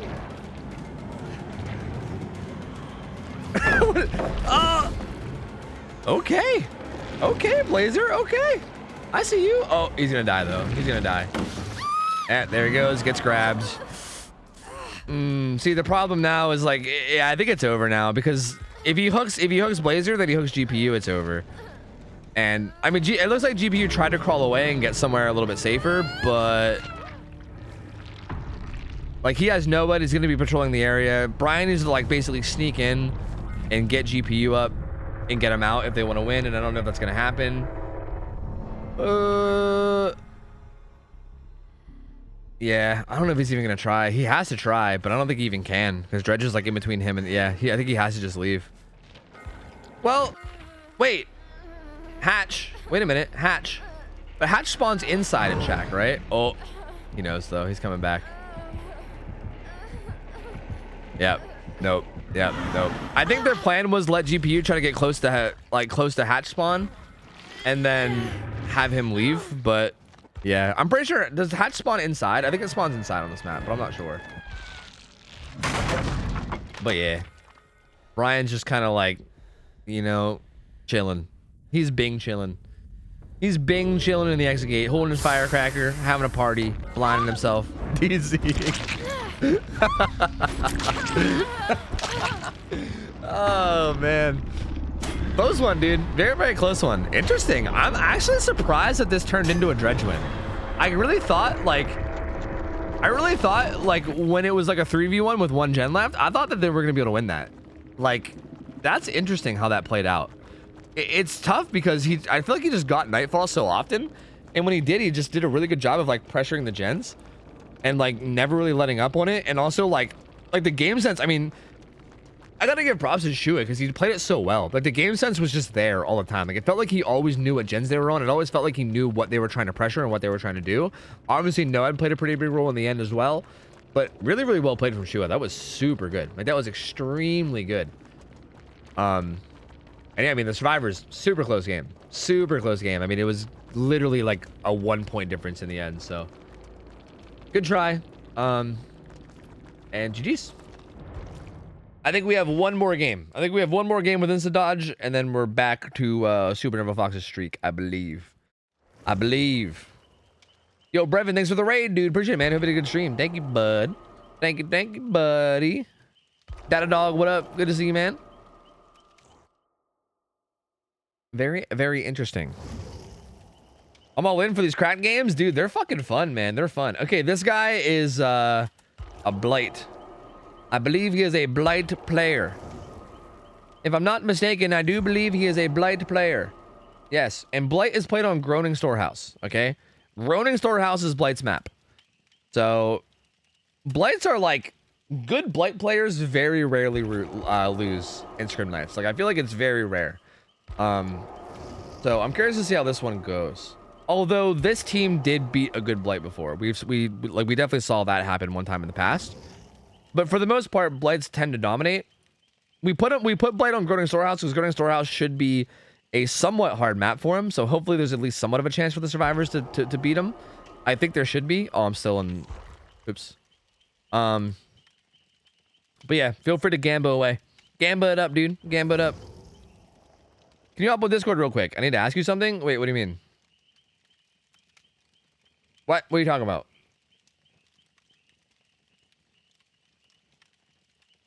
I believe it Insta. Do you?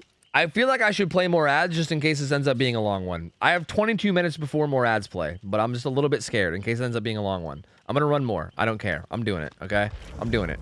Just in case. Just in case. I don't want to, in case it's like a long game or something. We'll see. We will see. It's a blight game. It'll be 7 minutes. I don't know. I don't know, man. It might not be. It depends. It depends. It depends, brother. I'd rather just play safe, right? We can just build up some ad-free time anyway, so it's fine. It's fine. Thanks for running SCRIMS, Tofu. I love watching them. Same, dude. I love watching them too. Like, it's great because I'm casting them, but like while I'm casting them, I'm also like, I'm enjoying it as a viewer as well as a caster, if that makes sense, you know? That's why I love Scrim Nights. Like, I'm like a viewer and a streamer at the same time, you know? It's nice. Like, I just get to sit back and enjoy it just from like a spectator point of view. It's fucking sick. But it's still 10 minutes max? Yeah, probably. Yeah, probably. Wait, shouldn't Dredge play now as Survivor? No. We're not doing the typical rules.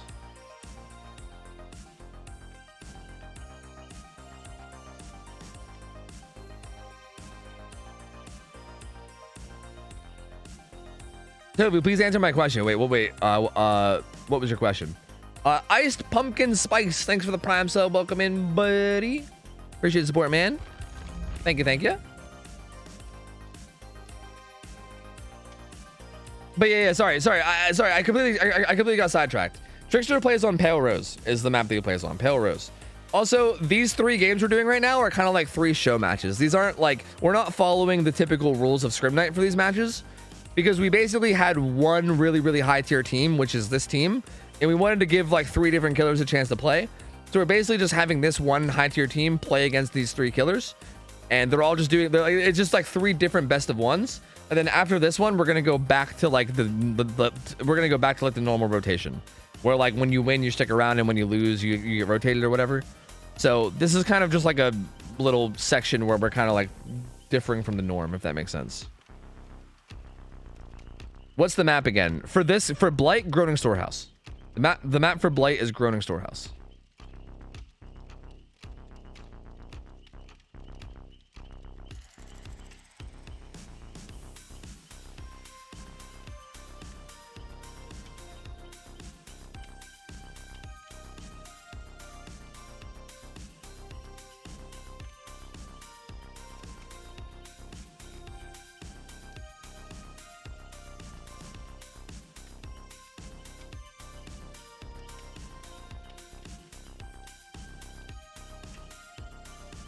Not subbed and I haven't seen ads yet this stream. Should have played at least 3 times. That's fucking sick. Can you tell me all of your secrets?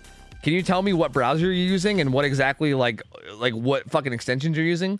And like, can we definitely not share that with people? Because I don't want you guys to miss the ads. Anything but that. Let me know so we can definitely make sure no one else does the same thing that's happening to you. Because I want these motherfuckers to make Jeff Bezos more rich, man. We need more Bezo bucks, man. Okay, this should be interesting. This should be fun. Now, from what I understand of Blight gameplay, if I'm not mistaken, Blight is like crazy because good Blight players are gonna kill you no matter what. Like, from what I understand, the way it goes against Blight a lot of the time, he's a Prestige 86 Blight, Jesus Christ. From what I understand about Blight a lot of the time, it's like a lot of the strategy comes into like choosing where to die. It's kind of like Nurse in a sense where it's almost like you're gonna die, but it's like make sure you pick the right spot to die. You know what I mean? Although with Blight, you could at least play a little bit safer. Like you could at least pre-drop pallets, and there's at least some things you can do more than Nurse. Like you're not quite as helpless as you are with Nurse, but you're still like relatively fucked, you know? Like you're still most likely gonna die. So like I think again, I'm still learning these like really, really high tier games, but I think what we're gonna see is a lot of the times whenever people die, they're gonna be running like really far away, and usually and possibly down one of those like deep, like one of those deep alleys. Like this map has like those two like deep alleys that go like kind of near Shack. They go like deep into the map, far away from main building. You might see people run deep into there, or if the gens in there still need to be done, then they might run deep into this corner instead. Good play from Switch so far. Throwing that pallet. We'll see how he decides to play this. So far, played really safe and not getting hit by this double speed Blight. Gonna pre-throw this too. Again, we mentioned first chase, really important. I'm gonna keep saying it. You're gonna see it from these guys too. Playing like they're gonna play super fucking safe. Like pre-throwing these pallets, not taking any fucking chases. Like even Switch throwing that pallet right there, totally fine. You might be like, he wasted that pallet because the Blight left. Ha ha ha. Nope, not a waste. Not a waste, dude. Play fucking safe. Always play safe. Like see that? Fuck Shack pallet. Fuck Shack pallet. Shack pallet can eat a whole dick. Play safe. Play fucking safe, dude. Buy time. The longer you stall out, the longer you stall out this first down, the better off you're gonna be. So far, good plays. GPU trying to not get hit, but does anyway. He's gonna run into here. He does have a pallet here. He's gonna opt to go to the window though. I imagine he's just gonna circle it back around to the pallet and try to throw it. Even this is like a little risky, but I think he should be able to make it to this pallet and be okay. The moonwalk doesn't quite get it. Good throw from GPU. Oh, I feel like that was a bit of a slow reaction from GPU there. I'm not really sure what happened. I'm not really sure what happened to my boy there. He kind of reacted slow to that. I don't know if maybe he was like expecting him to do something else, and then when he didn't do it, he got caught off guard. But like, he kind of felt like he. Oh, I think I bugged him out. Oh, I bugged him out. Fuck. He's gonna unbug whenever he actually hits somebody. Oh god. He's somewhere around the map right now. He's gonna be invisible on our screen. Ah, fuck. Is this guy getting chased, you think? No. Shit. Fuck. Shit. DVD spectating is really, really good, by the way. Where is he? Oh, he's right there. Okay, he broke a pallet, so he's back. He's back. He's near Brian. Oh my god, he didn't see him? Oh my god, Brian's a fucking ninja, dude. So they reassurance GPU right away and then left. They didn't bother unhooking him, which is definitely smart to do. If they would have unhooked him right away, he would have just came back and tunneled him even faster. They're built to lasting this double charge toolbox to get even more value out of it. They have 2 gens done, so they're honestly not in a bad spot so far. Not doing too bad. It looks like they were doubling up on a gen here. Good flick from Demon there, though. That was very, very good. Because of the hit on the Blazer, he's going to run into main. They're going to be getting this save soon, yeah. Like, he's been on the hook long enough that they can get it. And he's probably just going to go after GPU here, yeah. Swish was trying to block him. Doesn't quite get it. GPU doesn't throw the pallet and gets hit. I feel like he probably thought he was going to get hit anyway, so he didn't throw it. But now GPU is going to, again, it's going to be coming down to him playing as safe as he can and trying to buy as much time as he can before he gets tunneled to death. So we'll see. He does, this feels a little risky. Felt a little risky there, but he goes down. So down he goes. That's going to be his second hook. I feel like he had a pallet like closer that he could have used. Like he like the one on the other side of that jungle gym, maybe. Or was it thrown? I don't think it was thrown, right? Like I feel like he could have used the jungle gym pallet that was closer, but I don't know. Hard to say. I mean, it's tough because when you're against Blight, you gotta like worry about like 8 different things. You're like, all right, is the Blight gonna just run right at me, or is he gonna do the fucking razzle dazzle, bing bong, slide off your mother tech and fucking come at me from like the fucking angle that's like 30 feet to my left? You know, like you never know what the fuck a Blight's gonna do. So he might have been looking out for some razzle dazzle tech that didn't happen. Oh no! What? These guys are falling apart. Uh oh, they're falling apart. Oh god, they're falling apart. Oh god, they're falling apart. Brian went down there. That was a really rough pallet throw. Like, I think he was trying to like pre-drop it to play safe, but then he ended up just throwing it on the wrong side. I think they... Is this kinship? Wait, what's happening here? No. Did they reassurance him? Because I feel like his bar did not move that much. They might have hit him with reassurance. Seems likely. Seems likely the Blazer probably reassured him. I'm surprised they're not... Huh. He's on Swish. They're gonna... Blazer's gonna go get the unhook on GPU. I mean, half the team right now is currently, like, incapacitated on hooks. So this is not an ideal spot to be in, that's for sure. Oh, kind of messed up his bump logic a little bit. Can't quite get the hit. Swish having an angle here where he has lots of vision. He's kicking the gen. Okay. A little bit out of position, but he might end up still being okay. Gets hit by Overcome. He's going to get the fuck out of dodge. They're going to get the unhook here too. GPU actually got off the hook and healed. So that's really, really good. Like, he needs to play really safe now because he's on death hook. Hypothetically, if they can, like... It sounds weird. Sorry that I kind of missed this chase, but it sounds kind of weird, but like they need to like kind of hide GPU. They need to hide his person. Like, they need to hide the body, but like not like it makes it sound like they murdered him, but like he's still alive. They want him to not be murdered, so they got to hide his alive body. Because if he gets spotted by the Blight like ever, which he just did, shit. The Blight's going to chase him and then he's going to kill him and then it's going to be a 3v1. Which is not great. Like, ideally, I feel like this was not the situation that they wanted, you know? They definitely wanted to, like, not have him get found.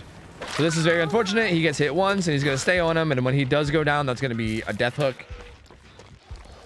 And there it is. Yeah, that's so, like, I don't know, man. Again, my amateur opinion here, so maybe I'm wrong, but from my amateur opinion and from my point of view, that seemed like a pretty big mistake there, too. Like, I feel like GPU should not have been running around in the middle of the map with him, like, coming out of that hook, right? Like, he's just coming off of a hook. You know he's probably going to be coming out into this middle of the map. So I feel like him being on death hook, he probably should not have been running around out in the middle of the map like that, like, all visible, you know? Like, I feel like he should have been chilling and hiding somewhere and, like, waiting for someone else to, like, take chase or get aggroed and, like, maybe work on a gen when you know for a fact that the killer's occupied somewhere else. But unfortunately, he dies. So now it's a 3v1, one gen left. Firecrackers kind of forced him to rush. That was interesting. Interesting use of firecrackers. Kind of made him like either turn away or force to rush. Brian's going to be looping over here on this side of the map near the gen. Oh, good play from Brian there. So I think the Blight thought he was going to run straight to the pallet. I thought he was too. Uh-oh. Okay. Okay. But Brian used the fire barrel to hit him with the old juicer. Damn, Brian doing work, dude. Is he leaving? Damn, he's just straight up leaving. They're duoing the main gen. That was sick from Brian, honestly. That was sick. Touche. That's very, very good from Brian. Yeah, I feel like, I don't know, like when I give my opinions on how this goes, I feel like I'm very cautious because every single one of these people is a better player than me. Like, oh, dude, ankle shattered again. What's happening? Damn, dude. Swish giving him the jukes. Giving him the juice. I feel like I'm very, like, I'm trying to make sure that I'm giving my point of view while also not, like, being open to being wrong because every single one of these guys is a better player than me, for sure. But I'm pretty positive that, like, I, for the most part, can understand what's going on. So, I don't know. If I ever say some shit that's, like, completely out of whack, hopefully someone corrects me later. We'll see. But anyway, so far, he's not really been able to do much right now. Like, he was chasing Brian for a bit, got juiced. Swish managed to juke him. He managed to go in and kick the middle gen. Oh my god, they're just fucking shattering this man's ankles all of a sudden. Did they like find out the hidden secret, the fucking ankle shattering? What the fuck is going on? That's like the third rush hit that he's whipped in a row. That's crazy, dude. On different survivors, all three of them. They all took turns making him whiff one time each. This is a really hard tile to hug tech. And by really hard, I mean impossible. Yeah. Every single one of these boxes has different collision, so you can't really hug tech it very much at all. Brian's gonna finish that gen. Who has adrenaline?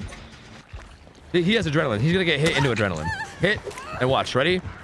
Adrenaline! He's out of that bitch. He's out. He's out. He's gonzo. Okay, so these guys are still in a pretty good spot, honestly. Blazer's heading over towards this gate. He's just gonna run away if he gets chased, and he is. Swish is on the other gate. This looks like it's this is Shaq. No, this is not Shaq. I can't even tell where I'm at by looking at that. The angle's a little bit too weird.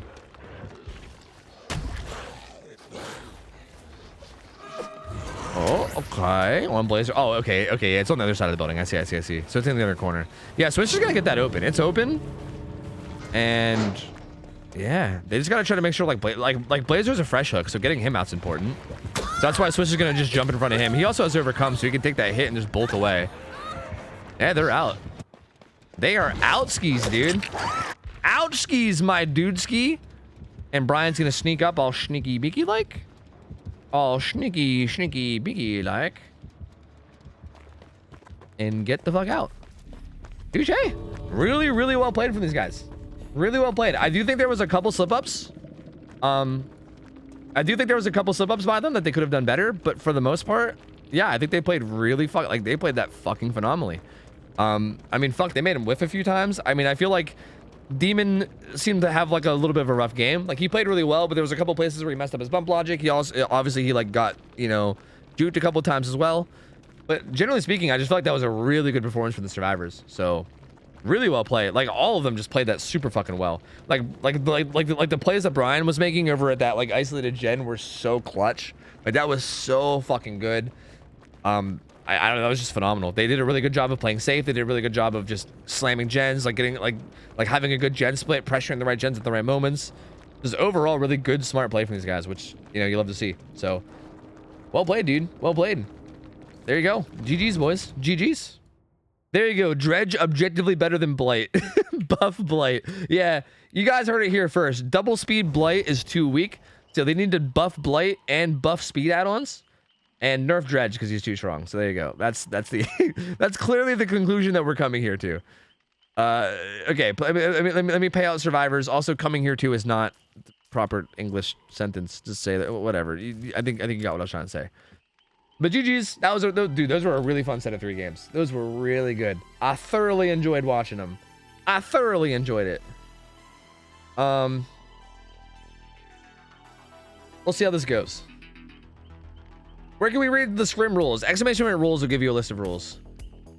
Right now, our rule set is very like, it's kind of like basic and simple. It's meant to be really, really easy. So like across the board, even people that are like kind of newer to the style of play can play it relatively easily. But we're always adapting. We're always changing. We'll see. What you're saying? Yeah, basically nerf pig. That's what I'm trying to say. I'm trying to say nerf pig. Yeah. Please never send the scrim results to behavior. They wouldn't change anything based off scrim results. It's fine. It's fine. They wouldn't bounce around that kind of thing anyway, I don't think. It's fine. But yo, GG's, man. That was fun. Unfortunately, it's not the first 2 games. Yeah. I'm curious to know what happened. Like, exactly. Because I'm sure you can probably tell me. I'm sure you'll probably tell me later or whatever, but... So what did the Blight do wrong? I mean, you can say like whiffing hits, obviously. Like that's obviously a misplay. There was a few times where he kind of messed up his bump logic. Like, honestly, I was jumping around the camera a lot, so I didn't get to see exactly what he was doing all the time. But I feel like there was a few whiffs that were kind of bad. I was gonna say him letting GPU go and not killing him felt like a pretty big mistake, but then he ended up killing him shortly after anyway. So honestly, I'm not sure. It might have just come down to those like little jukes, honestly. Like I think had Brian gone down in that like isolated area with the gen, that would have made it like infinitely harder, I think.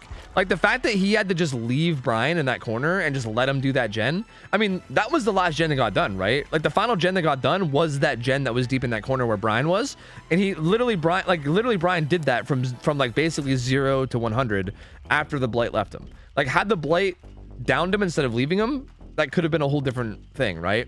But he was getting a bit juiced, so he had to leave because he was worried about the other gen, you know.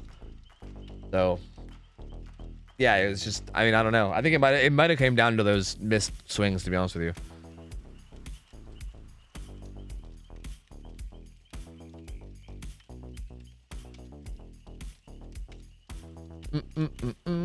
All right, Supernova Fox is back. This is Wesker.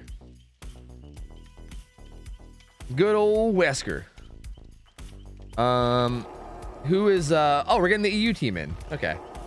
So the EU team is coming in. This is Overcome, Milton, TJ, Indefinite Rogue, Laser Raptor. These guys are EU gamers, so their ping is kind of high.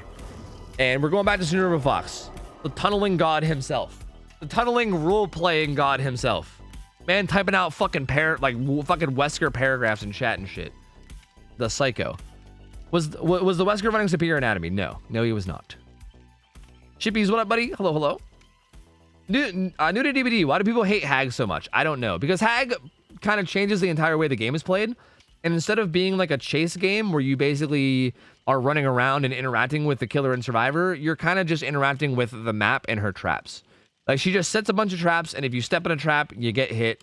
And then also, if you go down, you just get put on a hook, and then traps get put all around your hook. And it becomes more about playing against the traps than the actual killer. And it's just not very fun to play against, or very fun to play for most people. It's just kind of not what people like about the game. People like chasing. People like I don't know, having the constant interaction of chasing a survivor and or being chased and having like a constant back and forth, you know? Nova's gonna continue from where they left. Yeah. Like, Nova's 1-0 right now. So like, if he wins this, then he's 2-0 and he wins the prize. Also, I should say, if any of the killers that want a gift sub, they can have it. Like, if Lippy wants one, or if Shua wants a gift sub, they can have it. They can just DM me if they want. I'm not sure if they care or not, but if they do, they can have it. Okay, prediction. Yeah. Here you go. Go nuts, my friends. Go nuts. Godspeed, my friend. Godspeed.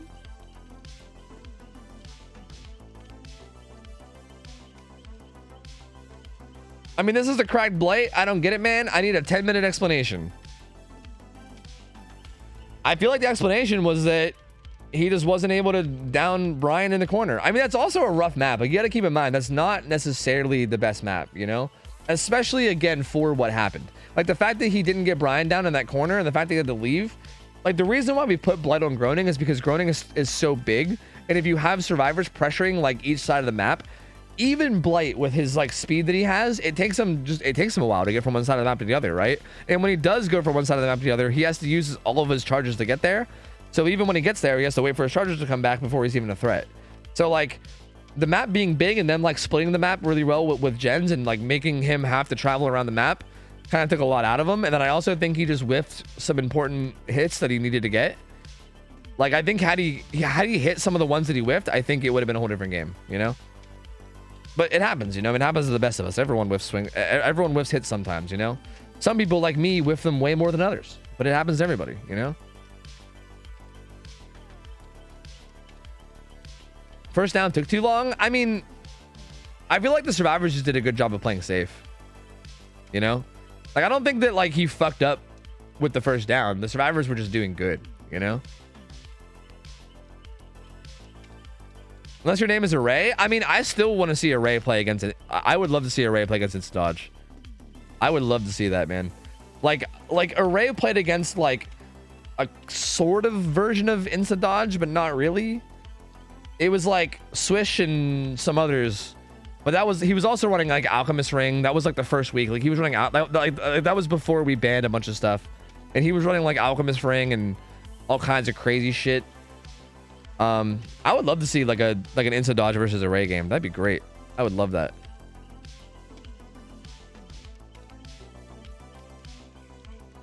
This Wesker dude, he just keeps going.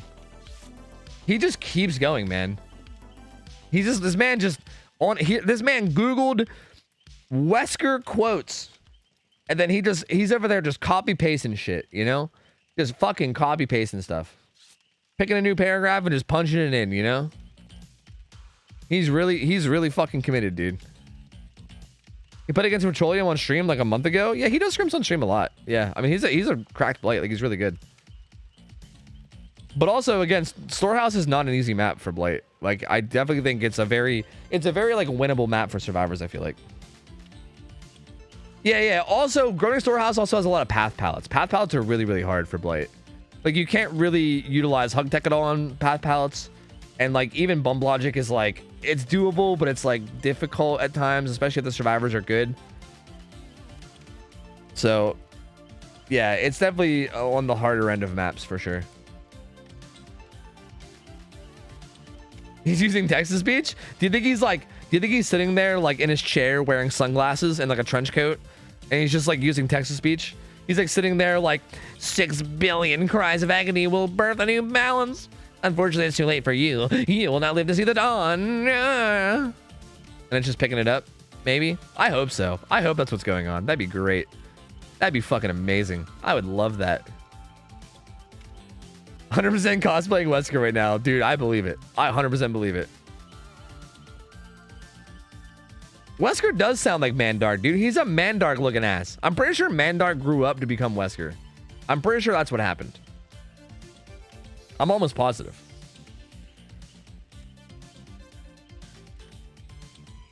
Wow guy from South Park? Oh, that guy. Oh, God. Does that guy even talk? Does he even talk throughout the whole fucking episode? Yeah, I was going more with a Mandark vibe, I think. Yo, Piston Chase, thanks for the 5 subs. Appreciate it, dude. Thank you, man. Oh, I might have missed some subs. Yo, Yasu, thanks for the resub as well for 9 months. Welcome back, dude. I think I got everyone else. Brevin, Ice Pumpkin Spice. I think I got everybody else. Yo, thank you guys for the subs, man. And Piston Chase, thank you, dude. Appreciate it, buddy. Thank you, man. PZ, what up, dude? What up? Okay, so again, Wesker's on Shelter Woods. I gave you guys a Gamba, right? Do we have a Gamba active? We have a Gamba active, right? Yeah. Okay, we do. Okay, so Wesker's on Shelter Woods. Again, we just saw Super Devil Fox before all the instant dodge games. We saw Super Devil Fox play really well against that Survivor team. That also seemed really good. So pretty promising showing for Super Devil Fox. We'll see if he can do it again. We know he's going to be hardcore tunneling because that's the strat. That's the fucking Wesker strat. So again, like I said before, I think the first chase gonna be really, really important. Like very, very important. How fast this first chase ends is gonna play a big role. Like the game that he won recently, he got his first down like within the first like 30 seconds at 5 gens, and he managed to like get the guy tunneled out at like 4 gens, and like at that point it was just so hard to come back from. So if these guys can manage to give him a good chase, maybe get a couple gens done before he gets it down, maybe we'll see a good showing, you know? But again, these guys are EU ping as well. EU ping against Wesker sounds fucking... What happened? What the fuck happened, man? Was it the wrong map? What happened? Did you pick the wrong map? What happened here? What's going on? What's the dealio? Too many Wesker quotes? This motherfucker was too busy copy-pasting Wesker quotes and he forgot to set the fucking map. Holy shit. Remember his build, dude. Punish him. Punish him for it. He's got bamboozle. I don't know. Remember it. Punish him for it. I mean, I don't know how you can punish it. I don't know if you can really punish these perks, but like, oh my God, this man really sat there and typed in Wesker quotes for like 5 minutes straight without setting the map. Oh my God, dude. I love Cedar River Fox, man. I was having too much fun RPing. You know, I respect it.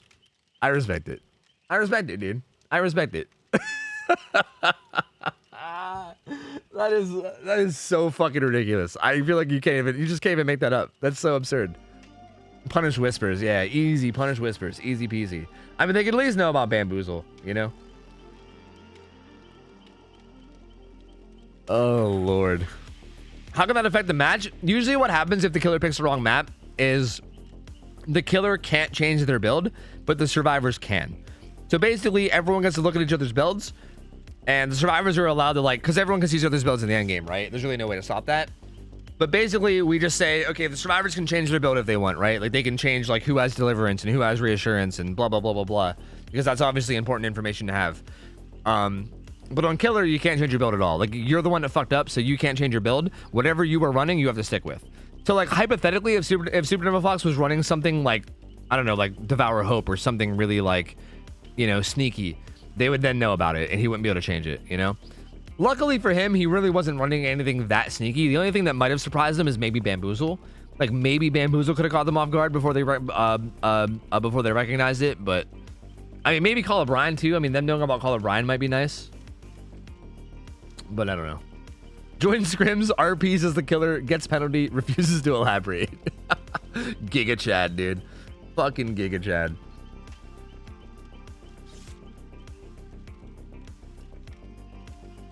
Oh Lord, that is great.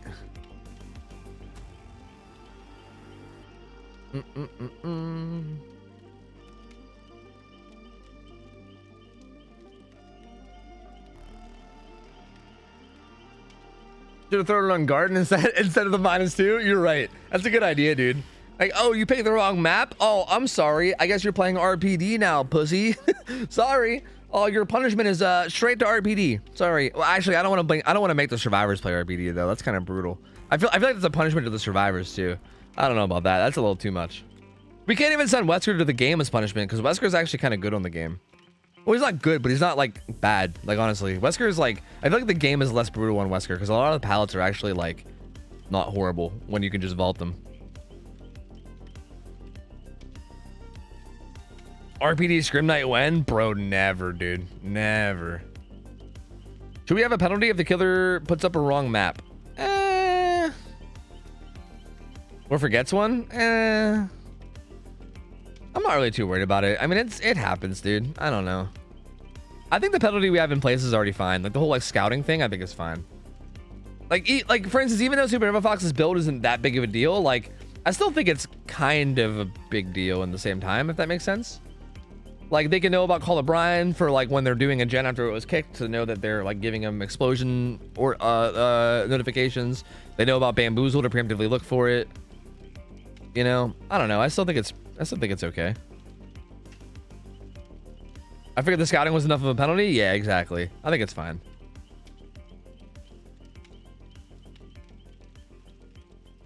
RPD scrim night or Freddy scrim night? Okay, I would probably take RPD over Freddy. Maybe. I don't even know. Maybe.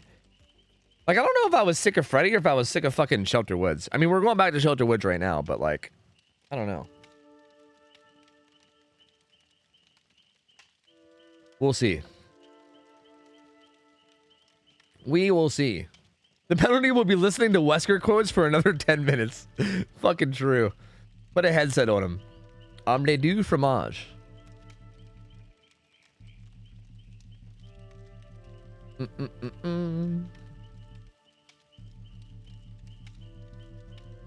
Also, yeah, guys, stay patient. I mean, I think the survivors are probably talking about changing their builds. Like, you can see them playing with the toolboxes and stuff.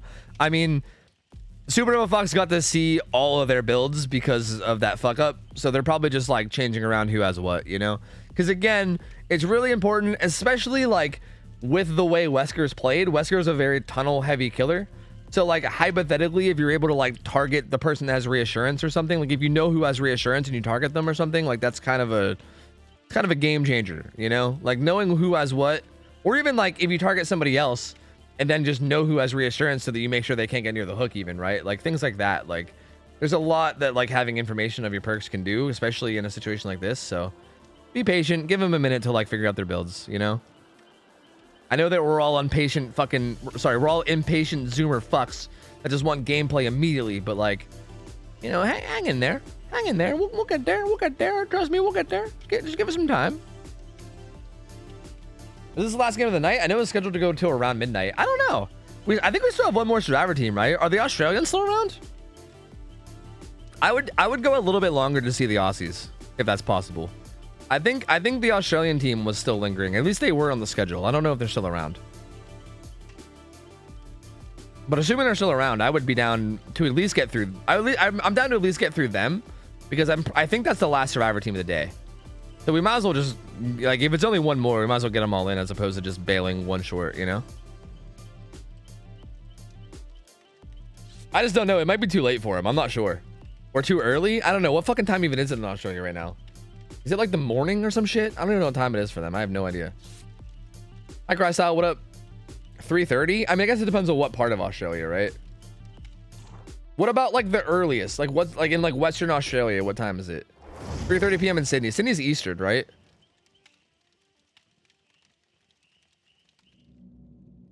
$12:30. So the earliest it can be is 12:30. Okay, so it's like midday. That's actually fine.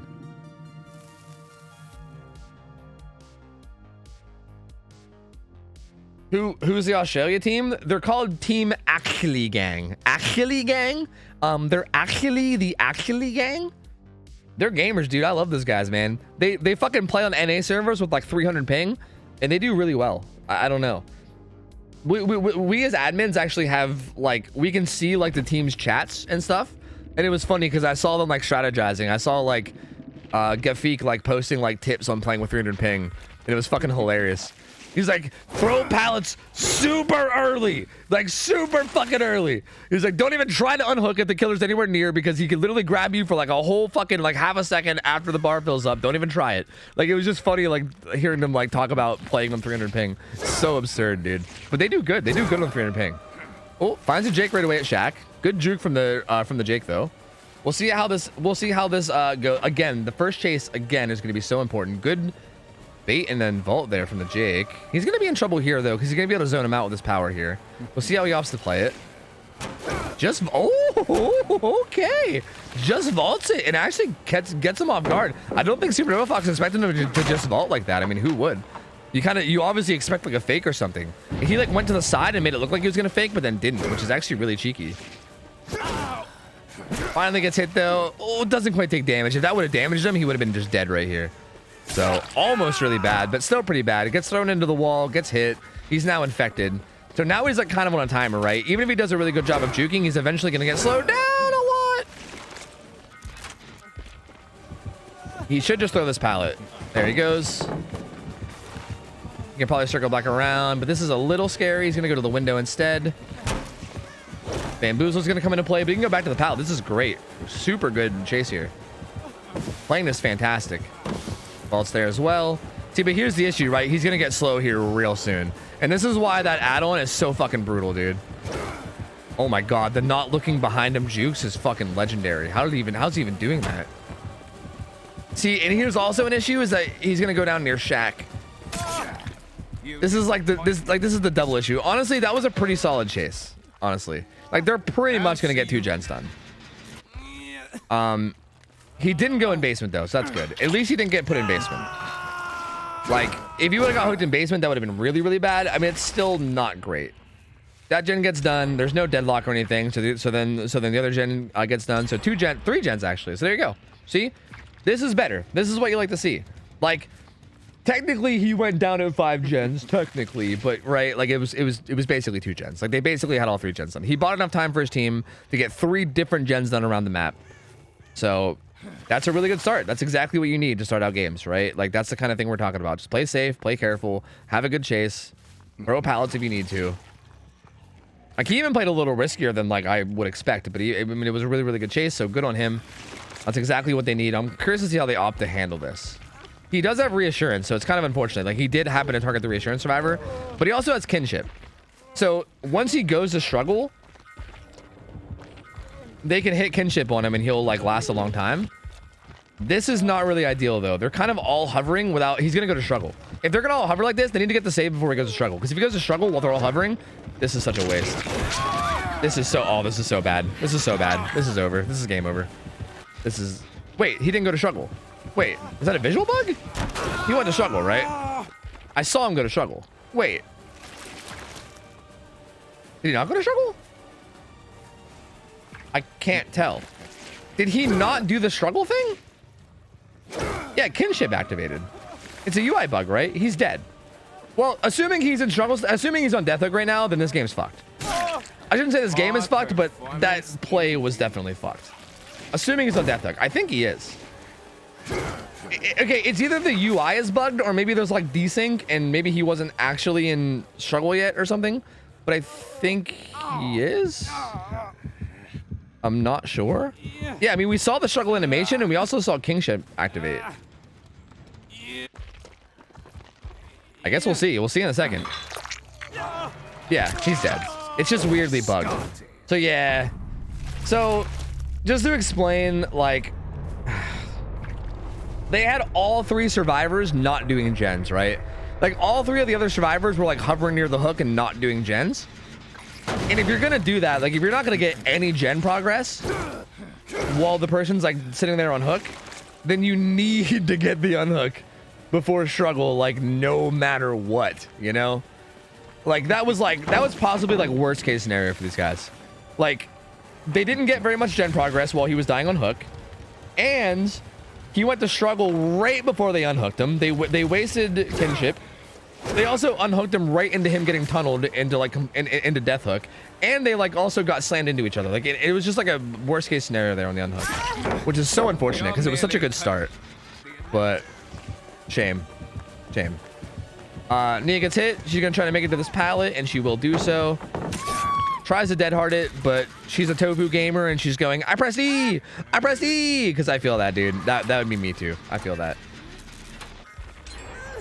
I wonder what comms are doing. I don't know, man. It was really interesting because they were all close by, but he was like, you can see him getting close to struggle, and they needed to just get the fuck in there. Like they needed to just get the fuck. They were all like, they were kind of all like sitting around and kind of like being shy about it, right? Like they weren't like, they weren't like pressing it enough. They were like hovering around, and they were like, okay, well, we got to make sure everyone's here and ready. Like when he was like that close to struggle, like you got to just go. Like you got to just go and do it. Like if you don't get it done, then like, I don't know. Well, down she goes. She'll probably get put in basement. He did see the other guy too. He's gonna be, actually, he's gonna carry him. I think he wants to carry him closer to the hook guy so that he can be closer and follow this up better. So yeah, he's actually not going to basement. He's gonna hook him out here just so he can get closer to this guy. I mean, they still have a chance. It's not over. Like, it's really not over. Like, honestly, how the super strong start they had is still giving them a chance. It's just a shame because it should have been, like, they should be in such a better spot, you know? But they only have one more gen left. And, I mean, there's only 5 hooks. Like, Supernova Fox still needs 4 more hooks to win. Playing safe, throwing the pallet. Smart. Get the fuck out of there. Got stuck a little bit, but he's for the most part getting the fuck out of there. These chases need to be really good, dude. He popped a styptic, it looks like. Supernova Fox just wants to get him infected, and he did. The unhook comes in, and so does the heal. Doesn't look like he makes this. I think he dies here. Yeah, he definitely dies here. Unless Dead Heart. Actually, he can't Dead Heart because he's already in deep wounds. So never mind. So he'll die. It looks like Michaela has to go get a chest. See, and like this is also rough too, right? Like Michaela could be doing gens right now, but it's like you're worried about infection too, right? So it's like this weird balance of like doing gens and also trying to make sure that you're, you know, curing yourself. Which is, again, another reason why Wesker is so strong. Like, he's so strong at tunneling, but then he also kind of has, like, this built-in slowdown. Even though it's not, like, huge, right? It's not, like, huge built-in slowdown. But it still is built-in slowdown, right? It's not, like, Pigs level or anything. It's not, like, reverse bear trap level built-in slowdown. But it's decent. It's definitely decent. Gets that bamboozle. This pallet's already been thrown, so you can't stay here. Can't sit here. Slate's taken. Gonna slam her into a tree. Rebecca's gonna get the save. See, at this point, they need to have good chases too here as well. Like, this is also pretty big. Oh, like, oh, you got it bugged. I mean, I'll just say, dude, outplayed. I mean, outgamered. Clearly, the Michaela is just a better gamer, and you obviously just didn't type up enough Wesker quotes. Oh, man. Yeah, not great. Not great. Kind of just ran in a straight line and gave him an easy prediction hit on him. He saw exactly where he was going, kind of just predicted it, so kind of unfortunate. Michaela goes down. It looked like Nia was on death hook, if I'm not mistaken. Rebecca's not been hooked at all. Nia's on death hook. The Michaela's now going to be on death hook too. We'll see what's going on here. Yeah, he only needs 2 more hooks. So I think he's in a pretty good spot to win here. It's looking like he's in a pretty good spot to win. Okay. No. Yes. No. Can't quite find the guy. Might go back to hook. I mean, again, if Michaela or Nia gets found, they're both on death hook. I mean, he knows that Nia just healed over there. But I think he's more concerned with the gen. So he doesn't know what the gen progress is, so he's kind of like looking around to make sure. Call O'Brien is applied to that gen. Oh, finds Rebecca. Only one that's not death hook, so probably the most ideal chase. He's gonna kick it again. So if these guys pressure a different gen somewhere, like if these guys will pressure a different gen over here somewhere else, while the Rebecca pressures this gen, then they're actually in a pretty okay spot. But also, yeah, if he just commits to somebody and gets it down too, that's gonna be a pretty big deal. Ooh, tries to get the one dash, the old one blink Andy hit, but doesn't quite get it. No, Milton, you did so good and then you ran right into him. Not like this. Oh, well, turns that corner, but the problem here is that he kind of zones him, right? This is another reason why Wesker has such a strong chase. Because if you're just patient with your things, like, you can just do that, right? Like, he couldn't really make it anywhere there without getting dash hit. And he had to run around that rock to not get hit with the follow-up hit. So he kind of just zoned him into an area where he had to just basically eat the down. And this is going to be his 8th hook, which means he's going to be 1 away from the win. Oh.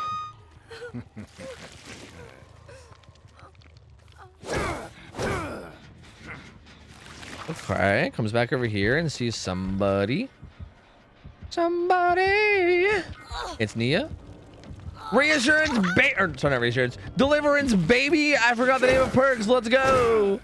So Rebecca's gonna run the fuck away from all the generators, so these guys have time to work on them. They're both doing 2 separate gens, which is questionable, but also not questionable. Like, I it's good if he goes back to pressure them, but also he's probably just gonna stick to Milton because he only needs 1 more hook to win, right?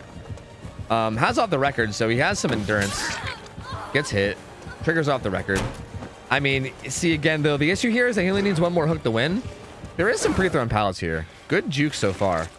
But he needs to buy enough time for them to get this gen done, and then also open a gate, and then also manage to get out without getting hooked. Like, he needs to not go down for long enough for, like he needs to not go down for, like, another, like, minute and a half, while also making it to an exit gate, which didn't happen just now. But, yeah. Yeah. So I think that's going to be Jeej. That's going to be Jeej. He's going to get hooked, and that's going to be Jeej. That will be the Jeej. So shame. Dude, such a shame, man. Such a shame. These guys, like, again, I feel like these guys were in a good spot to win early. Just that unhook scenario, dude. That unhook scenario, just, it went so south. It went so south. So what are you going to do, man? Good play by Super Fox, though. Obviously, he played a really mean Wesker.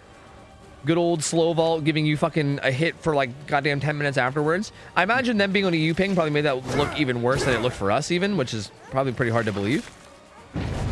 Gets the dead hard, even though it wasn't even close. Well, actually, I shouldn't say it wasn't close, but wasn't in range to get the hit, but still gets the dead hard. Doesn't get that hit.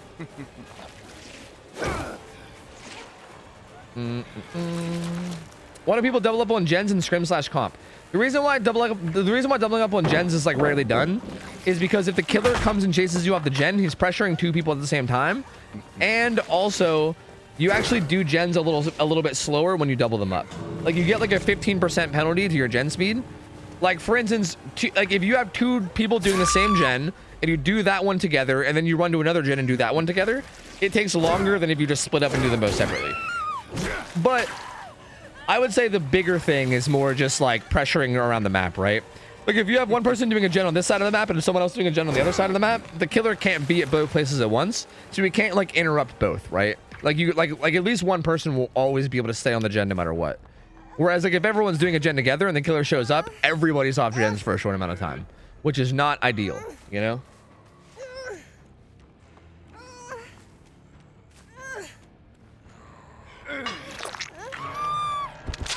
Hey, GG's, man. Well played from Supernova Fox. I think Milton's going to get out through the gate over here. So, GG's. Very, very well played from Supernova Fox. Again, my man winning the prize. The grand prize. Wow, let's give it up for the #1 Wesker role player in Dead by Daylight. Let's go. IRL Wesker wearing his trench coat and sunglasses in his dark, musty basement, typing out quotes from his Google search. You win the prize. Let's go. I'm just kidding. He's probably not in a dark, musty basement, okay? All right. I don't know where he is, okay? It's fine. But congrats to Supernova Fox. That was a good showing of 2 games. Very, very good showing of 2 games. You don't have to win. We can lose the game for you. Yeah, man. These guys are really good sports, though. You'd love to see it. So, well played. Again, these guys, like, I hope these guys know that they did play that very, very well, right? Again, it was just one misplay. It was that one misplay was all it was, right? Had that one misplay not happened, I feel like that would have been an easy game for them. I shouldn't say an easy game, but it would be definitely a game that they were set up to win if they didn't have that misplay at the unhook. So I hope they're, I hope they're at least happy. Like, if I was them, I'd be happy with the result outside of that one thing, right? Like, it's just like something you want to work on, right? I feel like, and again, that's why, like, I still feel like unhook scenarios are such an important thing, and when it comes to like scrims, and I'm always down to like, bro, if people want to hit me up during the week, if anyone even wants to hit me up during the week and they're like, hey, I want to practice unhook scenarios, if you even want to like go into a kill your friends and we can just like literally put someone on a hook and then I could just camp them with a killer and you can practice unhooking them or something, like if anyone wanted to do that kind of thing ever, like I'm down to practice it, because I feel like that's the kind of thing that a lot of people struggle with in this game. Like that seems to be in scrims anyway. For scrims, it seems to be like a big struggle for people, is like exactly how to handle the unhook scenario. Even people that know how to do it, I still feel like for instance, I think that team knows how to do it, but I think they just hesitated a little bit too much, because again, I feel like it's kind of like, it's probably not like perfectly natural yet, right? And I just feel like it just takes time, you know? But anyway, we got the Australian gamers. I gotta play some ads, guys. I gotta play some ads. So I'm actually gonna hold this lobby hostage for a minute. I gotta play some ads. Let me figure out who the killer is and what the map is and stuff, and then I'll put up the prediction or yeah, I'll put up the gamba, and then we'll play some ads. Boo Boo the Fool. Who is Boo Boo the Fool? Boo Boo the Fool. Is this wait, is this, wait, who are you, man? Dangerous Reaper? No? Who? What? Who is this man? Oh, Nemesis. Oh, Fool. Oh, wait, is their name on Discord just Fool? Pity the Fool? It's a Nemesis. Nemesis plays on Midwich. I think we've only seen like one Nemesis in all of Scrim Nights. I think this might be the second Nemesis we've ever seen in Scrim Nights. We don't see a lot of Nemesises. Nemesi? We don't see a lot of Nemesi. So I'm going to give you guys a gamba. This is on Midwich. This Survivor team, okay, these guys are from Australia, okay? So their ping is really high, but they're fucking good. These guys are a good team. Like, just gonna throw it out there. I don't know anything about this Nemesis player. He might be an insanely cracked Nemesis too. I don't know. But these guys have played really well. Even with their 300 ping. It's very, very surprising, honestly. Oh, I never even completed the last prediction. Oops. Okay, there we go. There's the payout. And here, I'll give you guys a new prediction too. Here you go. Here you go. Gamble away. I'm going to play some ads. And when the ads are done, hopefully these guys will be ready. And then we'll get the game going, okay? Okay. Piston Chase, thanks for the gift sub, man. Appreciate it, buddy. Boosted DBD, thank you for 27 months. Welcome back, dude. Best Stayer, thanks for the Prime sub. Welcome in, man. Appreciate it, buddy. Thank you, dude. Also, hey, I saw what the fuck was going on. I saw what was going on in chat. Yo, I feel like how do I word this? I feel like seeing a killer lose in scrims and then coming in the chat and boasting about how you can do better, and you don't want to go through the you don't want to sign up, but you know that you can do better. But I don't want to actually take the effort to sign up. I just know I can do better. Like, shut the fuck up. Like, literally just shut the fuck up. Just shut up. Just shut up. Just shut the fuck up. Sign up if you want to play. If you're not going to sign up, then just shut the fuck up. Just shut your fucking mouth. All right? Like, that's it. It's hella disrespectful to even say that kind of shit. Like, don't be fucking rude to the play. Like, I feel like it's rude to like the players involved. Like the Blight probably just had a bad game. You know what I mean? Like what is this, like 7K hours and he couldn't 4K? I could 4K. Like, shut the fuck up. Just shut up. Just enjoy the fucking matches and shut up. If you want to play, sign up. If not, shut the fuck up. No one fucking cares. No one cares how big your dick is on DBD. Shut the fuck up. If you want to play, sign up. Otherwise, shut up. Okay, anyway, I said to say that. Anyway, I'm getting ready for this game though. This is gonna be a fun one. I'm excited because I really want to watch this team. This team is fun. I really like this team. Again, they play super well, and the fact that they're all the fact that they're all from Australia and they're like playing on such high ping is also like really, it's interesting because it's interesting to see them play so well while on high ping. I don't know if you guys have ever played DPD on like 300 ping, but it is a nightmare. It is a fucking nightmare, dude. Like, it is so hard. Like, even playing on like 150, like 200 ping is horrible. Like 300 is like, dude, you just get hit from like 30 miles away. It's insane. Like, it's fucking nuts. So yeah. Oh yeah, no one's running Dead Hard too. That was also a thing that they said in their little notes. And their little notes about things, I think that was one of the things I saw, was they're like, no Dead Hard ever. I mean, you can't, right? Like 300 ping, there's no way. It's fucking, I don't know. It's hilarious. It's hilarious seeing them like talking and strategizing about like how to play the game while having a fucking 300 millisecond delay on everything, you know? Shit's wild.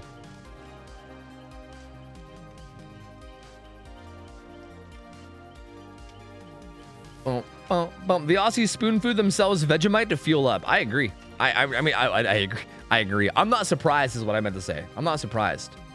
Gafik le magnifique, like le magnifique. I can't even say it correctly. I'm too stupid to say it correctly.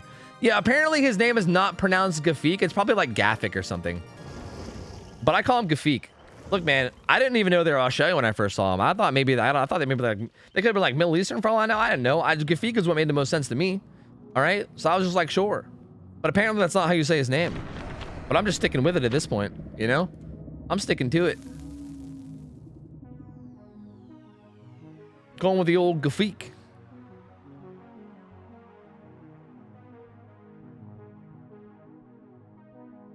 Heard by my mum, the tag team fought drop bears in preparation of this. Yeah?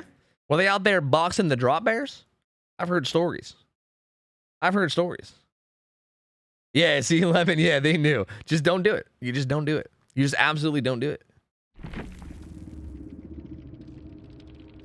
All right, see how this goes. Again, Midwich is such a weird map. And I feel like Midwich is one of those, like, this feels like one of those maps that's like a test of your comms. You know what I mean? Like, comming on Midwich is hard. Like, I feel like some maps are relatively easy to comm on because there's like a lot of landmarks. You'd be like, oh, I'm near Shack. I'm near, you know, the maze. I'm near like the 4-lane maze tile or whatever the fuck. Like, this map, it's like there's like certain rooms like this one that are kind of like memorable, but like, it's hard, dude. Like, calling out where you are on this map is not always easy. Like, what classroom are you in? What side of the map? What fucking, you know, corner? Like, it's tough, dude. Very, very tough. So I think it's going to be a good test of like their comms. I think these survivors are going to have very good comms because I know that they play together as a team a lot and I know that they're like very good at that kind of thing. So I have faith in them to have pretty good comms, but I think it will be a pretty good test of it. So I'm curious to see how it goes. Right now, they're just playing really... Oh, God! Yui! Oh, my God! That was fucking scary, dude. Oh, I think he found the Nancy. Okay, he found the Nancy, so he finally found somebody. They were playing really safe and slow. Trying to, like, not really wait out Corrupt, but just find a gen that's safe to work on. Nancy ran off to the left. He didn't quite keep track of him. Looks like he sees him now. Okay. If he's gonna run into here, there's gonna be one paladin here that he can use. That's not great, but not terrible. Damn, that whiffs. I think he might have been out of range, and maybe it wasn't close enough. This one should probably land. It does.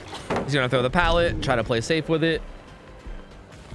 Oh, gonna loop it. This is where it gets kind of awkward. There's zombies outside. That didn't... What the fuck is going on? Is the killer from Australia too? Dude, that zombie... Oh my God. That zombie was a fucking dick. What a tryhard. He was just camming the door. Did you see that? That was crazy. That zombie was literally just camming the door. Like, he couldn't leave without getting hit. And then when he left, he got two-pieced by him. Like, the zombie hit him and then he just immediately followed up with a fucking tentacle. And I'm also surprised that that tentacle landed when the other one didn't. Like, what was that? Why did the tentacle in the room not land, but then that one did when he was, like, really far away? Like, what the... I'm confused. I don't know what's going on here. Like, the range of the tentacle feels weird to me. Whiffs that one. I don't know about going for that tentacle hit. I feel like you should just get the normal hit there and play safe. I didn't really talk about his build, by the way. He has like a pretty good build, obviously. Deadlock, Corrupted Intervention are both really good, like gen blocking builds. He also has Call of Brian and Eruption, which are also, obviously, you probably know what they are. Kick gens and they regress faster, and then also they march them, and then when you down somebody, they go kaplooey. He let Gafik get unhooked and also just healed up. So not playing the macro at all. Not playing the macro even slightly, which is questionable, to say the least. Oh, doesn't quite get the hit there on Sheva. Not like this, dude. Gonna break out that wall. Oh man, this is looking rough. The Sheva gonna come back into the room. He does find Gafik again. So even though he didn't make it a point to, like, you know, tunnel him off hook, he did find him again immediately.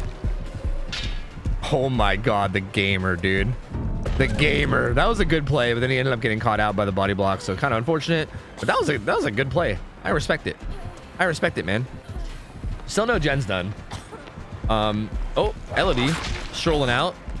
Not even sure if that was purposeful to take a hit for Gafik or if that was just like an accident, but either way, it kind of worked. Like, she did kind of take a hit. Did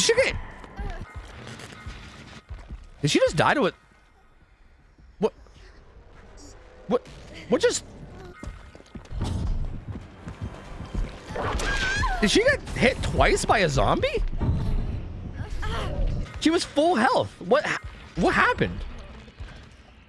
What was there? I wonder if that had to be like an invisible zombie or something. Like there must have been something, right? There's no way you get hit twice by a zombie, because she got infected by the Nemesis, and the Nemesis was chasing Gafik the whole time, and she went down. Well, so she got hit twice. I wonder what happened there. Something had to have happened, right? Did like their keyboard die or something? Like did the batteries in their wireless keyboard go out or something? And they were like, oh god, there's a zombie nearby, and they're like scrambling to get new. Like I don't know what the fuck happened. Was the zombie bugged and invisible? Like I don't know. If he gets unhooked again, okay, they're healing him. The Nemesis is not playing around the unhook at all. A Nemesis that doesn't tunnel is like a fucking unicorn, so we should all be very amazed right now and make sure to like get your camera and record this one. This one's for the record books.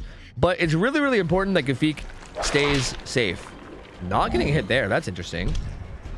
Gafik needs to make sure he stays safe, though. He needs to make sure he doesn't get chased, because he is in danger of dying, and he's the only one. No one else has even been hooked. So he needs to make sure he stays alive. Good hit there on Bone Chiller. He's going to go down. That'll be another hook. It pops Eruption on a couple gens as well. They only have one gen done so far, so honestly, not looking too great. I'm curious to see where Gafik is. He's like...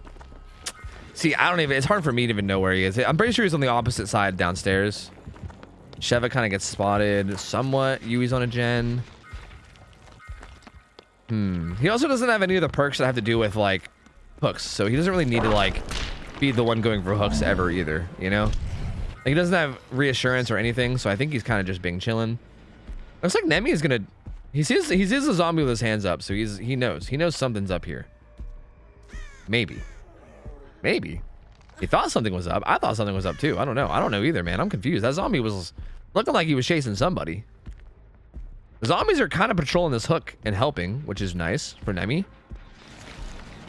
Oh god, the wishy-washy. Oh god, the left, right. Unhook comes in. He finds Sheva. A zombie gets another hit. What's happening upstairs? I'm sorry. This is the real chase. Dude, like the fucking real chase is happening to this Elodie. Get away from these zombies, girl. Get out of there. Get out of there. You're gonna die. Get away from those zombies. Like, this isn't even the chase, dude. The fucking real chase is over there with the zombies. Those guys are fucking nuts, dude. That shit is insane. Oh, Yui gets found, gets hit. He can't seem to decide who he wants to commit to. He's probably gonna kick this with Cloud Brown Eruption, so there you go. Oh, Sheva's still here. Oh, window's blocked. Oh, down she goes. Eruption gets hit too. So she's gonna get hooked. That's gonna be the fourth hook. And there will be a gen done there. It's only 3 gens though. Honestly, the gen progress is going pretty slow. Going pretty slow right now. So the Nemi actually looking to be in a pretty good spot. Again, if Nancy gets found like ever, it's gonna be bad. Like that's like that feels like a ticking time bomb, right? Like Nancy is alive right now, and you want to make sure she stays alive so you can keep the game a 4v1. But if he happens to just like stumble into her, or if she just like mispositions a little bit and gets spotted and ends up getting chased, and she dies, that's gonna be a big deal. You know, turning the game into a 3v1 is gonna be huge. He gets a hit on the Sheva. The other one runs away, but they are doing a really good job. Like so far, he's doing a really good job of like just staying out of the action, right? No tear radius, playing safe. Nemi's going around kicking gens. He didn't commit to the Sheva.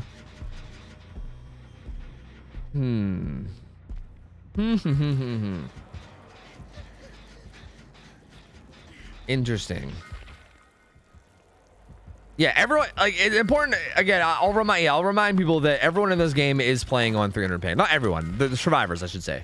Not the killer. The killer's the host. But the survivors are playing on 300 ping. So things are gonna look a little bit fucky for them. Like even this right here, on her screen, she probably made it to that paladin in time to throw it, but then it just kind of like he probably just like teleported through, because ping is fucking brutal. But gets hit there. She's gonna keep running. She did get hit with the tentacles, so she might go down again. Also, this guy has been hooked Yeah, only once. This will be a second hook. So now he'll be on death hook too. So a little rough. We're getting multiple people on death hook now. We're gonna need some gen progress. This guy got hit with incapacitation because they weren't. I guess they didn't communicate eruption.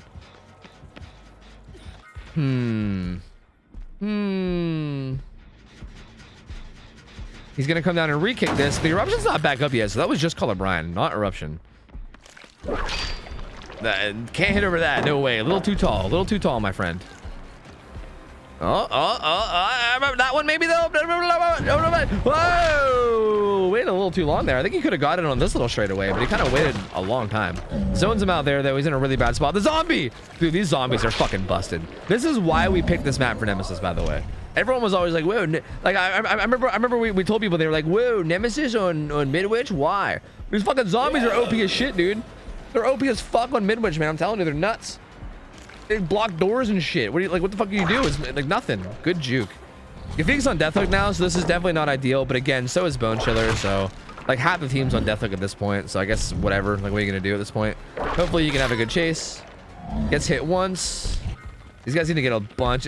See, the problem is I don't even see anybody on gens either. I don't know if it's like a Midwich thing. Like maybe they can't find the gens, or like I don't know what it is. I think Maya's gonna for the Peepo maybe. Maya also has deliverance up, so it makes sense if she just like for the Peepo. Yeah, for the Peepo. That way Gafik can stay alive a little bit longer. Oh, but he immediately gets a whip to the back. Yep, Nemesis wisely staying after Gafik. If he would have went after Yui there, that would have been a silly mistake. Staying after Nancy, gonna get this kill.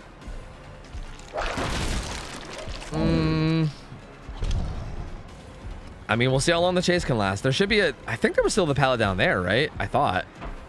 Oh, goes for the vault, but the Nemi predicts it, and down he goes. That's gonna be a kill. Not looking great. Not looking great for our survivor team here. This gen's gonna get done. They have that one about halfway. Oh, maybe it won't get done. Was that the same one? No, that was a different one. Wait, what gen was she working? Was she even doing a gen? So they got at least one more done. There was another that was like that was probably at 3/4. I think it was this one over here. Oh, they left it at 99 for deadlock. Never mind. I see. That was a tactical leaving the gen at 99 for deadlock so that guy can keep doing that gen, and then they can then they can swing back around and finish it. That makes sense. That was actually a really smart play. Very, very smart. Preemptively keeping an eye out for deadlock. So Bone Chiller is on death hook though. So like, yeah, that's like, this is not great because now he's dead. So like, even though they're gonna get these last two gens done, like this one's gonna pop and then they can swing back around and get that other one done, but it's gonna be a 2v1 now. It's gonna be a 2v1, which basically means that if anybody dies, it's GG. Because if even one person goes down, you're not gonna be able to unhook them. You can't really unhook in like a, like if it's like a, you can't really like one man unhook versus a camping killer, right? Oh, he also found the gen that was pretty much done too. I mean, thanks to deadlock, so they're probably not gonna be able to get this done either. Yeah, I don't think they're gonna be able to do it at this point. Like the fact that he's here and he's gonna kick it with Call of Brian, it's gonna progress super fast. Like they're gonna have to like maybe do a different gen. Getting me scared. Like he's not gonna leave this gen when he knows that has this much progress, especially with Call of Brian. No way. He sees one down there. Yeah, gates on Midwich are also miserable too. I feel like I don't know. Look, I want to believe in the Australians, but I just don't. This feels pretty impossible from this point. We'll see. I mean, we'll see if something crazy happens, but it feels pretty like it's like a little too high of a mountain to climb at this point, I think. He finds Sheva, who runs to the gen that had a bunch of progress, gets hit way over the table. Still in a bad spot too. Yeah, dead. Yep, dead. Unfortunate. And yeah, I mean, that's gonna be it, because like, how do you even unhook, right? How do you unhook in this scenario? There's really no way to unhook. Like, assuming the Nemi just stands near the hook, you just can't really do anything, you know? You really just can't do shit. Oh, okay. Gets the hook. This gen has regressed a fuck ton. Nemi is probably really happy about this. Are we gonna die to the zombie? I thought we were gonna do a suicide by zombie, but I guess not. Looks like he saw the zombie aggro, so I think he knows.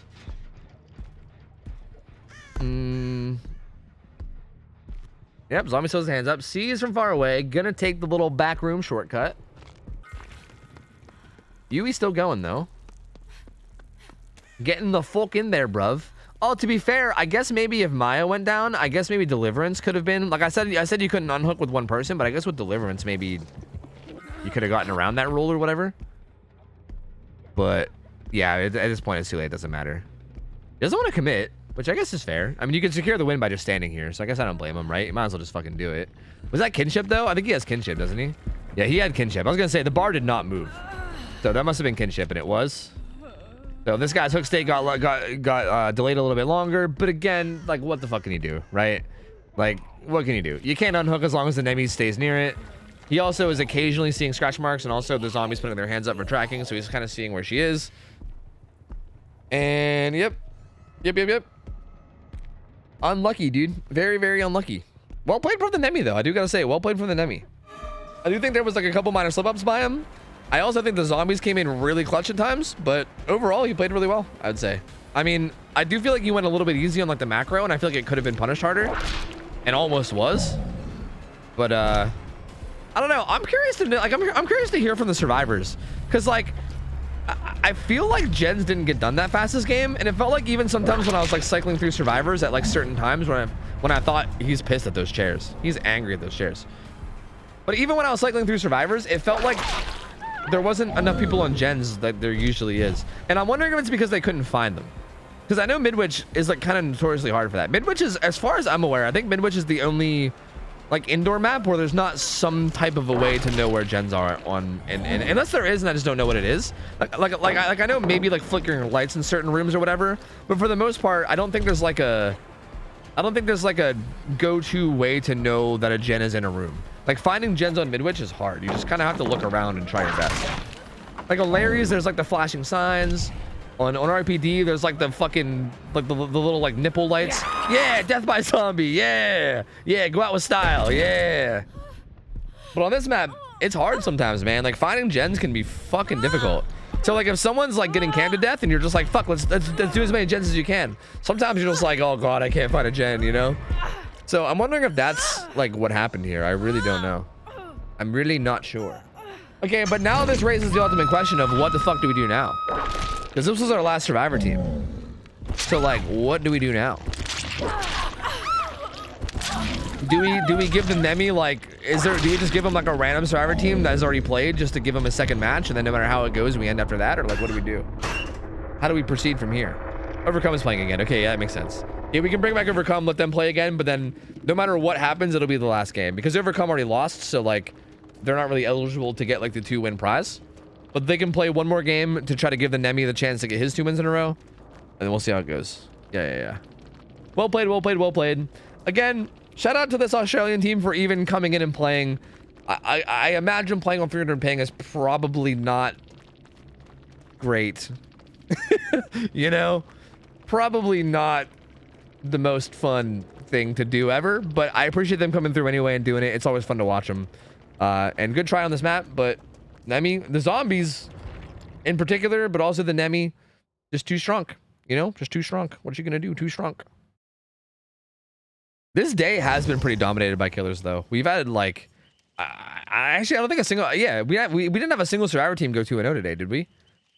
So, yeah, not a single team went 2-0 today on the survivor side. We only had killer wins in terms of like at least 2-0s. We've had a couple like individual survivor wins, but that was it. So very, very interesting. Very, very interesting. Zombies are getting a raise? Dude, they really are. Those zombies are fucking nutty, dude. They're all getting promotions. Every single one of them. Let's have that one banned guy play. Oh, did he get banned? I was wondering why he didn't say anything after I went on my whole spiel, but yeah, it kind of makes sense if he got banned. Well, now I feel bad. I told him off after he got banned, so he couldn't even respond to me. Fuck. Man, that's some like fucking little dick fucking energy right there. Feels bad, dude. I didn't know he got banned. I thought he was still unbanned. Oh, well, what are you gonna do? Oh, well, what are you gonna do? Just a 4-hour timeout? Oh, okay. So you can come back like tomorrow and tell me to fuck off. Because that makes sense. All right, let's get this team in again. So Overcome's gonna come back, which is like Laser Raptor and Milton and TJ. So we're gonna get that team in again, and we're gonna have them go against this Nemi, and this will be the last game of the night, no matter what. Oh yeah, let me pay out. Yeah, let me pay out the thing. You're right. You're right. Who won? The killer. The killer won. Yeah. Whew. Okay, here we go. And we'll start another prediction. So you guys just saw this team play. This team played against Wesker, and again, they were the team that lost solely because of that one unhook scenario thing that happened. They're gonna be going against Nemi this time. So, Gamba away. Last game of the night. Last game of the night. Why was he banned? Well, he got a 4-hour timeout. And I think it was just because he was being annoying. I think. I'm going to play ads, guys. We have one more. Actually, I could just double snooze it. Yeah, it's fine. I'll just triple snooze it. It's fine. I'm not even going to play ads. Fuck it. It's fine. It's fine. If there's matches in the future where there was a team/killer on their second match, having a redemption arc prize wouldn't be the worst thing. Keeping the stakes high for the entire match. Yeah, I guess. You ever seen anyone throw that much in a scrim before? Or are we in the lead? Yeah, you might be. I don't know. I think this has been worse.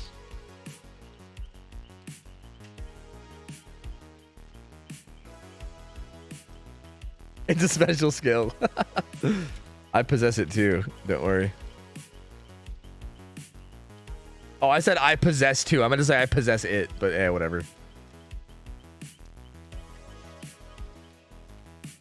Undercome. Oh God, undercome sounds very like, why does that sound bad to me? Oh, Jesus. You've seen bigger throws? The high Bubba had huge throws? Oh, true. True. That is very, very true.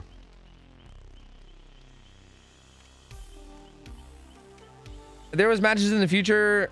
Oh wait, I already read that. Yeah, see, I don't know, because like the reason why this works so well is because like now this can be the last game of the night no matter what, right?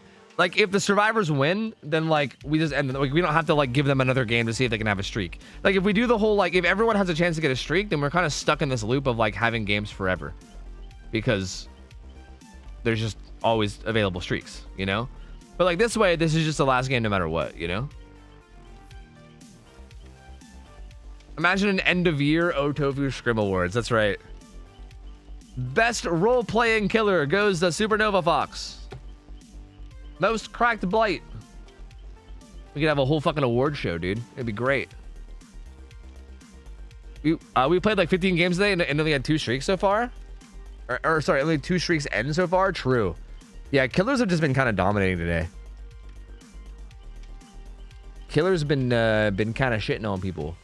My fries are floppy. Congratulations. I'm jealous. I'm fucking jealous, dude.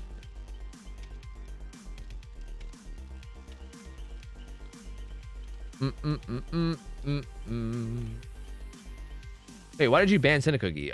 Oh, wait, I see. Never mind, I get it. Never mind, I approve. Never mind, I fully approve.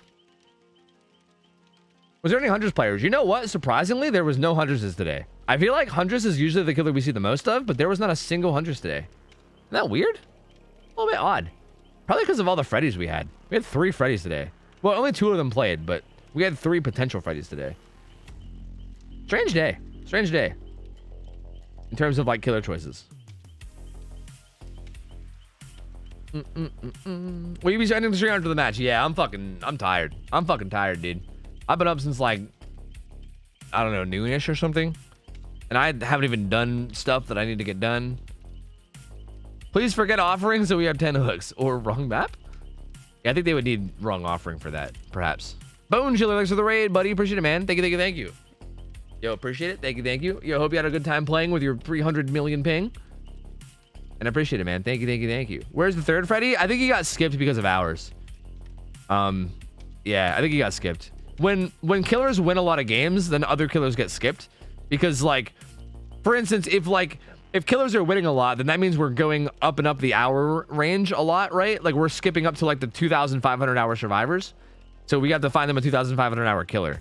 So, like, a lot of, like, a lot of, like, the lower, like, I don't know, like, the mid to lower hour killers got skipped just because killers were winning so much. Can I even join with 548 hours? You can, but we probably won't get you a game. So far, I think the lowest hour survivor team we've ever had was like 950. And I think they played 1 week and that was it. I don't think they even played after the 1 week they played. So, like, realistically, you could hypothetically sign up. But, yeah, you're most likely just going to not get a match because we don't have low hour teams to put you against. I mean, unless you get a low hour survivor team. Hey, if you sign up with a low hour survivor team, then we can hook you up with various fucking low hour killers every week. Hey, I haven't been to a stream since I got banned in Discord. I don't remember why, but hope you're doing okay. Gonna alert now. Hi, Noki. Oh. The fuck did you do? Well, hey, it's cool. How you doing? Hello, lurk it up. Wait, even I, the great Zayden, can join? Yeah, dude, the great Zayden. Yes, you can join. You can join too. That's right. Absolutely. No, it's average of their hours, Azula. It's average. Deducted Hawk, thanks for the 16 months, man, that just said tofu. What's up, man? But yeah, I've been dealing with an apple addiction for about 3 years. Applesauce, apple juice, etc., etc. My family has distanced themselves from me because of it. The worst part is that I can't see a doctor. Ha ha ha ha ha ha ha. Someone fucking ban that guy. Thank you for the bits. Fuck you. Autophagic, thanks for the resub as well for 8 months. Thank you, man. All right, let's do this game. Nemesis, last game of the night. Midwich. Windows of opportunity. Oh, what the fuck is going on here? What the fuck is this build? Blood Fury? Fucking Thrill the Hunt? Penameno, Devour Hope. What in the funkin' waggles? Oh no, finds the jig in the corner. That was interesting. Did he hear him? I wonder if he like heard his breathing or something. How do you know he was there? I wonder if that was just lucky. That pallet's blocked. This pallet shouldn't be. Yeah, so we can throw that one. Dodges the tentacle too. That was really good. That's gonna get him a ton of distance. So Jake's basically out of this bitch. Basically completely out of this bitch. This is interesting because like, because like they're gonna be looking for blood favor. Maybe they'll look for blood favor. I mean, they'll probably be like casually looking for it while doing gens, but they might randomly stumble upon Devour Hope. You know, maybe. I mean, maybe not though, because I mean, in like a scrim scenario, are people really gonna be? Well, yes, they will. The answer is yes, they will. Nia's waiting to do this gen, I think, until she found a totem too. Yeah, they're on 2 different totems. So there's a 2/3 chance that Devour Hope's going bye-bye right now. Laser Raptor ate a tentacle, but you know, he's still buying time and that's okay. I mean, instead of getting gens done before the first down, at this point, it's going to be like deleting killer perks before the first down. There goes Thrill the Hunt. So Thrill the Hunt's gone. Let's see what else it is. That was Devour. So now Devour's gone. Devour's gone. He just has, right now, he's just a blood favor Penameno gamer. So he can spawn Penameno totems on whichever ones get broken. But, that's it. And then once they break those Penameno totems, he then has no perks. So we'll see. I mean, Laser Raptor, again, doing a really good job. Doing a really, really good job of just buying time and making this first chase last a while, you know? This is the exact same thing that happened last game, too, against the Wesker. So we'll see if they can capitalize. This one's going to be a sketchy one. Yeah, it goes down there, though. Down he goes. So good play for the Nemi there, getting the hit. Also, yes, Shattered Star. Wait. This is a banned add-on, isn't it? Or is this the other one? Which one is this? Is this the one that is that the one that makes the zombies go faster, or is that the exposed one? It's the move speed. Okay. Whoo. What's the other one? The other one's like a fuck. What's the other add-on? I was about to be real sad if he ran the banned add-on. That would have been sad. Okay, so this is the one where when a gen gets done, the zombies go peepo speed, right? And it's got the eye. I can't even remember what the eye does. Is that speed too? I thought usually people ran the ink ribbon with it or whatever. But it's fine. Gets a tentacle hit on the Nia. No gens have been done yet, but I mean they've been deleting perks, so it makes sense. There is a Penameno totem up. They should probably. What the fuck just happened right there? That was so weird. Did that? I don't even know because he strafed away, so I'm not sure. I think the Nia's probably gonna go down here. There's no pallet. Oh, where's the tentacle? Interesting that he even like. Odd. Like I've been noticing this from this Nemi. He feels like he goes for tentacles even when he doesn't have to. Like in that scenario, the pallet was blocked. And like, you could have just M1'd, right? Like, it feels odd to go for a tentacle there because you can miss, and then if you do, you get kind of fucked for it. Whereas if you just go for an M1, you're like guaranteed to land it every time, you know? So like, a little odd that he's been doing that so much. Like, he gets punished for it every once in a while, and it's kind of odd to see. He's gonna kick this. So somebody should know where this Pentimento is, because someone broke that totem. So whoever broke that totem should be going back to wherever they broke the totem to get rid of the Pentimento, but I don't know who it is. Definitely not Jake, because he was getting chased all game. I know the Nia broke one of them, but I'm actually the Nia broke that one. So it wasn't that one. It was whoever broke the other one. I can't remember who it was. Maybe Rebecca? Should know where the totem is, but not going to it. Because that Pentimento debuff is huge, dude. It's like 30% or something, right? 30% slower gen speed is a lot. That shit is a lot. Like, didn't reach there either. Again, it just kind of feels unnecessarily risky to me. Puts her into deep wounds. They're gonna keep chasing. Either one of these is a good chase for him, because they've both been hooked once. Gets the down on TJ. Good tentacle there as well. Still not a single gen done. That zombie is stunned. Stunned, flabbergasted, Smeckledorfed. He doesn't know what hit him. This Pentimento is brutal, dude. Are they really just doing gens through Pentimento instead of finding it? Again, you'd think, okay, the Michaela's on it. I was gonna say, you think they should know where it is. Unless that's Blood Favor, but I imagine it's probably Pentimento. Because doing gens through Pentimento is kind of brutal. Okay, they got rid of it now, so back to normal speed. And again, he's gonna Pentimento the old Devour totem, and then once they break that, then they don't have to worry about it again, unless they break this one. But like, Pentimento's annoying, but once you get the totems out of the way, they're just gone forever, so you don't really have to worry about it anymore, you know? And it's better than doing gens 30% slower, because that shit is fucking brutal. Oh no, Rebecca got stuck in between the benches, dude, not like this. Gets hit with the old tentacles. And should probably get tentacles here too. Yeah, down she goes. So Nemesis kind of just doing work right now. I mean, honestly, he's just kind of doing work. Man's hitting tentacles. Oh, bless up, baby, bless up. So this will be her first hook. Right. He's gonna go Pentimento again. Okay, so there they go. They're gonna have to deal with that at some point. But again, they should know where that is. I know at least the Nia does, because the Nia is who broke that totem. So she should know exactly where the Pentimento is. But I'm back to kick this gen again. We're still at 5 gens, dude. We're still at 5 gens. This is so rough. Nia's on death hook. Like, she has deliverance, so she can pull herself off easily. But this is still rough, man. And now and then they have this Pentimento to deal with too. Oh, Nia's getting chased as well, which is so not good considering she's on death hook. Doing some spinneroonies. Okay, there he goes. Now he's going for the safe hits. I feel like that's what he should have been doing sooner. Okay, a little bit scary. Down she goes. No dead hard. Feels bad. And she's dead. So that's a kill at 5 gens. Regardless, even if they break Pentimento right now and turn him into like a no killer or like a no perk killer or a 1 perk killer, I feel like a 3v1 at 5 gens is rough. That's rough. They didn't even break Pentimento either. So I mean, yeah, this guy's got hyper focus. Oh, let's see it. Let's see that great skill check. I believe in you. I believe in you. You got this. So anyway, 3v1 at 5 gens is really hard to come back from. Pentimento is definitely not making it any better. 30% reduction makes the gens go like, bro, what even is the math there? Probably some ridiculous amount. Okay, they broke Blood Favor, which actually just gives them another totem to Pentimento.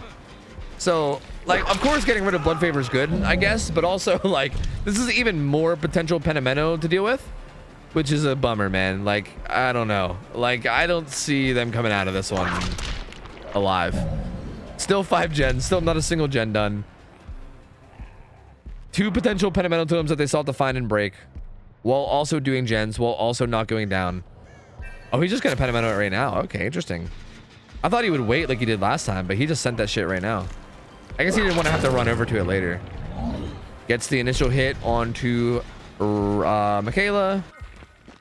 Man, they're just in such a tough spot. They're in such a tough spot, dude. I don't know how they get out of this. I don't know if they do, you know? This is interesting. I wonder, like, I don't know. Like, I don't want to base it off of just, like, one set of 2 games, but, like, does Midwich feel too strong for this?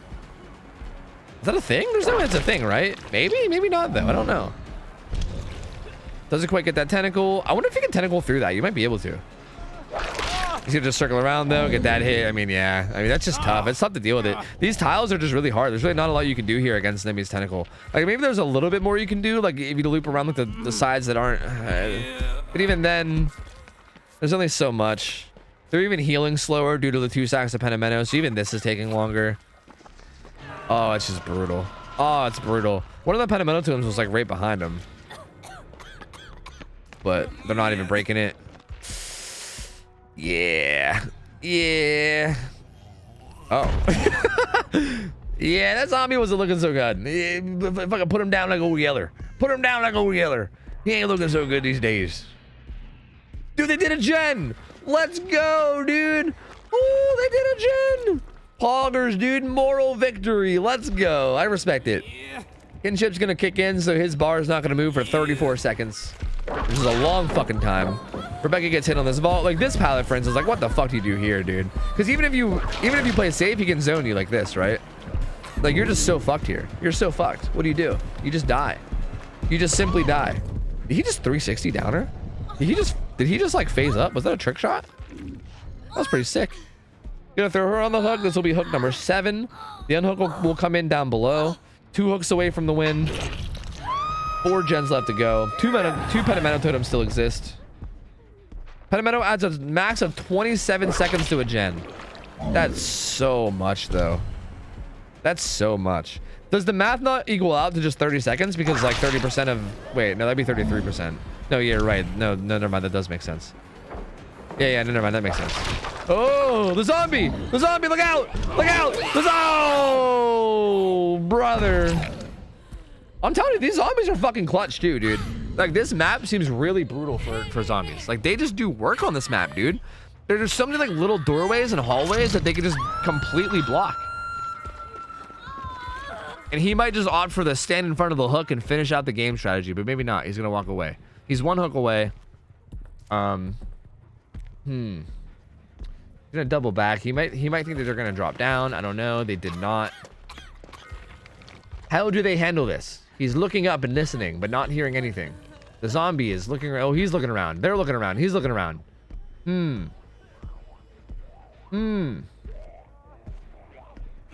Oh no! Oh, he sniffed him out. Well, down goes Jake, and that's gonna be the winning hook. Oh, and there's Rebecca too, so we can just finish out the whole match. So never mind. We're gonna hit her with the whip. Oh, didn't quite hit the whip. Gonna down her here though. I think both her and Jake are both on death hook, right? Oh, he's just gonna finish out the whole thing. Unbreakable? No unbreakable either. This guy is unbreakable. So no unbreakable in play either. So assuming he just chases her to death, this will be the 4K. That would have been a sick tentacle if it landed. That would have been pretty fucking cool had it landed. Down she goes though, and that's gonna be it, dude. I mean, going ham, dude. I don't know. Mans went ham bony. These guys only managed to get 1 gen done. Like, that was interesting. That was very interesting. I'm wondering if people are having trouble finding gens on this map. I mean, Pentimento obviously played a role here too. Like, they did a bunch of totems, then he Pentimento'd them, and then he had to break those totems too. So that was kind of a pain in the ass to deal with. But still, I feel like it still feels like gen progress just wasn't really going, you know? I mean, to be fair, this guy was also ending chases quick. Like, this Nemi was good at ending chases. Like, he was good at hitting tentacles. So maybe that also had something to do with it as well, you know? I mean, if these guys want to DC at this point, they can feel free out of it. It don't matter to me. I mean, this match is clearly over, so I don't know, man. I don't know. GG's. This guy's a fucking beast. Boo Boo the Fool. He don't fuck around. We're gonna give this guy the grand prize, the magical grand prize of 2 gift subs to any channel on Twitch. Fucking poggers, dude. Fucking poggers. Killer gave everyone an ass whooping. Yeah, dude. All day today, we've had nothing but killer wins, man. Almost. We've had, I think there was 3 matches out of the whole night where survivors won, I think, and that was it. And then we probably had like 11 or 12 where killers won. This was a really killer dominated day, which is interesting, because I don't know if I can say we don't usually have that, but we don't always have that. Some days we have like survivors going ham, but today was not one of those days. TJ, thank you for the 2 gift subs, man. Thank you, buddy. Appreciate it, dude. Oh, look at that. Giving hatch. Giving them the hatch. You love to see it. For those sweet, sweet kill your friends blood points, dude. Hell yeah. Hell yeah, baby. That's what you love to see. This is the last match of the night, yes. Yes. Last week was all survivors, so that just means it's balanced, baby. Was last week all survivors? Sorry, Tofu. You don't gotta apologize, buddy. You guys did fine. How'd you feel about Midwich, though? I'm curious to hear. I kind of want to hear from the Australians, too. Like, I'm curious to hear how people felt about Midwich. It felt like maybe it was just me from the caster point of view, but it feels like it's kind of nuts. But I don't know. Yeah, I don't know. Interesting. Very, very interesting. Ah, got you, Lemon. Gotcha. So yeah, it was more survivor sided last time. All right, my energy is drained. So I'm glad this is the last game. I feel like midway through this game, I kind of ran out of energy, and I'm running on fumes, dude. I'm running on fumes. So that's a good one to be the last one. Hey, Boobithful, assuming you're unmuted and you can hear me right now, and you're no longer in this game, send me a DM on Discord if you want your prize. You win 2 gift subs to any channels on Twitch, or you can just have 2 gift subs however you please. Like, you just win 2 subs. I can give them to whoever. I can target a certain person on Twitch in terms of like who gets the sub or who the sub goes to or whatever. Wait, that's the same thing. Like, I can gift a sub to like a specific person and then also to like a specific streamer. Why can't I word this the way I want to? Like, if you want me to gift your friend a sub to like another streamer or something, I'll do it too. That's what I'm trying to say. Jesus. My brain can't figure out how to word this in a way that fucking makes sense. You get my point. 2 subs, however you want them. Just let me know. And you can win that. We had trouble fighting gens with that match. Yeah. Also, zombies can be rough at times. Dude, the zombies fucked you guys up. With all due respect, the zombies fucking wrecked you guys. Like, dude, that one zombie that was like camping outside of that room, like in the beginning, like that first chase you had, where that zombie just did not move from that doorway. Like, what the fuck was up with that? What was that? Why did he just stand there? Like, what the? It was so crazy. And I don't even know what happened to, I think it was, who was it? It might have been Bone. I can't remember. Somebody just went down to zombies. Like, they were like full health and they went down to zombies. I don't even know what happened there. Do you know what happened there? I'm so curious. Was it like a lag thing or something? Like, I don't even know what it was. But somebody just like full died. I think he was trapped. Really? Oh no, dude. I kind of want to like see a clip of it. I'm curious. That's fucking hilarious. But man, yeah, that's wild, dude. That's wild. Honestly, it might be. I wonder if that map is too much. Like, zombies are really good on that map. Like, it's a good enemy map, man. It really, really is. But hey, thank you guys for watching. Hope you guys enjoyed this. I loved hosting it, as always. Again, I say this every week, but I cannot stress it enough. Major shout out to Lemon for running all this. Slobby too has been helping a lot lately, so thank you, Slobby, as well. Slobby and Lemon, both of you guys. I know Lemon is like doing like I think Lemon does like the brunt of the work in terms of like scheduling and stuff and everything behind the scenes, but I know Slobby's also doing work too. Also Cinecookie and Supernova Fox are now helping behind the scenes as well, so big shout out to them too. I appreciate everyone that puts in work for this. Again, I fucking love doing this.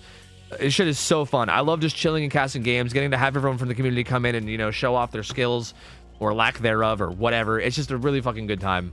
Oh yeah, I gotta pay out. You're right. And I really, really appreciate everyone that puts in all the hard work to make this possible, because yeah, I fucking love doing it. And a lot of people are like, it's just volunteer time, right? Like Lemon as well as others are volunteering a lot of their free time, just doing this just out of the goodness of their heart and out of like the love for the content. So big shout out to them. Hope you guys liked watching it. I liked casting it. I'm gonna find somebody to raid, so don't go anywhere just yet. But thank you guys for chilling. If you guys are, oh, did someone send the clip? Oh, I want. Oh, wait, did I miss it? Oh, Shieldsy sent it. It's fine. I'll go look it up after the game. It's fine. It's fine. I'm gonna find somebody to raid, so don't go anywhere just yet. Wait, Ray's still live? Why is Ray live? How much longer is she gonna be live? Is she like getting ready to get off stream? Is it gonna be one of those, like, if I raid her, is she gonna get mad? I'm doing it anyway. Fuck her. I'm doing it anyway. She's getting it anyway. I don't care. If she's like getting ready to hop off and go to bed, then too fucking bad. Go hang out with Ray. She played earlier on a Survivor team. Oh god, there's ads starting. No, fuck you, ads. Go hang out with Ray. Go hit her with a Get Rated Nerd Jebaited and go hang out with her. Thank you guys for hanging out. If you guys are new and you're not already following, feel free to follow on the way out. I love you guys. You guys are the best. I appreciate the fucking of you guys for coming in and chilling and hanging out and everything. You guys are the best. And I'll see you guys next week. I'm out of here. See ya. I'll take care. See ya. See you later. See ya.